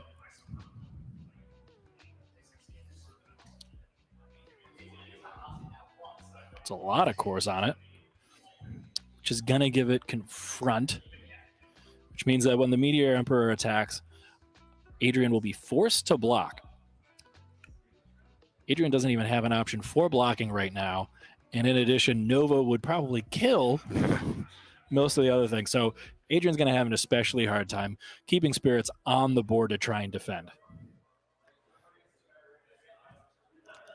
Nova's attack trigger killing the Bearded Eagle.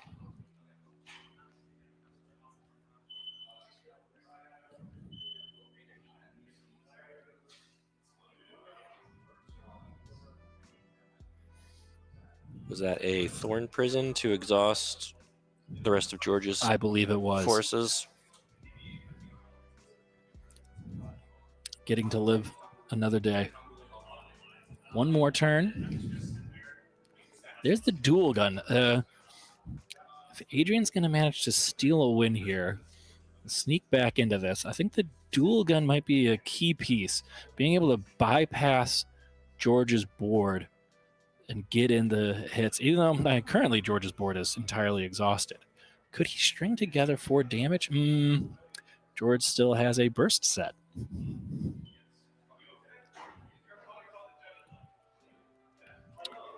You always have to take a minute and look around the battlefield in Battle Spirit Saga and make sure that you're not missing. Threats can come from the hand or from the burst zone and really change the shape of the turn that you're currently taking.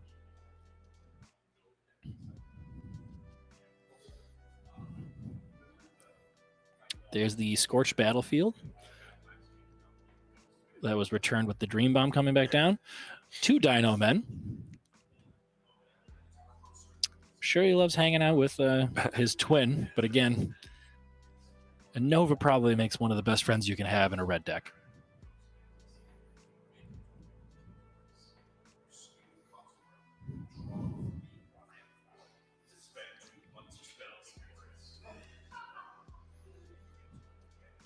Adrian staying aggressive.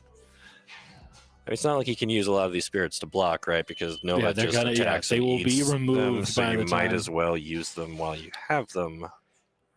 Scorched Battlefield, allowing Adrian to draw off of getting the hit in.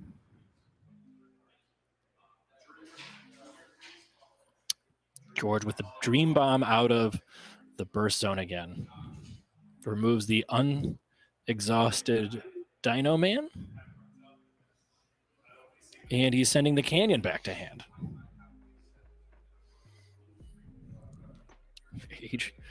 Ooh, a lot of flipping through these very large hands. A lot of options for both players to consider at any time.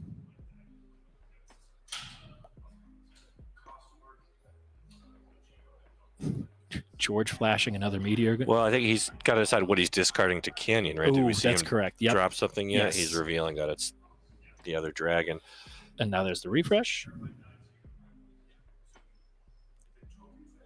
Adrian taking a look through the trash. Fun name for the discard pile, the graveyard, whatever you want to call it. Let me see your trash. Trash.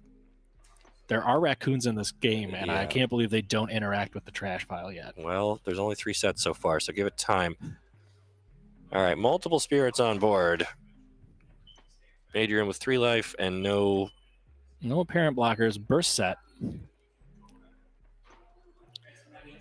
Bearded Eagle for George. Resets a burst. Tightens up his piles. It's nice to keep a tidy board. Well, yeah, at this point, you don't want to get sloppy and make easy mistakes, and just having that kind of routine for yourself, making sure all your ducks are in a row before you walk into some trap that you could have prevented had you been a little more aware. As people in chat are calling out that security beeping in the background is taking a toll on, I think, some people's decision-making matrices. And, it's been a long day, and it's not over yet. And one of the worst things you can do in the competitive scene is to make a mistake that's going to haunt you. Dino Man attacking now that his twin's out of the way. And there's another Thorn Prison. Slowing George's attack. Dino Man still on his way, though. There's the Ice Shield. Life will come down and then go back up. All right, Adrian, you bought yourself a turn, but George still has a very full board. Very full board of exhausted spirits. 2 Nexuses.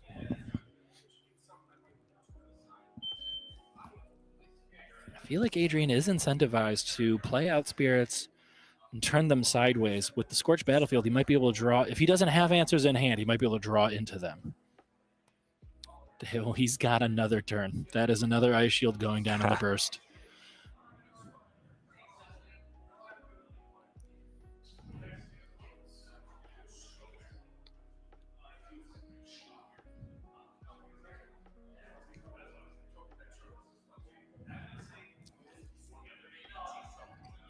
Adrian contemplating options. It is a late turn in an important round. As we said before, everyone's pretty tired at this point. Yeah. These are 2 of the last undefeated players. You don't want to make a misstep in such a long game 1 because it can haunt you for the rest of the match and probably the rest of the tournament. So many options, things to consider. George's hand looks a lot smaller than it has been. Is he down to 4 cards in hand? Does he have them evenly? A lot, yeah. He deployed a lot to the board. Still a healthy number of... Adrian maybe teeing up a go wide turn with the Rain Needle first. Adrian was such a small board. I think he looked for the cheapest way to start deploying reductions. Might have been why the Rain Needle came down first. Canyon. Adrian hoping to continue digging if he survives past the next turn, but we know that the Ice Shield pretty much guarantees that. Yeah, no way to remove a burst or prevent a Ice Shield from happening in this game so far.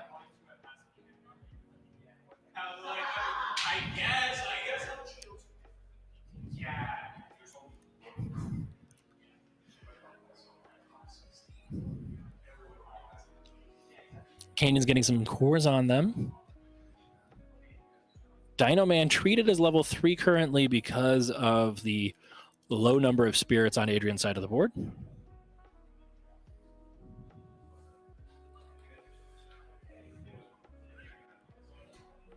George checking his options with the Dino Man coming in. Double checking his own burst, something that I need to do all the time while playing the game. Don't want to forget what you have over there, or even forget that you set a burst. Yeah. At this hour, there's another Dream Bomb. I believe that's 3 in a row. He's got to pay the full 5 for it. No reductions available to him, and he will return the untapped Rain Needle. And debating over the Nexus choice.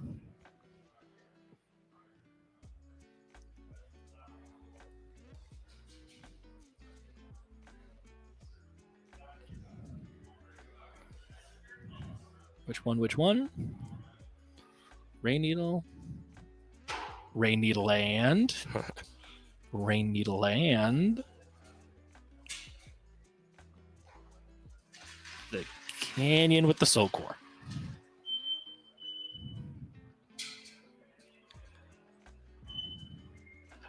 The Canyon with the Rain Needle and the Canyon with the Soul Core.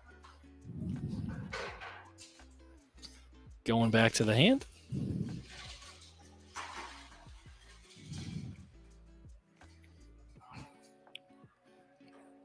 Adrian really hanging in after Nova coming down so much earlier. Yeah, it takes a special kind of resiliency to survive getting your teeth kicked in by a Seagworm Dragon Nova, Supernova Dragon Seagworm Supernova Nova. Dragon Seagworm Nova. I know. The names in this game are entirely factual, straightforward, in no way whimsical and No. silly. That's his title. It's, George missed the... George left a core in his... There he goes. He got it. As we were saying about keeping a tidy board state this late into a game, especially with one so developed, George making sure that his stacks were clean, I think helped him identify the missing core that he had left over in his trash.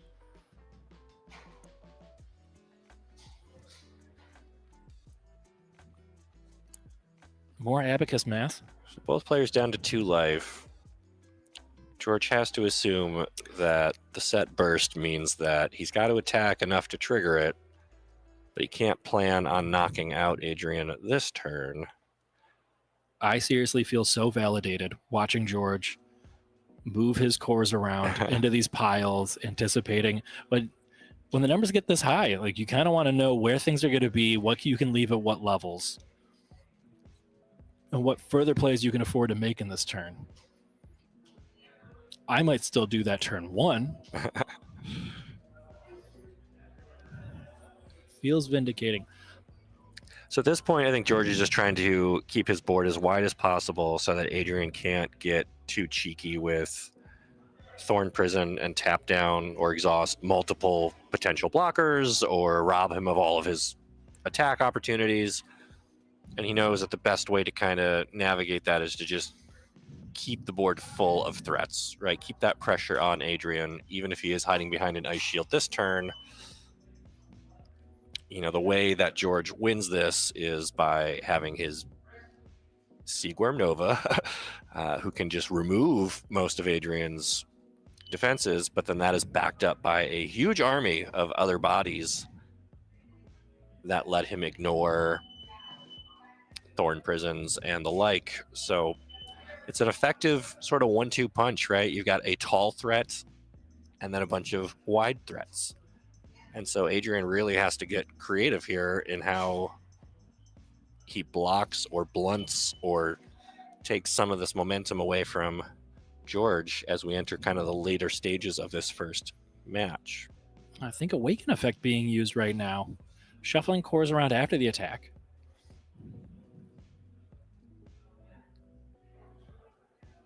At least after the attack was declared. Putting them where you might want them for the future.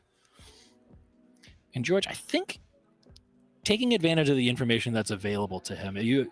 The trash is open information. George is allowed to check and glean information from that. Sure. He might be counting ice shields. He might be taking mental notes for what Adrian is packing for the impending game 2. Adrian starting his turn, draws 2 cards for the canyon. Was 2 canyons before that dream bomb. Yeah. Guys would have been able to see an extra card. So he discards, looks like Burning Forest, which wouldn't be much use against this very wide board anyway. A lot of cores to work with, but basically no presence on board, and you've got to start rebuilding, and you got to rebuild in the face of a dragon that's just going to burn down most of what you're able to play out anyway. Looks like Adrian has a suppression in hand, which you might be able to get kind of cheeky with, but George's ability to just take out your blockers on attack is going to leave you with little to no options on good suppression targets. Because of the way that this game works, when Nova attacks, it will destroy your spirit with 10,000 BP or less, and then you do not get to quote-unquote respond to that. If that happens, then it's your turn in the flash step to play your suppression. You don't get to increase your BP with Seagworm's. Right, you can't use it to ability. survive. Yeah. I'm gonna use a term from a different game here. On the stack. Stack doesn't exist in Battle Spirits, which does make for cleaner gameplay. There's been a pretty incredible back and forth. Oh, there's dual gun. So Adrian got Adrian dual swinging gun. for the fences. Dual gun able to make itself unblockable by paying the soul core. And plenty of nexuses on either side of the board for the check. But George is still at 2 life. Adrian needs to get 2 damage through and survive. He's got to either get 1 through this turn and then survive the next turn. So Adrian does have double heart in his deck. That is spicy. That would be... Is that... Which would let him He squeeze might 2 be- damage potentially out of that unblockable dual gun if he sequences it right. Yeah, and if he's well, got all Rain the Needle's pieces not it. there. There's the double heart on the dual gun. Let me take a look at that. So he's playing that in his main phase. And it says select a spirit with a soul core on it. Treat that spirit as having 2 red symbols this turn. And he needs to do that Then- during the main right. phase because he has to pay the soul core during the attack.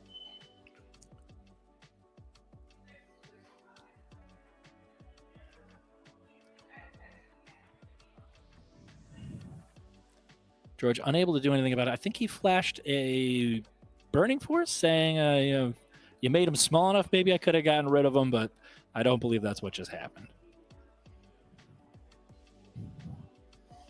Players Wow, get a clean thing. impressive turnaround from Adrian there. He went from having his back up against that wall to finding exactly the combination of cards. Gosh, did that take every... Dual gun, Did that double striking, unblockable dual gun is Did got that to be... He's got 2 guns. Of course he should be able Sure, to take 2 sure. life off of you. Shoots twice. Give them both barrels. Yeah, nobody sees that And- double heart coming. That was a... That's an exciting finish. Good call on it too. You had the call just a second before. Yeah.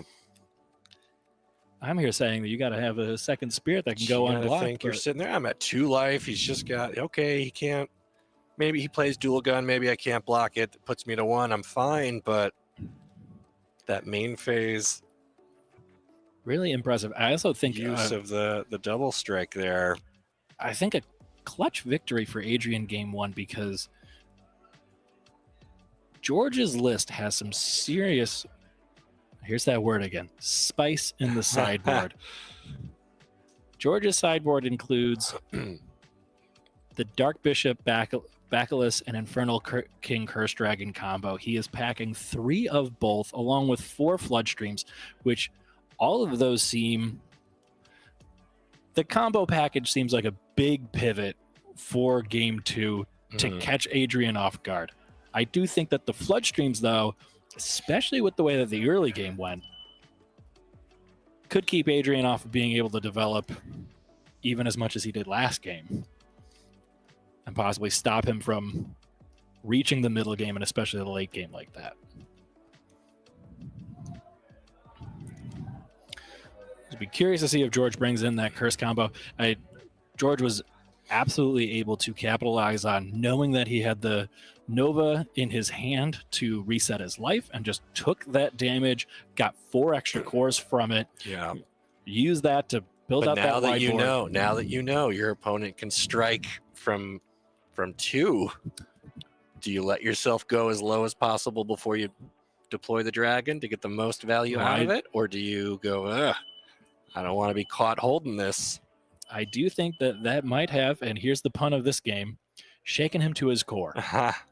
Okay. I get 1 per round. 1 per round. So we'll instate that rule now. Well, that was a pretty lengthy first game. They've got about 21 minutes left on the clock. Yeah, they've eaten well over half their time, even with the delay. But again, both players being very methodical here, taking their time, thinking through lines of play. Ryan, did you see anything in Adrian's sideboard that might be able to help catch George off guard? So Adrian has access to another Dream Bomb if he wants it. He's got a Burning Force in there. Could be useful against those Nexuses that we saw. He could have a third copy of Dual Gun if he thinks that's going to help him, but I don't know if you can rely on that trick working more than once. What's the word for that? Confirmation bias. Sure. Because the dual gun got there, so I'm gonna Right, go all in on results the- oriented thinking. Yeah, you I can't think go that's all I in think on that's that. what I'm. We're talking about results oriented thinking. Oh, the dual gun won me the first one, so I should overcommit to the dual gun strategy to win the second one. Yeah. Adrian is packing 2 dual gun main decks, so not entirely surprised, especially with the length of that game and with the Canyon being on board for so long. Not surprised that Adrian was able to find one. And in fact, we knew Adrian had that in hand for a number of turns. I think it was just a matter of finding the double heart, getting George to drop his guard, quote unquote, Yeah. down to 2. Adrian with the rain needle out the gate. Sets a burst, passes it over.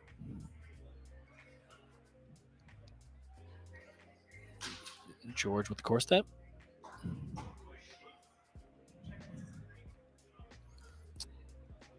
There's the Ruby Sanctuary. And there's the Dino Man. Dino Man, a great early turn play. We saw him hanging out and fighting tough battles late into the last game, but Dino Man is always feels good so early in the game just because he likes to be alone. He's got some impressive stats when he's alone. He just hangs out there and says, why don't you come over here and try something? I mean, it looks like he just bought George an entire turn, right? Rain Needle can't get in there. So Adrian just passed. George says, hey, I'll take this turn to pick up some more cards. And even with the result of the last game, I do think that George knows he has the upper hand in the long run. The longer the game goes, the more things should be in George's favor. Adrian found the correct line, lined it up, and took care of business with it. But the way that these decks are laid out, it actually kind of goes in reverse of what I'd originally described, with Adrian having small range to true mid range and George kind of having that big range. His deck doesn't look like a total control deck the way that you think like a white deck full of ice shields might be. But George definitely favors the game going a little bit longer so that he can play these large haymakers.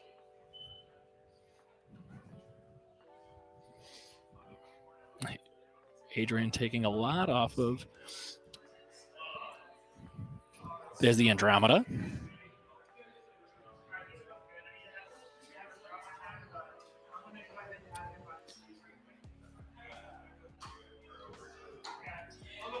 So Andromeda, good answer there for the Nexuses that George was setting up behind.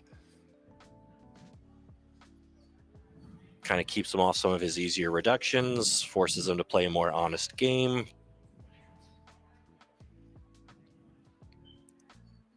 But that clock keeps ticking, right? I mean, yeah, both of them. The internal, the further the game goes, probably the more favored George is, and as well as the game clock is down to a little bit below the 20-minute mark. And this is only game the 2. second game, yeah. I think George having to rethink how he wants to handle turn 2. There's the Meteor Emperor.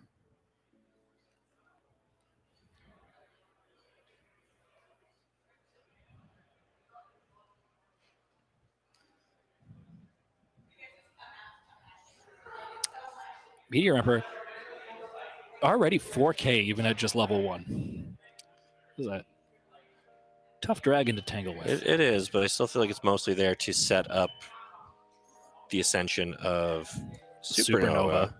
But we haven't gotten a good look at George's hand to know if he's already packing one of those.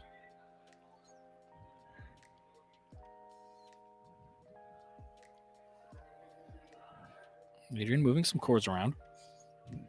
Kind of the name of the game. Keep calling it out, saying, oh, look at them shuffle them around, but it's all about the course. It's all about It's how you pay for things. They make up your life. It's all about the course. All right, here's a look at George's hand. Oh, hope you didn't blink. You missed it.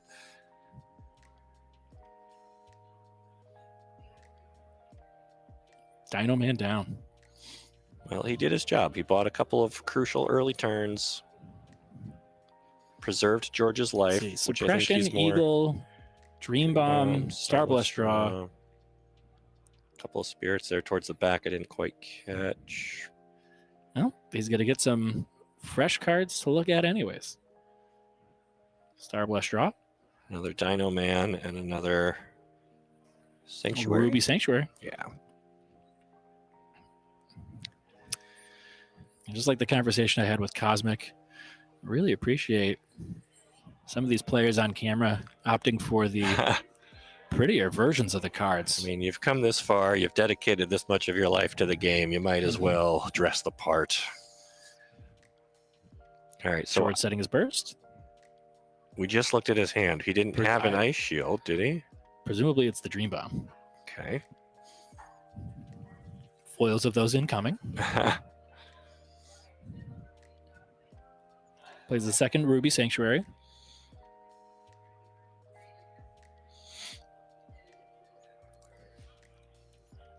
During your attack, when an effect on one of your spirits that costs 5 or more destroys one of your opponent's spirits, draw a card. Solid synergies with especially things like Supernova. Yep, and George saw he could get in an attack here, but Adrian had a suppression waiting, so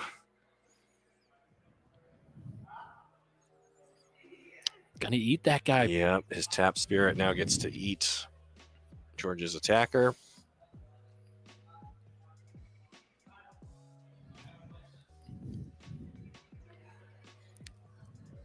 Suppression, very flexible. I like how you can save it until you absolutely need it to stay alive, and it kind of acts as a soft ice shield, or you can use it as a combat trick to punish someone who thought that they had a shot at you while your shields were down. And Yeah, you I just don't remember. Say, guess what?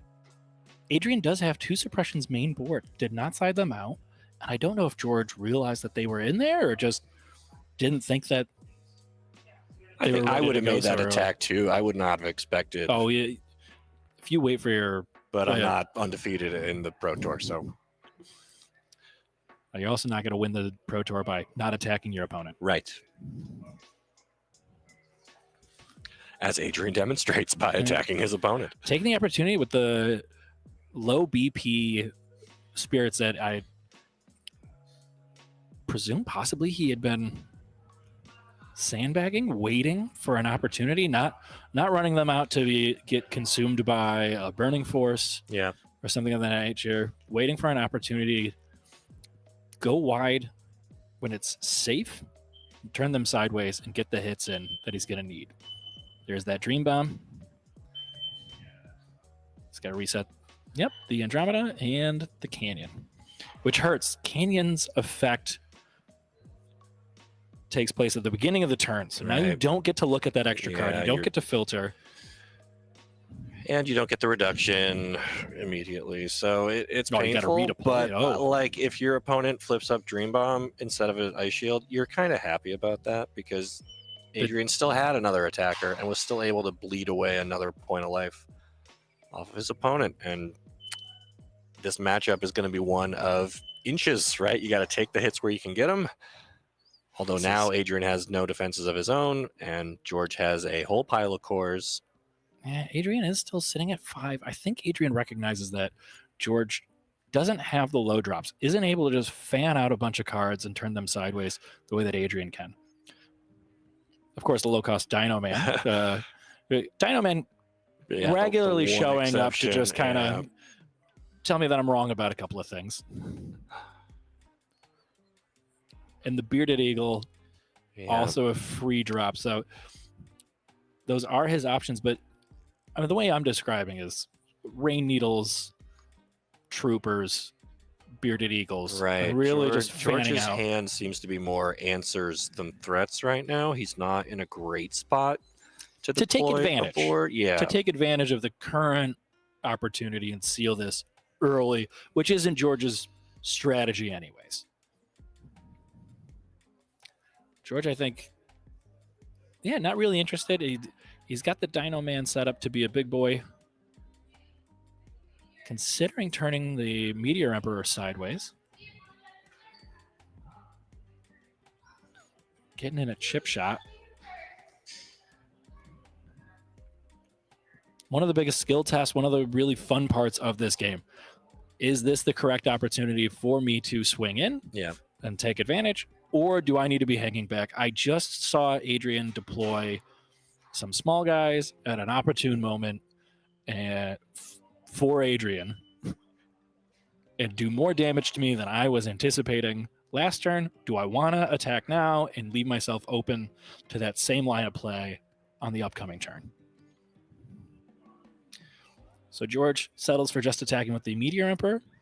Adrian refills his hand, refreshes, immediately moves 3 over, replays the Andromeda. 4. He points out it's going to cost 4. Yeah. Adrian with 0 hesitation. Being reminded of the correct cost does not change his mind about what he wants to play this turn. He wanted that Emperor back down.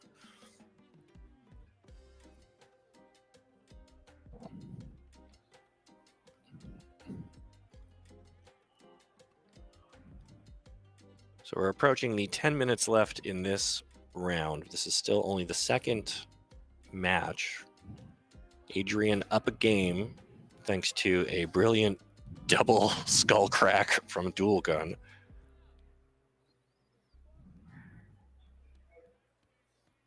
But I got to imagine he's feeling a lot of pressure to get this wrapped up in the next 9 minutes and change. Main phase Dream Bomb. Get that guy out of here again.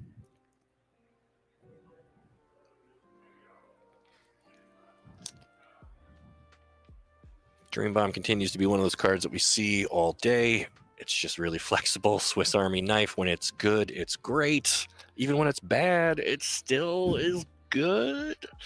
These guys really know how to get the most bang for their buck out of their Dream Bombs. Right. Yeah. My brother here, soon to be famously a yellow player. Whenever I'm packing my Dream Bombs, sending a Pentan back to hand just does not feel as good or as game affecting as some of the Dream Bombs that we've seen, especially this game. But using my Pentan to get a discount on my own Dream Bomb, which feels dirty. Discounting opposing colors magic. Why discriminate? Believe that's the Trident. Swinging in, destroying the Eagle. Putting Adrian in a difficult situation. It looks like, is George going to press it and push Adrian down to 1 with only 8 minutes left on the clock? Exactly. You either got to swing for the fences here or consign yourself There's an ice shield into from hand. overtime. Stops the attack. Not able to reset the lost life, but able to stop the attack.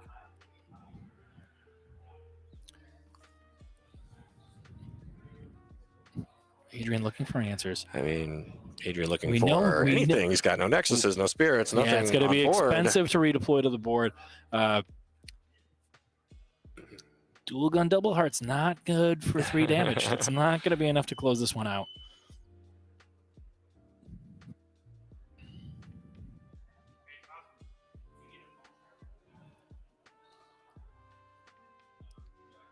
Oh, let's take a minute. While there's a few minutes left in the match, a reminder, Night Gaunter, the keyword to submit for the giant Cthulhu Shark card. If you're interested, this round, couple minutes remaining, Night Gaunter to enter.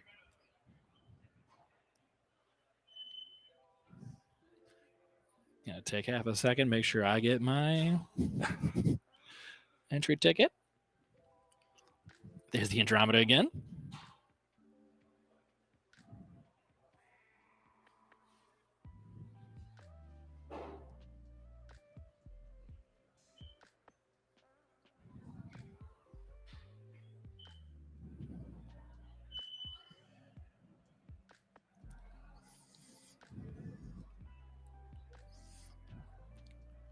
Andromeda swings. Dino Man, the only one standing on George's side of the board.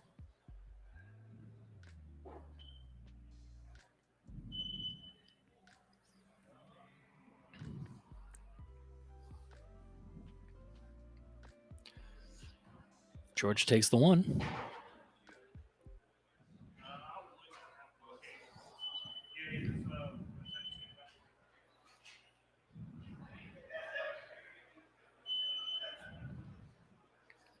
George sets a burst. Down to just about 6 minutes here. George has enough spirits present for a knockout. But Adrian's probably going to be able to shrug it off, at least for one more turn. George just enough for the free bearded eagle.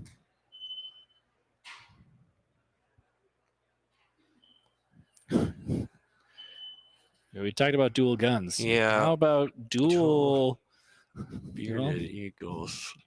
Not dual eagle. That's a different card. But again, George probably has to worry about all the other ways Adrian can blunt his assault this turn. George Thorn definitely prisons, looking at the dream bombs, burst set. whatever. And he's okay. I know I need enough bodies here to guarantee 2/2 damage. I'm gonna make you have an ice shield under there.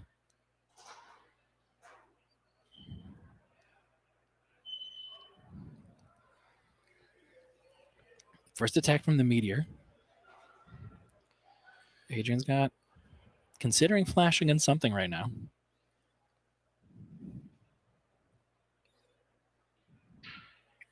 Adrian plays ice shield from hand. And George reminds him, okay, you still lose the life though, right? Yeah, I don't get an attack, but you're down to 1 now. Which really limits ice shield not effective from the burst zone. Right. If you're at 1 life, you need to be able to move the life down and then back up. So with only 1 being left there, if Adrian takes the hit, he's not going to be able to heal back up.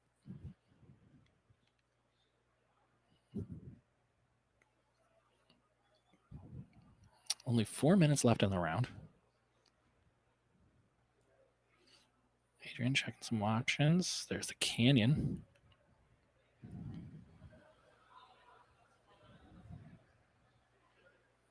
Scoops it up. All right, so Adrian recognized with just 3 minutes left, there was not really an opportunity to string together a victory plan there. So that puts it at 1 match apiece. Starblast draw in the burst zone for Adrian. Sure. And the clock continues to wind down. I don't believe there's a 2-minute warning. This is not the NFL.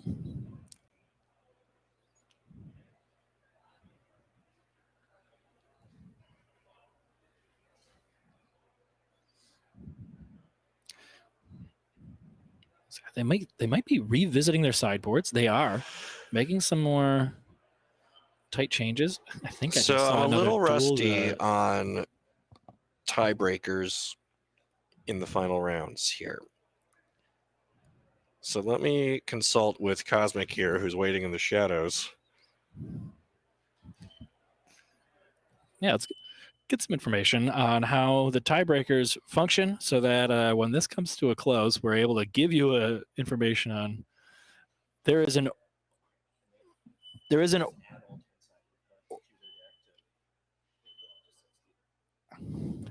Okay. So in the event of a tie, first it looks at life remaining, and with just a few minutes of turns here, unlikely anyone's life total is going to change. Then it goes to deck remaining, and players do have the opportunity in sideboarding to move 10 sideboard cards into their deck without taking cards out. And you want to have more cards than your opponent. So there is a strategy in loading up your deck with all of your sideboard cards. Just so I believe that's what we just saw. So that you have. I saw both of them look, and then I think slam those secondary piles into their deck. And then it becomes counting the cores that are in play. But I don't know that we're going to get that far down the tiebreaker list. Either someone plays a spirit and connects for that 1 point of damage, and we get a sudden death,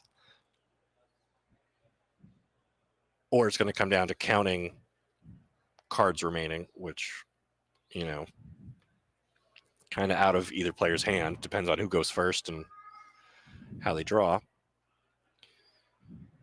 Like to the point where you would intentionally mulligan and not draw your extra card because you want to keep your deck as fat as possible. As low as the clock is, right? Any move that you can make to try and ensure victory. Adrian with the option to potentially make sure that the life is the one that counts. Dino Man. Well, yeah. Been seeing the third game in a row with the early dinos. Right. So I think both players are going to be careful with their life. And they're going to rely on having big deck energy and try to either force through that 1 point of damage.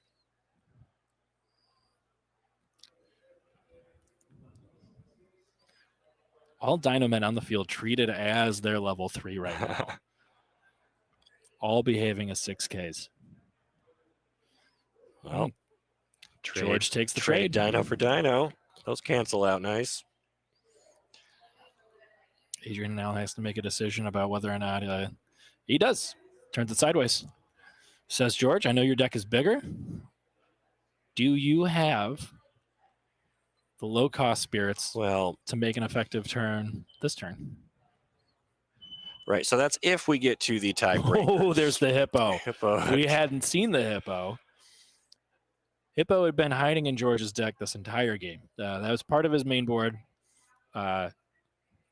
Brilliant play right now. Heal himself up. Take away the life from Adrian. I hear you correctly. Was life the top of the hierarchy for the tiebreaker? Yeah, if you run out of time. But it's not just the clock has run out, right? There's 5 turns. There's a handshake. George looks satisfied. Those were some really, really good matches. Good to see the sportsmanship at the end of kind of some grueling ones. Yeah. Some big back and forths.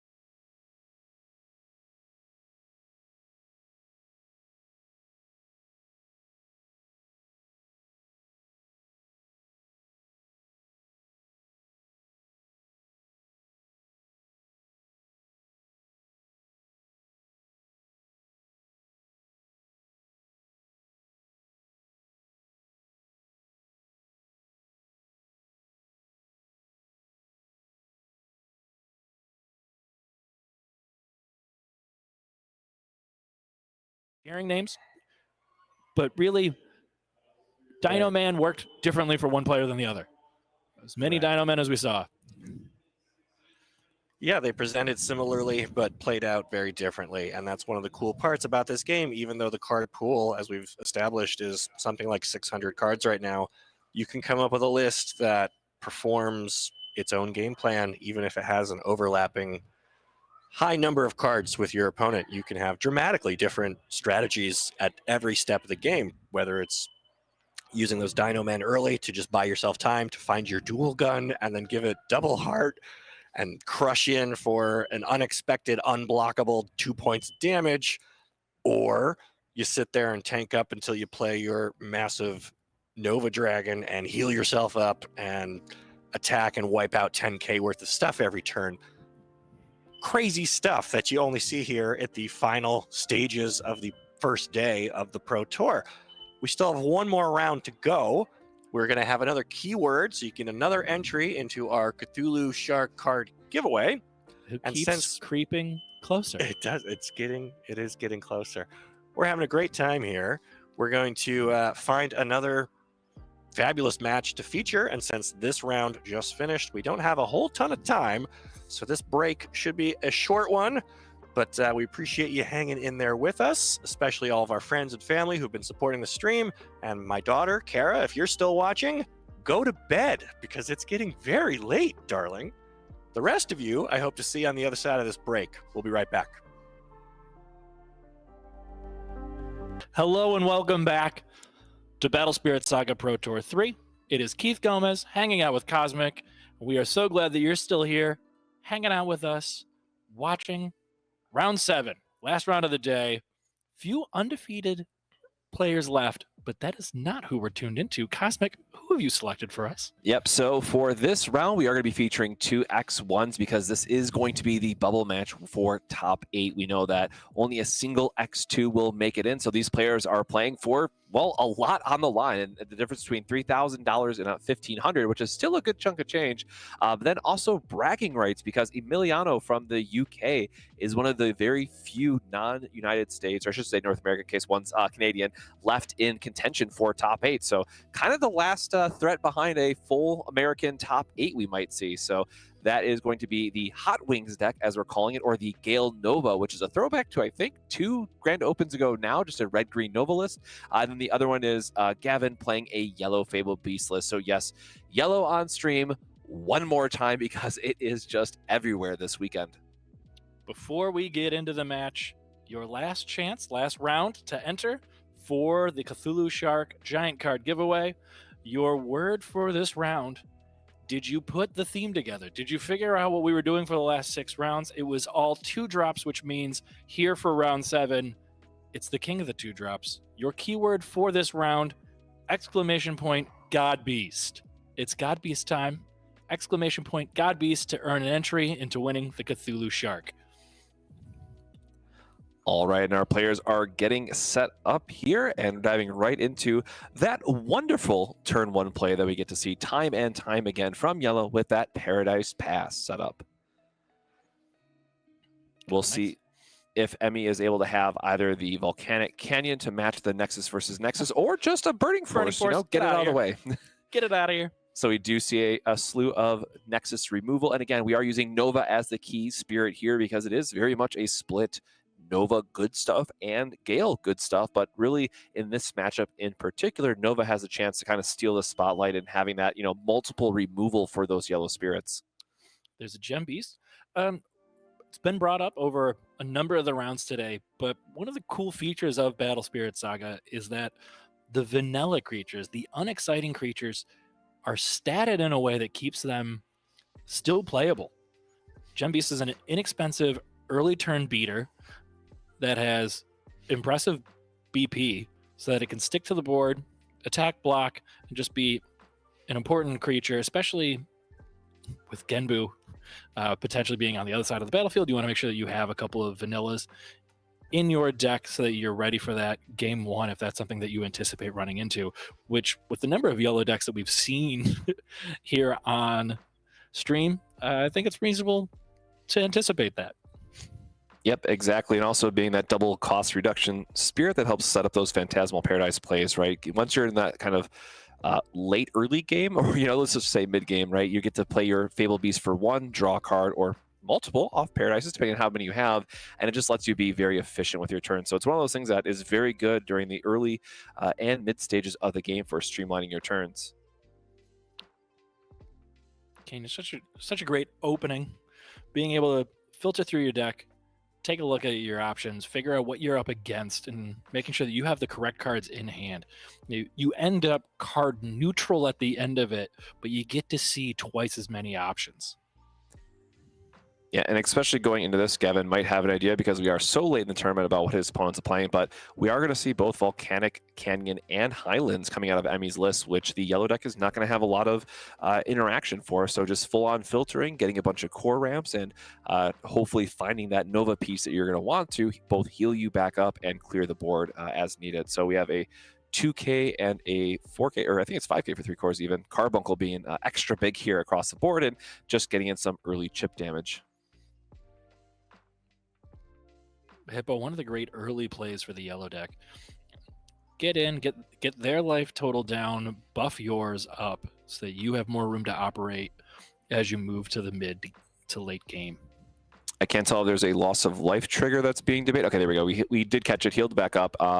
Maybe a Dream Bomb or something then that we're expecting. I didn't get a good look at Emmy's hand to see what the set burst was, but gives us an idea that there might be some loss of life effect early on that we're going to be considering.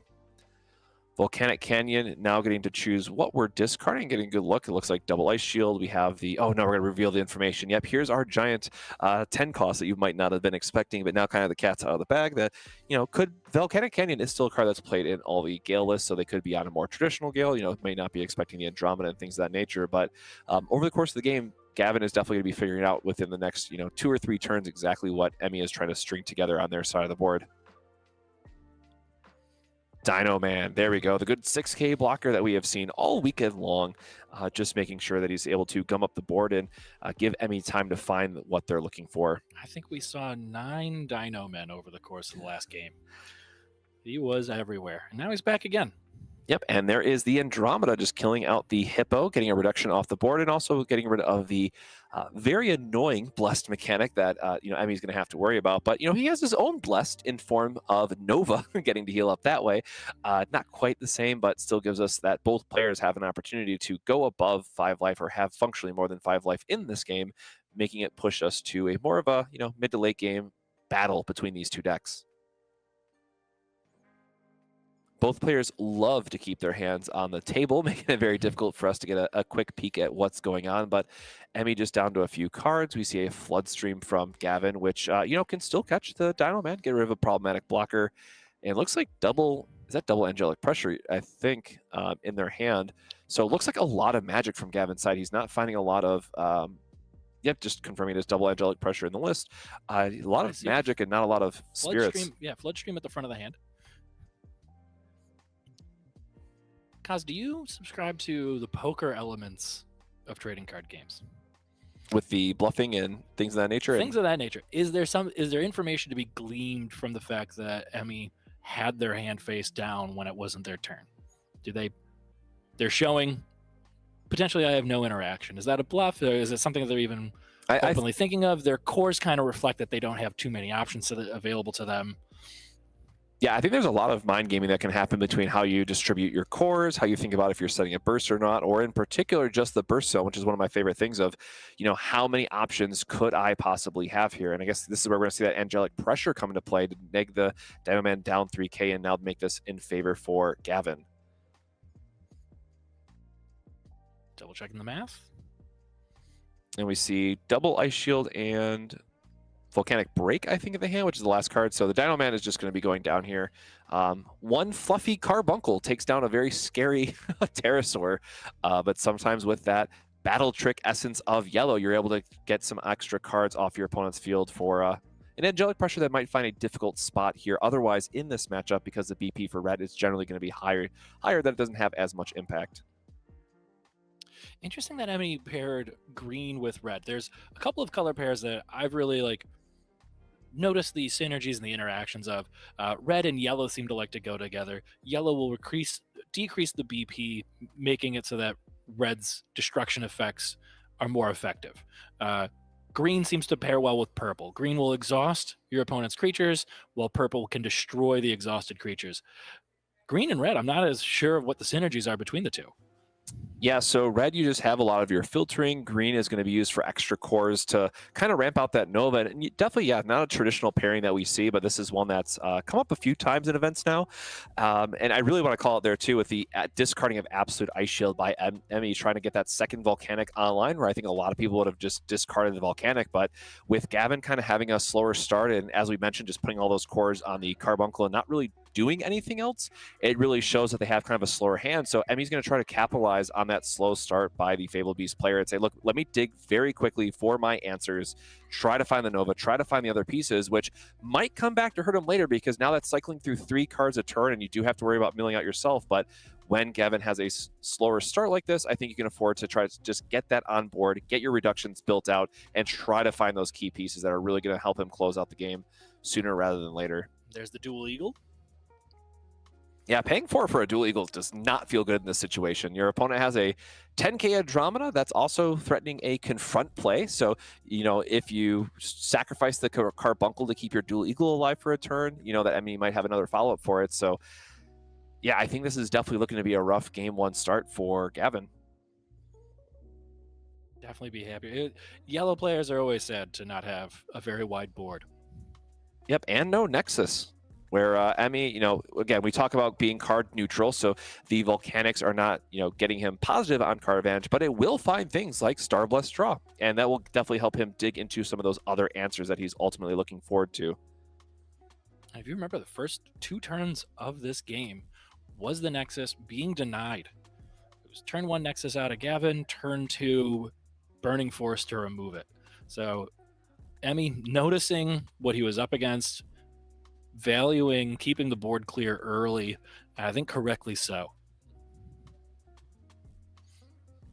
Yep, and a block into a Volcanic break, losing both of the reductions on board for yellow, which is heartbreaking in this setup, right? We were just talking about trying to get those reductions on board, trying to find a way where you can stabilize and heal up a little bit, and Emmy is just taking full control of this match early on, and now, again, seeing 3 cards a turn, even if you're discarding 2, while you're up this much is definitely a good spot to be. So really great sequencing by Emmy on that last turn by, giving up that Ice Shield and just realizing you have the break in hand to take control of the board and just have the Volcanics find us answers.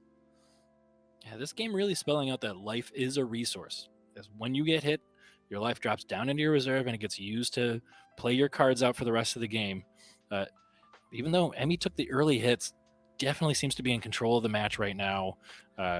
Wow, this is a really tough discard, actually, and this is kind of the one of the drawbacks when you have a red-green list, because you are light on the Novas. There's only 2 Novas in the deck, and the only way to get the healing up out of this list, which those at home won't know without seeing the list, the good old caster vision helping us out, is the Seagworm into Seagworm to heal up. So even discarding 1 Seagworm means that heal option is cut off. So definitely 100%, I agree with discarding the Fang, but the second discard is so rough here. Like, we really want to see some type of draw effect on Emmy's side. We have the 2 charge draw, 4 Star Blessed draw, so lots of ways to do it, but unfortunately just didn't get to see those pieces. And sorry, we were just triple checking the list, so we saw the Fang get discarded, but we did not get to see the card under that. And also, as a quick reminder for those who might have missed it, make sure to type !Godbeast to make sure you get your last entry for the day. And yep, we do see checking options. I see the Flood Stream. I think I saw a pressure in there. Yep, a Genbu and another Dual Eagle. So definitely just a take 1 and pass, not giving him the resources for the Flood Stream, which is very good catch, right? Because he goes up to 5 on that hit.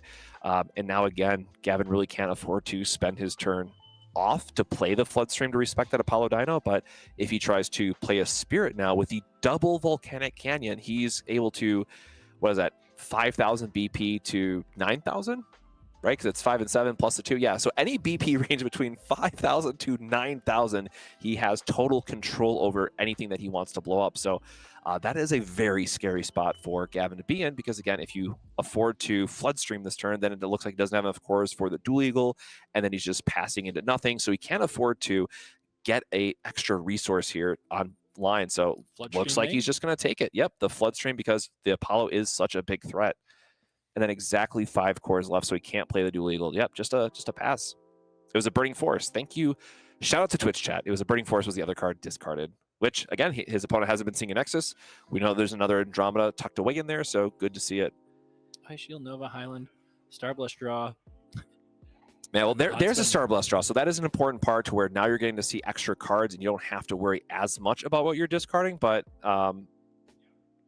it's, again, I mean, like, I think we're past the point of Hurricane Highlands not being as important here because we have the board control through Andro.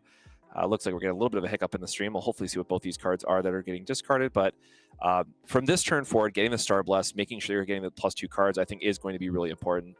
Emmy's been playing pretty smart, pretty conservative. Not overextending, taking opportunities when the board looks open. There it is. Oh, man, the Nova and the second Ice Shield. Whew. I'm starting to sweat over here a little bit. Like, you have me at the first absolute Ice Shield discard. Like, all right, you're in board control. You're way ahead. First Ice Shield, you got me. Burst set, yeah. Man, but the second Ice Shield and your only way to heal up in case something like goes wrong on a turn. Whew, I'm sweating over here a little bit. This is making me a little nervous. Emmy playing more for the mid game, going Highland into Huntmaster. Yep, I do like this play though because then it gives him the 2 cores if he wants to do it for the Star Bless, but. I am very much sweating over here, getting a little nervous with what might be coming across the table. A little bit more of a plan to win sooner and not a plan for disaster later strategy coming from Emmy. And let's see what these last two cards are that Emmy just picked up for the turn. We have the beautiful caster vision helping us out on Gavin's side. We know he has the dual eagle, but neither one of these are going to be set up to block. So a dual eagle will go on check for a turn, healing up Gavin back to 6 and chipping away Emmy down to 2 life already. Yep, just a chip and pass. We'll see if Gavin has anything else he can play. Obviously, dual eagle is free, as it were, right here. He's going to get a free connect, and the heal is going to be super important. But outside of that, we know he has a bunch of magic that does not line up too well into this board. Andromeda still being a 4K, so that angelic pressure is not hitting where it needs to be, but can still save that for an important battle trick later on. Clean board communication from Gavin, showing all 5 cores that he's going to use to pay for presumably the eagle, the way that Cosmic is foreseeing this turn playing out. But I think you might have remembered from the last round, there was like a quick reminder of, oh, you don't have the reductions, you're going to need to pay 1 more core. It's always nice to play openly so that your opponent sees what you're moving across the board, how you're paying for things. They're stacking all of them up. No qualms about it. One of the cool mechanics, one of the things built into the game of Battle Spirit Saga, you can pay for your magic, your flash effects, with cores that are currently on your spirits. So things can kind of jump up and surprise you, especially if you're newer to the game. Seeing things get paid for out of not the reserve might catch you off guard, but that's how the game functions. And yeah, now this dual eagle is exhausted. It's a very scary threat that we can't confront it away. So it's going to be Dino-Man Bird goes to the trash off the canyons. Something we have to respect on this next turn. So, we can core up an Andro, make it bigger, and take the block that way. But we also know that Gavin is hiding a Genbu in his hand, which will likely come down on the next turn. Okay, Toki going to get 2 more cores thanks to Hurricane Highlands. And couldn't make out the last card, but interesting interaction between Huntsman now, because his effect is going to be live. Anytime another one of your Gale spirits other than Huntsman deals damage, you can refresh him. And then also, because he has a very anti-yellow effect, anytime your opponent draws a card, you can also refresh Huntsman. So we're actually looking at 4 damage here with the correct sequencing and assuming that there isn't any interaction out of Gavin's hand. But we know that there was angelic pressure in there, which doesn't do enough because he is keeping the 3 cores on Toki to make it a 5K. It looks like we're just moving around a couple more cores just to be safe, but this could just be a, check the ice shield and kind of go back and forth turn.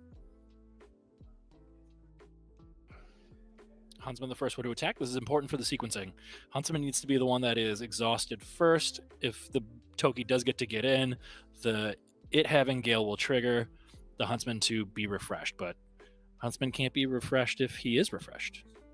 4 for a beam rifle. That'll save the BPs here quite well. So still going to get in a chip of damage, but thanks to the Bless, Gavin is still sitting pretty. And we know it's going to be pretty scary from this point on with that Genbu about to come back down. Or make an appearance for the first time, I guess I should say.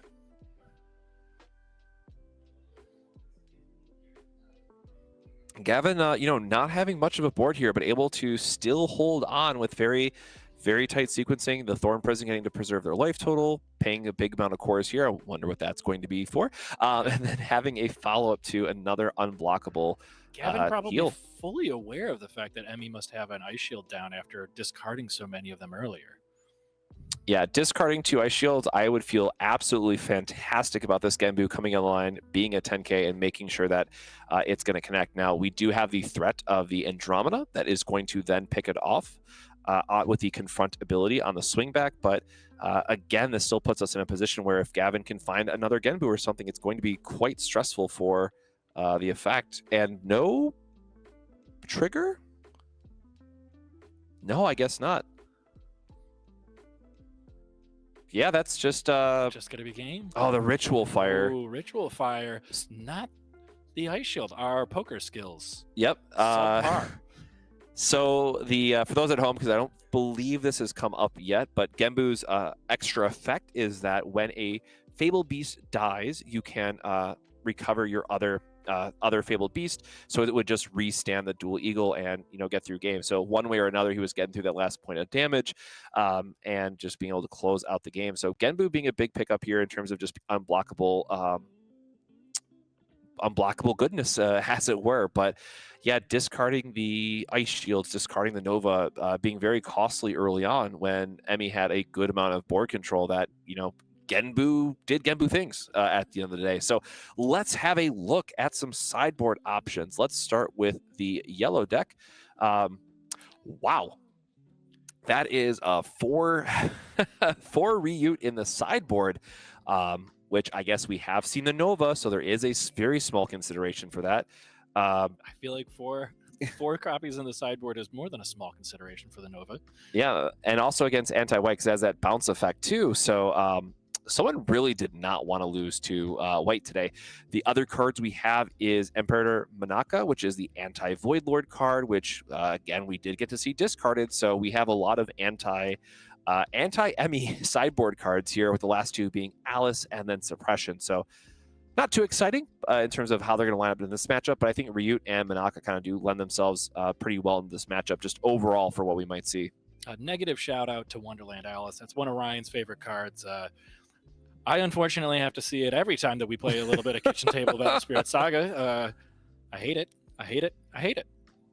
Well, I gotta give a shout out to Emmy for flexing the Pro Tour version with the secret alt art from Japanese Battle Spirits. For those, if you know, you know. But with that, let's have a look at Hot Wings, or Emmy's list, with a lot of extra goodies. So we have a 2-2 split of the Curse combo. We have a Meteor to give you an extra Nova target, which plus the heal, I just have to assume that automatically is coming in. Lightning Arrow, Dream Bomb, and Floodstream. So I like Floodstream as well here. But anything else that stands out to you in this one? Floodstream in the sideboard, if not entirely in the main board of, I'd say, somewhere around 80 to 90% of the decks that we saw today. I'm sure you'll have actual numbers for us sometime in the next week, Kaz. Yeah, I'm really enjoying what I would consider something of a transformational sideboard. I think back-to-back matches now, seeing Dark Bishop Bacillus and the Infernal King Curse Dragon as a sideboard option to kind of catch your opponent off balance. If you know the game's going to go a little bit longer and you need to create that unstoppable window, I could be mistaken. Kaz, is there any way to prevent, if your opponent has the cores available to them, can you survive?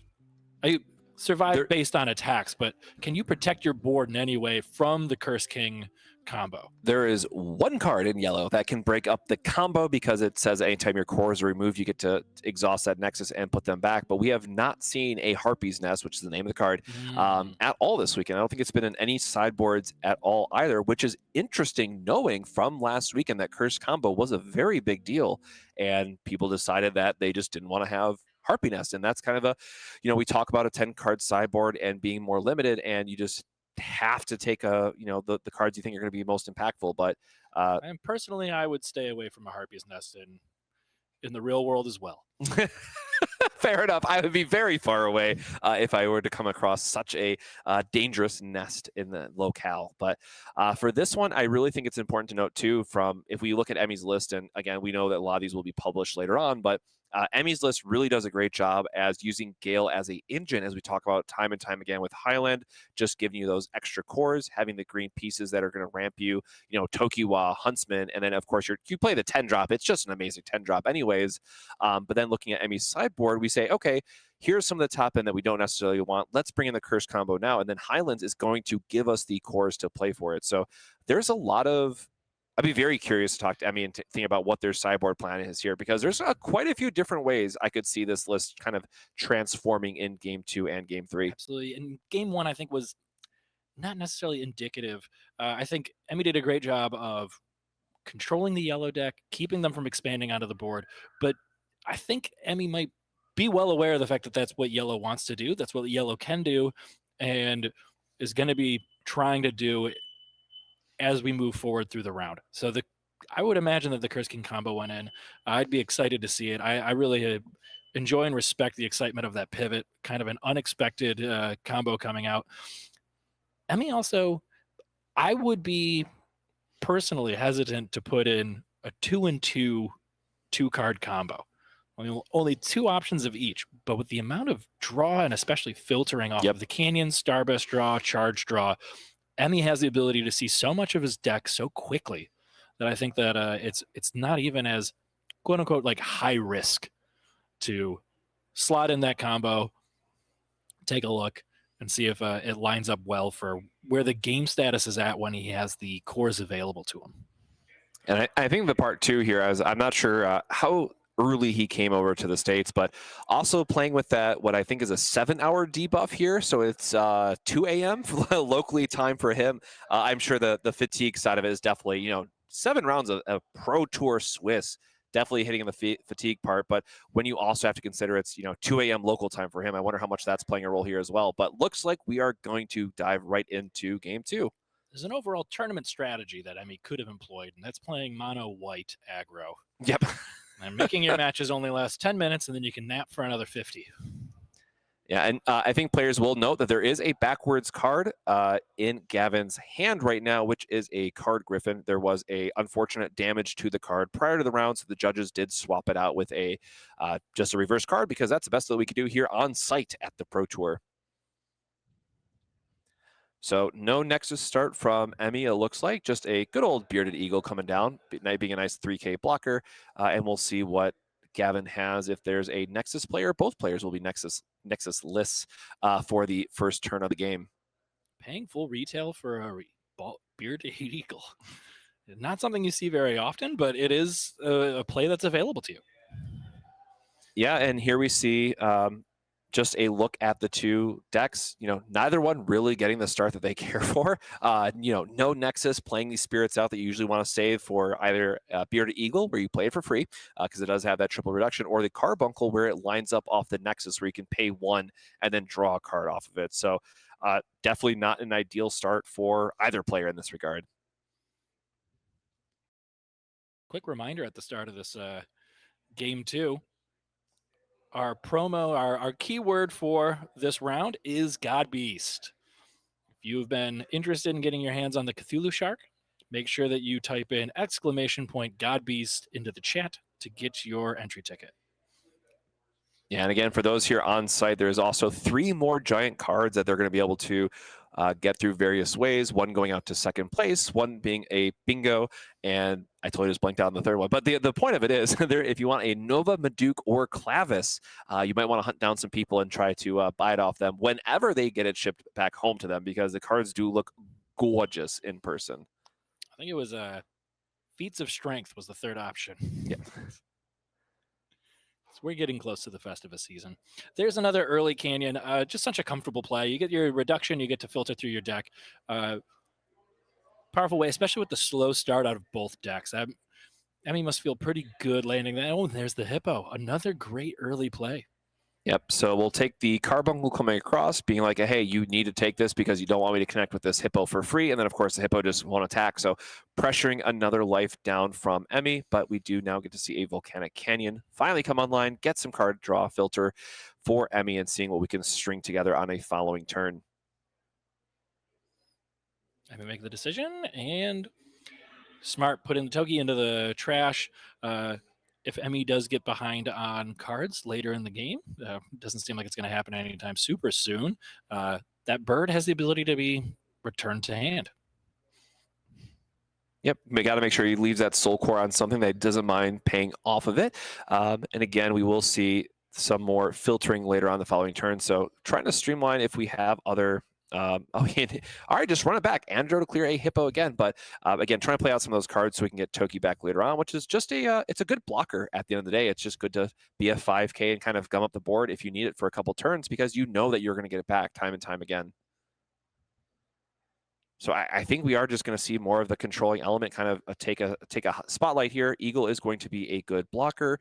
The Andromeda is going to be good for Confront, going up to 6K and then 10K, making it very difficult for the yellow deck to try to, again, keep the board, take the controlling route, and make sure that Confront can slowly chip away while they don't have any Nexus online to kind of get that value back turn after turn. Emmy showing some respect for the explosive possibilities of the yellow deck, and just playing the Andromeda, getting the removal on the Hippo, not attacking with the Eagle or the Andro.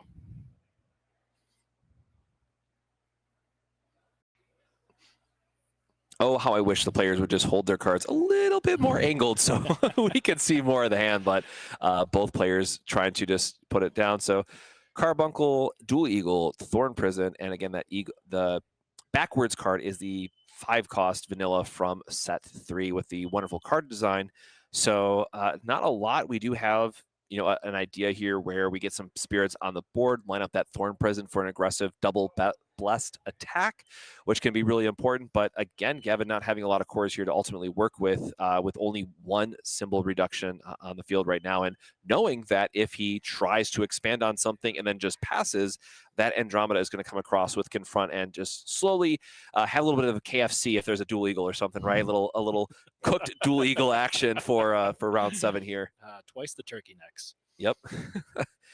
But of course, Andromeda just being a key mid-range threat, being good for popping the Nexus as well. And again, making it really difficult for Gavin to figure out how he wants to streamline these turns because he is so low on reduction. And that's kind of how Red can really accelerate this game plan or excel in their game plan of keeping that reduction low and making sure that Yellow can't really establish a board. Second Gem Beast. I'm very inclined to believe that Emmy intentionally not attacking last turn to help keep Gavin hamstringed on their core resources. Emmy kind of feeling like they might be in control of the board, knowing that the Confront is going to make the attacks less desirable. All right, looks like we are just trading the 5Ks because the Carbuncle had an extra core on it.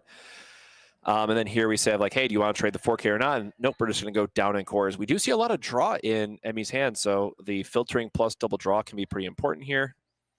We'll see if he's going to regret using that charge draw for the pump versus the... Or no, it was exactly enough cores, right? He would have to kill something else. He was short a core until he took that life. So it looks like we are just going to be doing a lot of draw filtering here thanks to the extra cores we were given. I forgot the Eagle only had one extra one on it before the Andromeda had to take it, would have taken it away. So, I mean, with lots of draw, right, we can look for things like Absolute Ice Shield. So much draw that Emmy actually elected to discard a Star Blessed draw to the Canyon.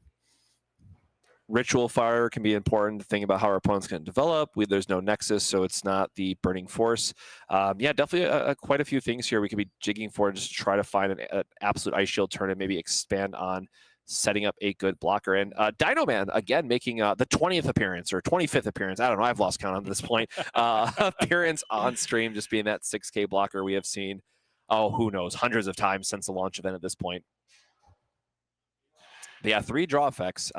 Emmy definitely has the resources to draw through and try to find some pieces, but might come up a little short if they don't expand the board and make sure that they get those blockers online as well. Dino Man, for being a guy that seems to be alone, he he's just about throwing a party all by himself. Yep, so we have a 10K Andromeda now and 6K Dino Man. Probably thinking if he wants to leave up that 10K to respect a Dual Eagle play versus taking the 2 cores off of it to play the Star Blessed, but looks like we're just offering for a pass here and try to take the slower approach, be more mindful of things like Dual Eagle, and just set up for the big block where possible. 30 minutes still left in the round. Keyword God Beast for round 7. Yeah, no God Beast for the tournament, though. We did see a God Beast last weekend, but it looks like everyone has swapped over to our Lord and Savior Genbu from set 3, really making it known that the unblockable package is quite good as it turns out. But I believe the 2-cost deck finished top 32 of last weekend, so still something to play there, but ultimately Dual Eagle and Genbu is kind of the all-star of Yellow that we're seeing time and time again this weekend, and I wouldn't be surprised. I know there's at least 2 Yellows that are in contention for top 8 and might even be more.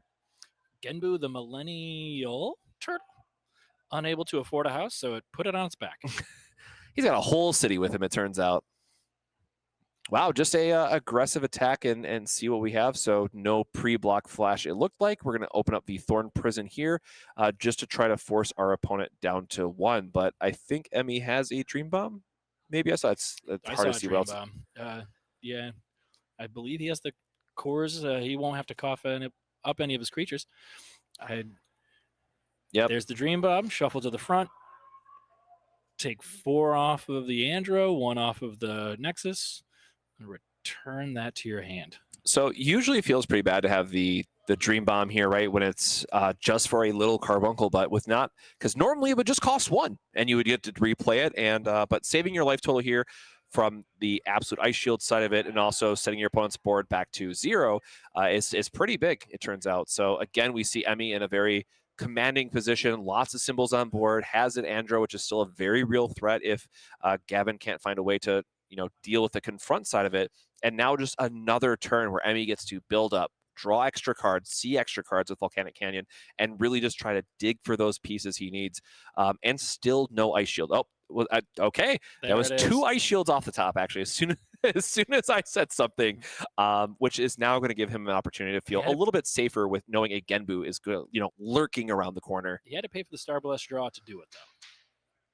Main phase Star Blast. Star Blast not going to work out of the burst zone in this match. Not too many, if any, one summon effects out of the yellow deck. Yep. Oh, we do see the Arcana Hex Knight, which is a really important pickup for Gavin, trying to get some kind of draw engine. So if you don't have your Nexus, Arcana Hex Knight is another big one where whenever your Blessed Spirits connect, you gain a life and draw a card. Can be huge, but again, we see a absolute wall getting set up on Emmy's side. Gavin holding a hand that looks like it would have been great turn 1 and not so much turn 6. Yeah. Yeah, 4 reductions to 0. We do have some spirits that we can play, but again, we don't have enough cores to really develop all of them while either swinging through and or protecting ourselves against Andro. So Emmy being very smart, core starving his opponent for a couple turns until he can find the answers that he really wants, makes Gavin's plays really awkward to have to pay, 4 for the Hex Knight and then play it, or then 5 for the Dual Eagle just to make it a 6K, who is still getting blocked out by the 7K Eagle. So I think Gavin's in a really rough spot here, just, knowing what's in his hand and how this board wants to develop. Now, we didn't get a look at Emmy's hand, but we know he does have the double Ice Shield, at least right now. We have to assume it's an Ice Shield down on Gavin's side. And we also know that there is a Ritual Fire. So even if he spends his turn to try to go wide so that he can keep a reduction on board against the Andromeda's confront, we know it's just going to be a Ritual Fire instead and say, okay, these 2 guys are getting eaten alive. But it looks like he does have the extra core on Carbuncle to at least keep one of them.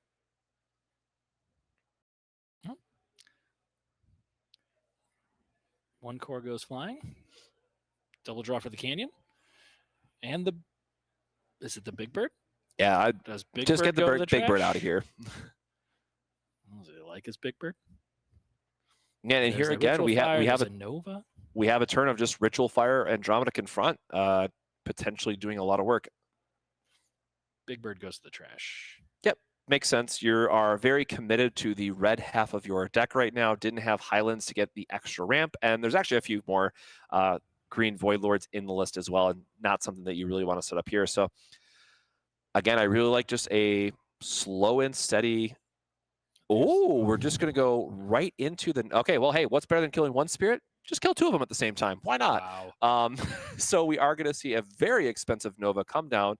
Of course, it doesn't have the heal yet, but if he finds the second Nova, it will be able to heal off Ascending itself. And the Nova is going to be able to destroy 10K BP worth of spirits, which is going to be a board clear. And again, time and time again, resetting the reductions to 0, just in full control with now this Nova being a very difficult thing for Gavin to come back from. Well, the first life for Gavin to go down to the resource row. I guess Emmy's finally feeling like he can afford to give Gavin those resources. Gavin's hand small at this point, probably not too many options left. And Emmy's saying, you know what, here you go. I'm going to give you some cores. You can play what's in your hand because I think I've gotten through most of the good stuff at this point. Yep, there's a Phantasmal Paradise off the top in turn 1.5 billion, but still something you really want to see here, just to play out some spirits, get some reductions on board, draw an extra card. The Dual Eagle is going to die anyways to Nova, but just try to find something that can get you back in this game. Yeah, the Paradise, definitely the difference between Gavin just playing out some creatures, crossing his fingers, hoping for the best, and having something resembling a little bit more of an engine happening. Having some actual synergies between cards instead of just having cards. Yep, so a card drawn off the top. And for those who are catching it, yes, that is a judge-provided proxy that we see at the front of his hand, which is the 5-cost 4 reduction Griffin from set 3 that might make an appearance on the next turn, but something that we did not have an opportunity to replace here for the last round since the other players had already started and we didn't have an extra one on hand. So we are playing Protect the Life Total. You know, more than happy to shove the evil eagle under the other eagle to stay at 2 and protect our card, knowing that the Nova is just going to clean it up on the following turn anyways. And we making a decision about what to discard for the Canyon? Yeah, Highland. I think at this point, you are just all in on the red half of your deck. Nova is going to do a lot of work, making sure that you're deleting multiple things a turn. And now we're just trying to play out some other spirits to be chunky. Oh, the Burning Force to take away. Wow, the one hope that Gavin might have had to start getting some resources back, start getting something resembling an engine going, and clawing his way back into it. And Emmy says, no, thank you. So we're on now turn 4 of clearing reductions off the board. Have I made my pun yet this round? I don't think you did. Paradise lost. Yep. Oh, how it was gone in just a sweet, sweet moment. But yes, so this will be another board clear for us. We see the charge draw, which he does have enough cores for. I definitely like just drawing up a bit here. Having the Nova is going to clear the dual eagle. Oh, is he holding for a dream bomb he might have in hand? I think is what we saw, because he has a ton of extra cores on the Canyon, but it's hard to see what his extra card was. Nova the attacks. good old Hey, that's the good old Emmy shuffle to put the hand back on the table so we can't see what the cards are. But again, Nova just being a big commanding point. Nova with the KFC action that Yeah. Koz here had called turns and turns ago. Another cooked eagle brought to you in round 7 of the Pro Tour. And bald eagles are an endangered species, and double-headed ones, I think, doubly so. Yeah, I know. I don't know. I don't know what department of the U.S. is responsible for enforcing that. I guess was it Hunting and Games? But if they can get their hands on Supernova, he can expect to go to jail.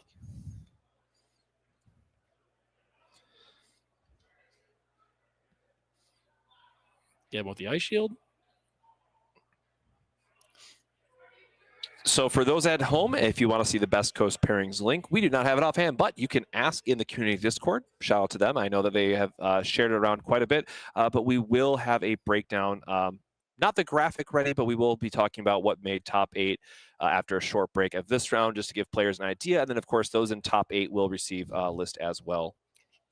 Eagle after eagle just being thrown into the fire. Or the deep fryer? I'm sorry, that's now 2 puns. It's 2 puns. I have overgone my... All right, sir, we're at a limit here. It's late. I got to squeeze them in. The rapid fire last round of making sure that we're getting our puns in. But that dual eagle is looking at, hey, what you got in that burst over there? It's trying to see however many other spirits that we can deploy out. Again, Emmy didn't have the ice shield in game 1, and I think Gavin's quickly approaching, hey, your guys are tapped down. I just have to go for it because I'm losing my board next turn and I don't have an ice shield of my own, or else I would have already said it. So I think we're going to see a quick, hey, do you have it check, and then go into a very quick game 3. Wait, especially with less than 20 minutes left, we really want to make sure that we have enough time for a game 3 here. But Eagle swings in. Volcanic Break. Good choice here. Going to eat the eagle. Make sure to deny the draw and deny the heal here. But Hex is going to still poke in and say, hey, I still want to respect this since I'm losing the guy anyways. Oh, and a dream bomb too. All right. Well, we are definitely protecting whatever that set card is, which is most likely, again, ice shield, but setting up to say, hey, you have no reductions on board. I still have this Nova, and I'm just going to swing twice. So we know that I don't think Gavin had anything from his hand in terms of what he has, but we will see, Emmy going through the turns. Maybe that's more information that Gavin can gain by seeing what else he has in his deck. But we do need to resolve the Canyon, just to make sure that we have a card discarded and then go into our turn and swing out.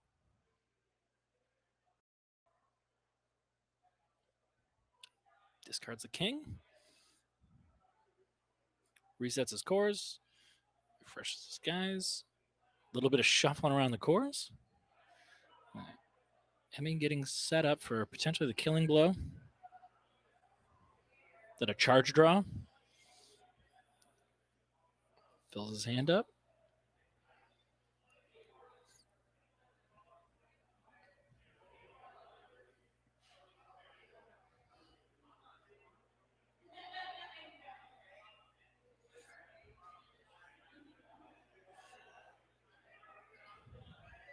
All right, Apollo Dino coming down, making sure we're just expanding our board, respecting a Dream Bomb out of the yellow deck, just some type of interaction, core up correctly, make sure Dino Man is bigger so it doesn't just die to Angelic Pressure, yada, swing out. And that's what we're going to be looking at for seeing what Gavin has as a quick response, but I don't think we saw any magic, so it's just going to be life into... Oh, did he shuffle something away from us? Oh, Lightning Arrow to stop the lethal. Does he have it for another point of interaction, or is that it? It has to be Lightning Arrow into like Dream Bomb or something. Nope. No, all right, I guess that's going to be it. Going 3 wide did, in fact... Oh, I was so hyped for like Lightning Arrow into Lightning... Or I guess he's short 1 core, right? There's only 3. Okay, never mind. Was 1 core short. I can't do math. But we do have a game 3 with 16 minutes left. The Lightning Arrow, of course, only stopping 1 spirit, says this spirit cannot attack or block, but going 3 wide is going to protect Emmy from that Lightning Arrow and make sure we close out the game here. So we are getting ready for... again, this is the bubble. This is the win, and everything comes down to a game 3. We have $1,500 on the line. We have the top 8 playoff on the line, which again is even more money than the $3,000 you get for top 8.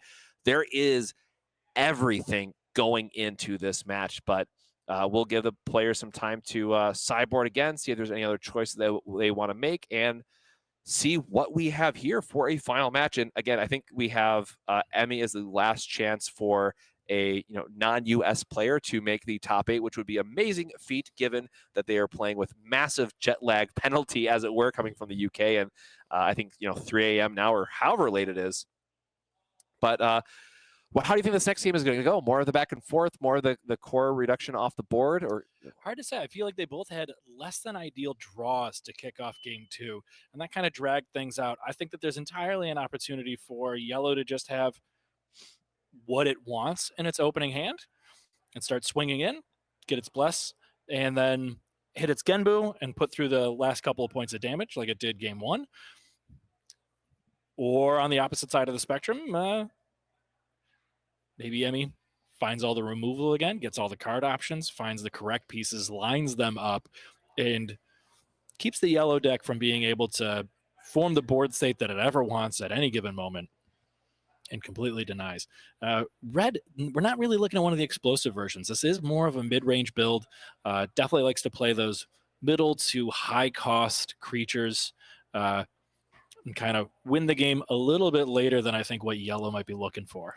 Yeah, I had to double check the math just because of how few Nexus we'd be able to see stick from Gavin's side, but there is 3 Burning Force and 3 Andromedas, so very difficult for yellow to keep those Nexus on board for reduction, because again, those are the key draw engines you'd normally want to see. So game 3. If it's not clear enough, reduction and draw are key elements of yellow's game plan. But Paradise on turn 1, just about one of the most ideal openings. And in a way, as we were kind of saying about the late game, the Ice Shield checks, this is sort of the early Burning Force check. Am I going to get some value off of this while you search for your Burning Force? Or is it just got to be removed straight away? Well, we do see the Burning Force. I see it. So I imagine Emmy's going to... There it is. Yeah, we just fire it off, 100%. We've seen the red versus yellow time and time again, and we say, no, you can't have that. And I think he had a Volcanic as well, so I think that's what he was... Yep. Which... Volcanic and Highlands. Okay, so I see what happened. It's, you had the Burning Force, but then your follow-up is just going to be taking that turn off. So Gavin did have yet another Paradise. So it looks like we're going to be seeing a Nexus from each player. We kind of just skip the first turn, as it were, from each side, right? You know, Nexus plus answer. Now we're going to do Nexus into. Oh, Burning Force. I'm again. sorry. Did I miss that? There's another Burning Force in hand. I thought for surely we were going to see the Volcanic Canyon come down, but instead that Burning Force. Never didn't have Yeah. it. Like I said, hey, we had 6 Nexus removals in this deck, and I wouldn't be surprised if he has, oh my God, a triple Paradise opener, folks. Here we go. Do we have an Andromeda off the top to keep it even back and forth?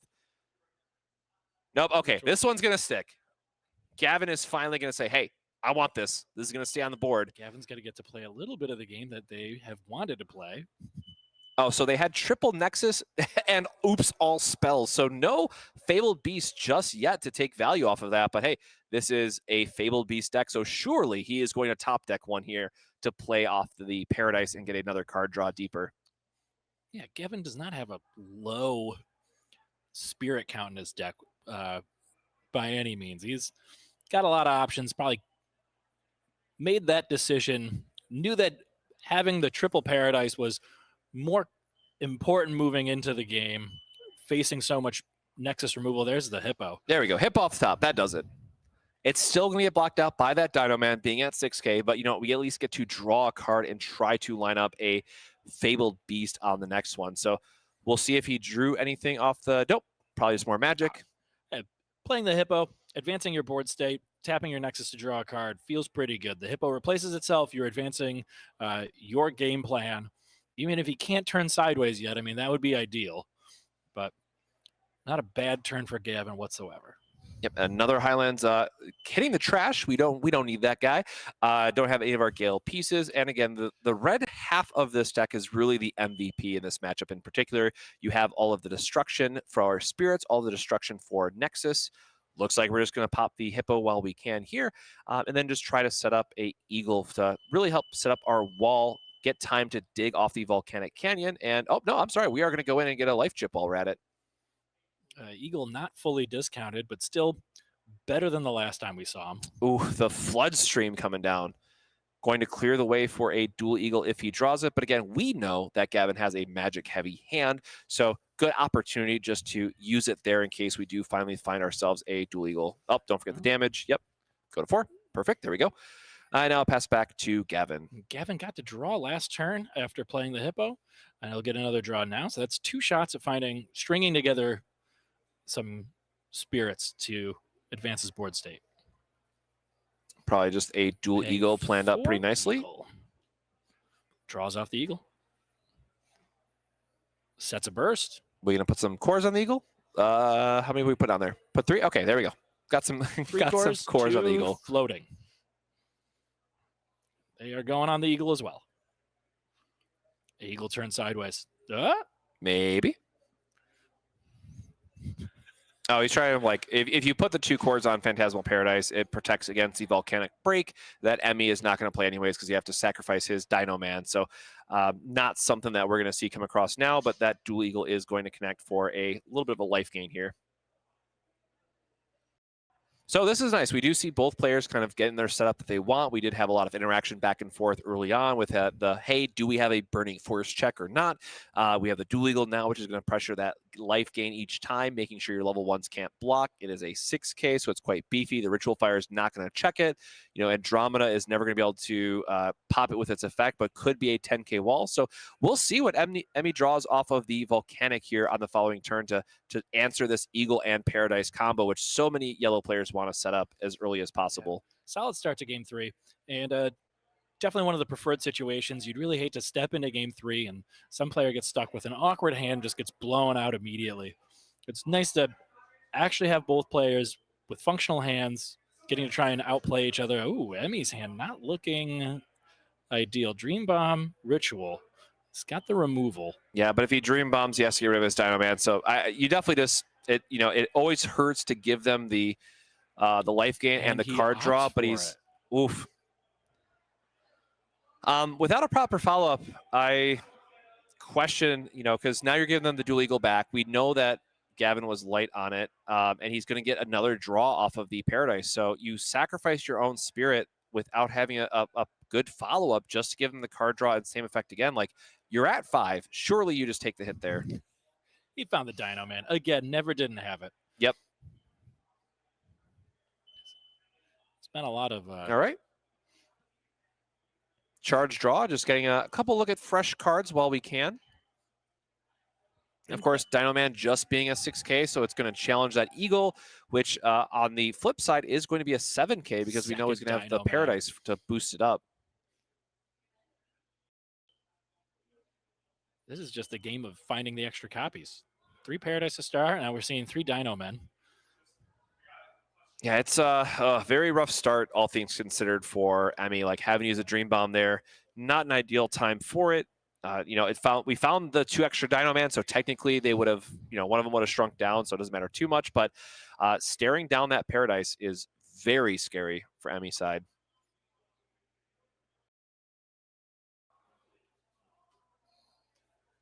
And we're also watching the clock tick down, so there's definitely a way for, again, end of match procedures in game 3 is going to be life, but you have to imagine that Yellow's going to be able to find the blessed targets and find a couple ways to chip through on damage. So maybe Emmy was just thinking about the life protection side of it, knowing that your each life lost against blessed is really that 2-point swing, which is very difficult. But again, giving him the dual eagle back to get an extra draw, see another card deeper, and having a 6K that he can push to 7K because of Phantasmal Paradise is a very rough spot to be in. 6.5 minutes left in the round, which means you have 6.5 minutes left to put God Beast into the chat with an exclamation point in front of it for your chance to win a Cthulhu Shark. Yep, and don't forget to join us for day 2 tomorrow with our top 8 playoff, as well as more entries for the Giant card.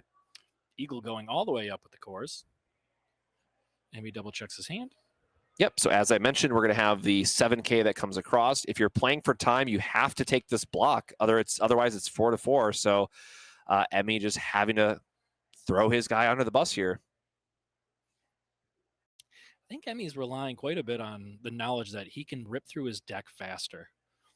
Yep, okay. I do love the Tokiwa draw here, so it's a free discard that you're going to get back off Canyon. So this is actually huge because now it's giving him a free discard engine for the Canyon to give him more time to draw into bigger threats. I think I might have seen another Toki float into his hand off of that.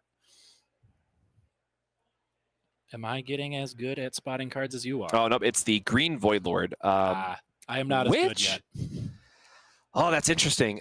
So what, that is a, oh, I guess no, it's like a 16-core play to do everything, so probably too much to get that on board, but it looks like another Volcanic Canyon, which you kind of just have to play to try to, I'm not even sure what the dig is at this point. Like, you have a Floodstream, and you're 1-for-1ing your opponent while they're able to draw more cards off that unchecked Paradise, which is just going to continue to filter through for Gavin.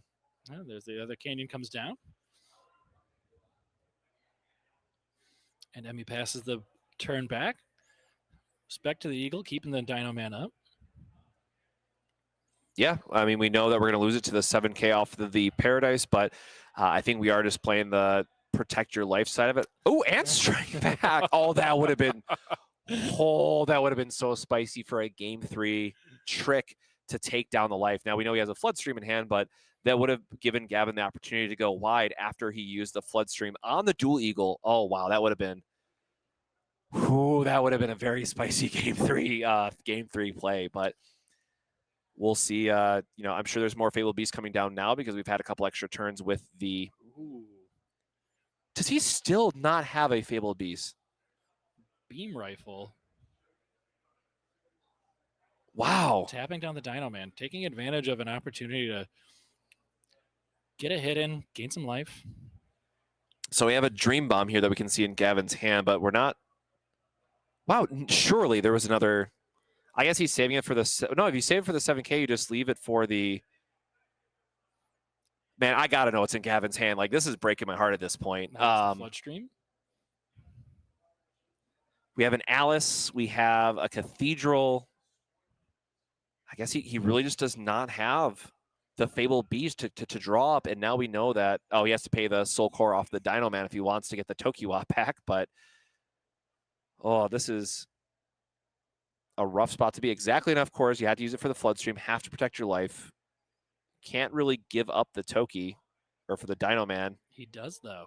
Okay. Sacrifices the Dino Man. Removes the last core off of the Dino Man because it's a Soul Core. which is the core that's needed to return the Toki from your trash pile to your hand when your hand is a smaller size than your opponent. Yep. Volcanic Canyon is a very free discard here, and I guess, oh god, how many cores does he have here? Let's do some math, chat. God, it's always so hard to see the tic tacs here while when he puts them on a white 7, spot. 9, 10. I see 11 cores total on the board for Emmy. Nope. So still a couple turns away from the 10 void. The Floodstream is still such an important card. Yeah, it's got to be Toki into holding up the Floodstream then, just to make sure you have a blocker plus removal. Both players, I mean, just not seeing what they want in this game. Gavin breaking my heart, not seeing another Fabled Beast, having the Alice in hand and Cathedral, kind of not what you want to see here. We have the block into Floodstream from Toki, just kind of preserving our life totals where we can. And we only have 2 minutes left here. I mean, I'm not sure if there's I probably should have confirmed this from the earlier rounds. I don't know if there's a clock on the table or whatnot, but I mean, Emmy just has to play full defense here with how he has this setup going. So Dual Eagle off the rip, getting another draw here. Let's see, paying. We have 8 cores there, it looks like. A Dream Bomb into trying to connect with the Eagle, maybe. Oh, yep, has the Hex Knight, which would be 3. Oh, hold on, now he overpaid. Hold on, what are we paying for, Gavin? No rush, you have a minute, but you know, no rush all the same.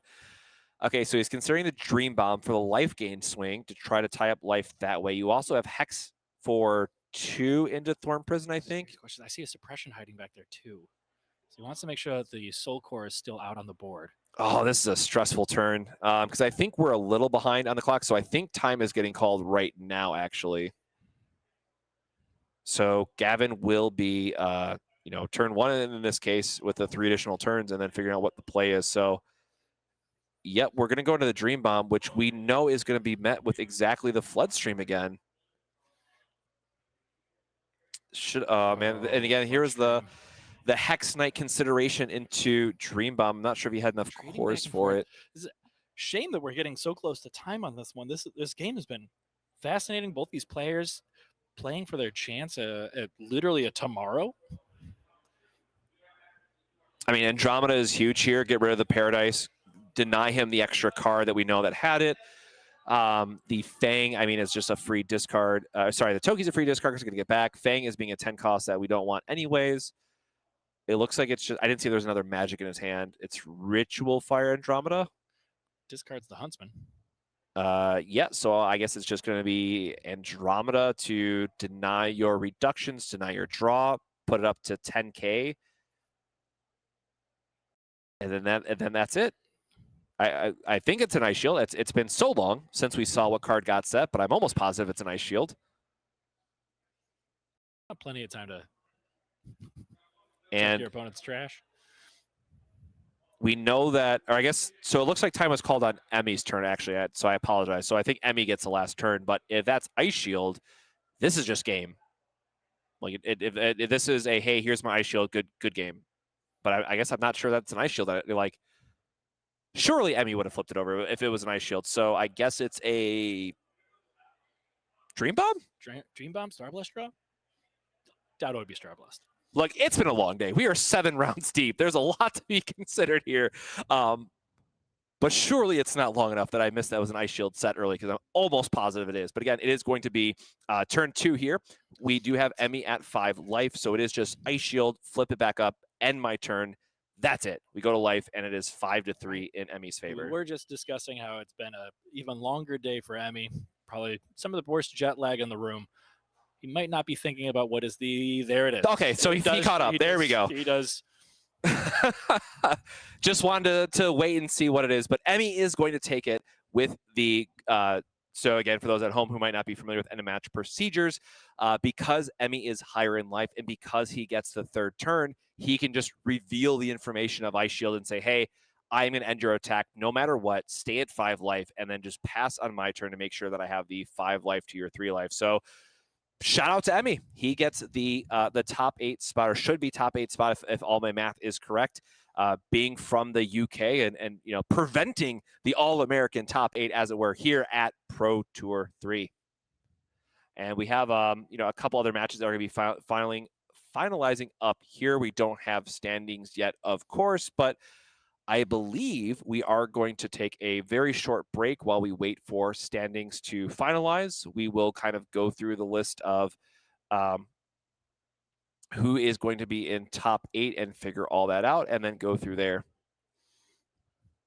And you might have 1 second left. I'm not entirely sure. But before this round gets completely finalized and set in the books, Godbeast, exclamation point, Godbeast, if you want to live a Cthulhu shark. Perfect. So we're just getting confirmation really quick. But again, that sweet Cthulhu shark, now it's on this side. I have to figure out which side I'm on for the camera now. And figure out, again, exclamation Godbeast. Yes, we were doing a 2-cost theme all day long here on the chat, but we will have the additional entries tomorrow, so make sure you are here for top 8. And plus, you want to see who the Pro Tour champion is, but there will be more matches available. It looks like we do have some time left in the other rounds in terms of what's going to be for top 8, but we can kind of get an idea here of a couple options. So we're going to check with our man behind the curtain really quick to see what the plan is.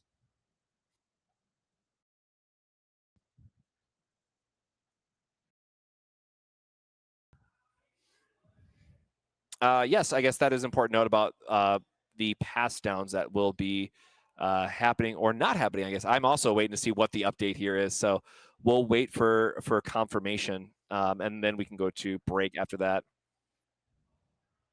Just waiting for some TO admission stuff here going on. So there we go. There is a full message up. So would you like to do the honors and read through it? This long message Absolutely. for those who are... Kaz, you've been doing the heavy lifting with the broadcast and with the gameplay coverage. I am happy to read things out loud. Thank you, everyone, for your time today. We hope everyone had a blast at Pro Tour 3, and hopefully all of you will be back for fun and side events tomorrow. Throughout today, we have received a ton of questions about championship finals, invites, and pass downs, and we were not able to provide you with those answers. We are happy to announce, on behalf of the Bandai organized play team, this pass down invites will be awarded for all Pro Tours this season. That means that if someone makes top 64 that had previously made top 64 at another Pro Tour, their invite will be passed down to the next eligible player. Invites will be sent out via TCG Plus in the upcoming week, and you will be able to check the championship finals invite list on playtcg.gg on Wednesday to see if you have received an invitation. We look forward to seeing you in Los Angeles for championship finals and free side events. So really big news here, because it was the big question of what's going to happen to Worlds invites and all these pass downs, because we have a lot of players who either, you know, especially on the American side, who went to Pro Tour 2, for example, in the Netherlands, who are now here. And we saw, again, champions from the Pro Tours who have made the top cut, doing top cuts again here in the Pro Tour 3. So very exciting news here that we got to break here for those looking forward to Worlds. The promos look gorgeous. I would say the playmat looks gorgeous too, but we haven't seen it yet. Hopefully we'll see it soon. More news on that hopefully soon. Please look forward to it. But again, hopefully some good things coming here from the announcements from this tournament, and then also you know, get some standings here for you shortly. So we are going to take a short break, kind of conduct the standings, try to make sure that they're all finalized and whatnot, because I know there's going to be that bubble at X and 2. X and 1's got to get figured out, but stay with us shortly. Again, give us a few minutes to figure out what top 8 is, and we're going to announce the archetypes and players. So hang tight, and we'll be right back. Hello and welcome back. We're very pleased to be bringing you, after our briefest break of the day, the top 8 cut, announcing them for these will be the players coming back to compete for the championship tomorrow. From top to bottom, in first place, we have Bryce Goddard playing Yellow Genbu. In second place, we have Zachary Bell playing Yellow Genbu. In third place, we have Daniel Zeidenberg playing Yellow Genbu. In fourth place, we have George Machado, who you might remember from one of our featured matches earlier. He's playing Red Nova Midrange. In 5th place, we have Alex Blandon, Yellow Genbu, followed in 6th place by Robert Swarovski with another red mid-range deck. 7th place, Andrew DeVale with red mid-range Nova. And in 8th place, we just watched him earn his spot in 8th. It's Emiliano Bolzoni with red-green Gale.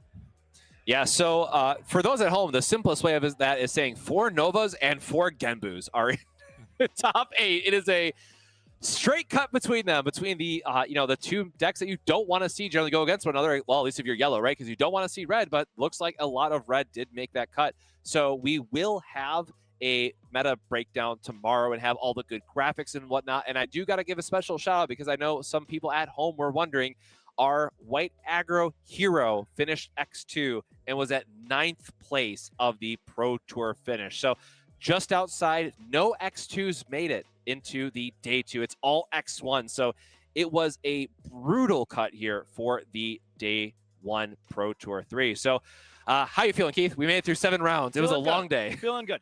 A lot of great games. Got to meet a lot of friendly faces. Really cool interactions with the players today. A lot of good handshakes. You saw round 7 playing for their spot tomorrow. The handshakes, the sportsmanship that was displayed. Excited to see how the 2-color meta plays out tomorrow. Watch the replays. Take a look at what these decks have in store for us. I think we'll be seeing a lot of some similar things, and I think we're definitely due for some mirror matches too. Managed to avoid that for the most part today. Even when we did see technically a mirror match with the red mid-range decks, there's enough variance between those 2 decks that it was very interesting to watch. Yeah, I guess I gotta give a shout out to some of these red lists. Some do have Trident Dragon, some have Nova, some have extra Nexus removal. So there's a little bit of variation there too, where the Genbu list, well, shout out to Team True Duelist. I gotta give them proper credit. They have 3 in the top 8, if I remember correctly, looking at the quick list. So they are all, of course, playing the same list, and they all know each other very well. And the other Genbu lists, of course, sneaking in there. As we've talked about time and time on the stream today, the Genbu lists are generally 40 out of 50 cards in the main deck the same, and probably not that much difference in the sideboard. So yeah, there's going to be a lot of turn 1 Nexus, turn 1 delete Nexus plays happening tomorrow. And I believe it's 10 a.m. is when the stream starts. So make sure you tune in for that. And of course, for those at home, a giant card, last plug for it. You do have more entries tomorrow, and you do need to be here tomorrow for the drawing of the giant card. So definitely join us tomorrow. So Keith. We'll continue with the keywords tomorrow. 1 entry per round. Win a Cthulhu Shark. It has been an absolute treat bringing you coverage of Pro Tour 3 for Battle Spirit Saga here in Portland, Oregon. We'll be back with you tomorrow, bringing you all the action. Thank you for joining us one more time, and we'll see you then. See you later, Summoners.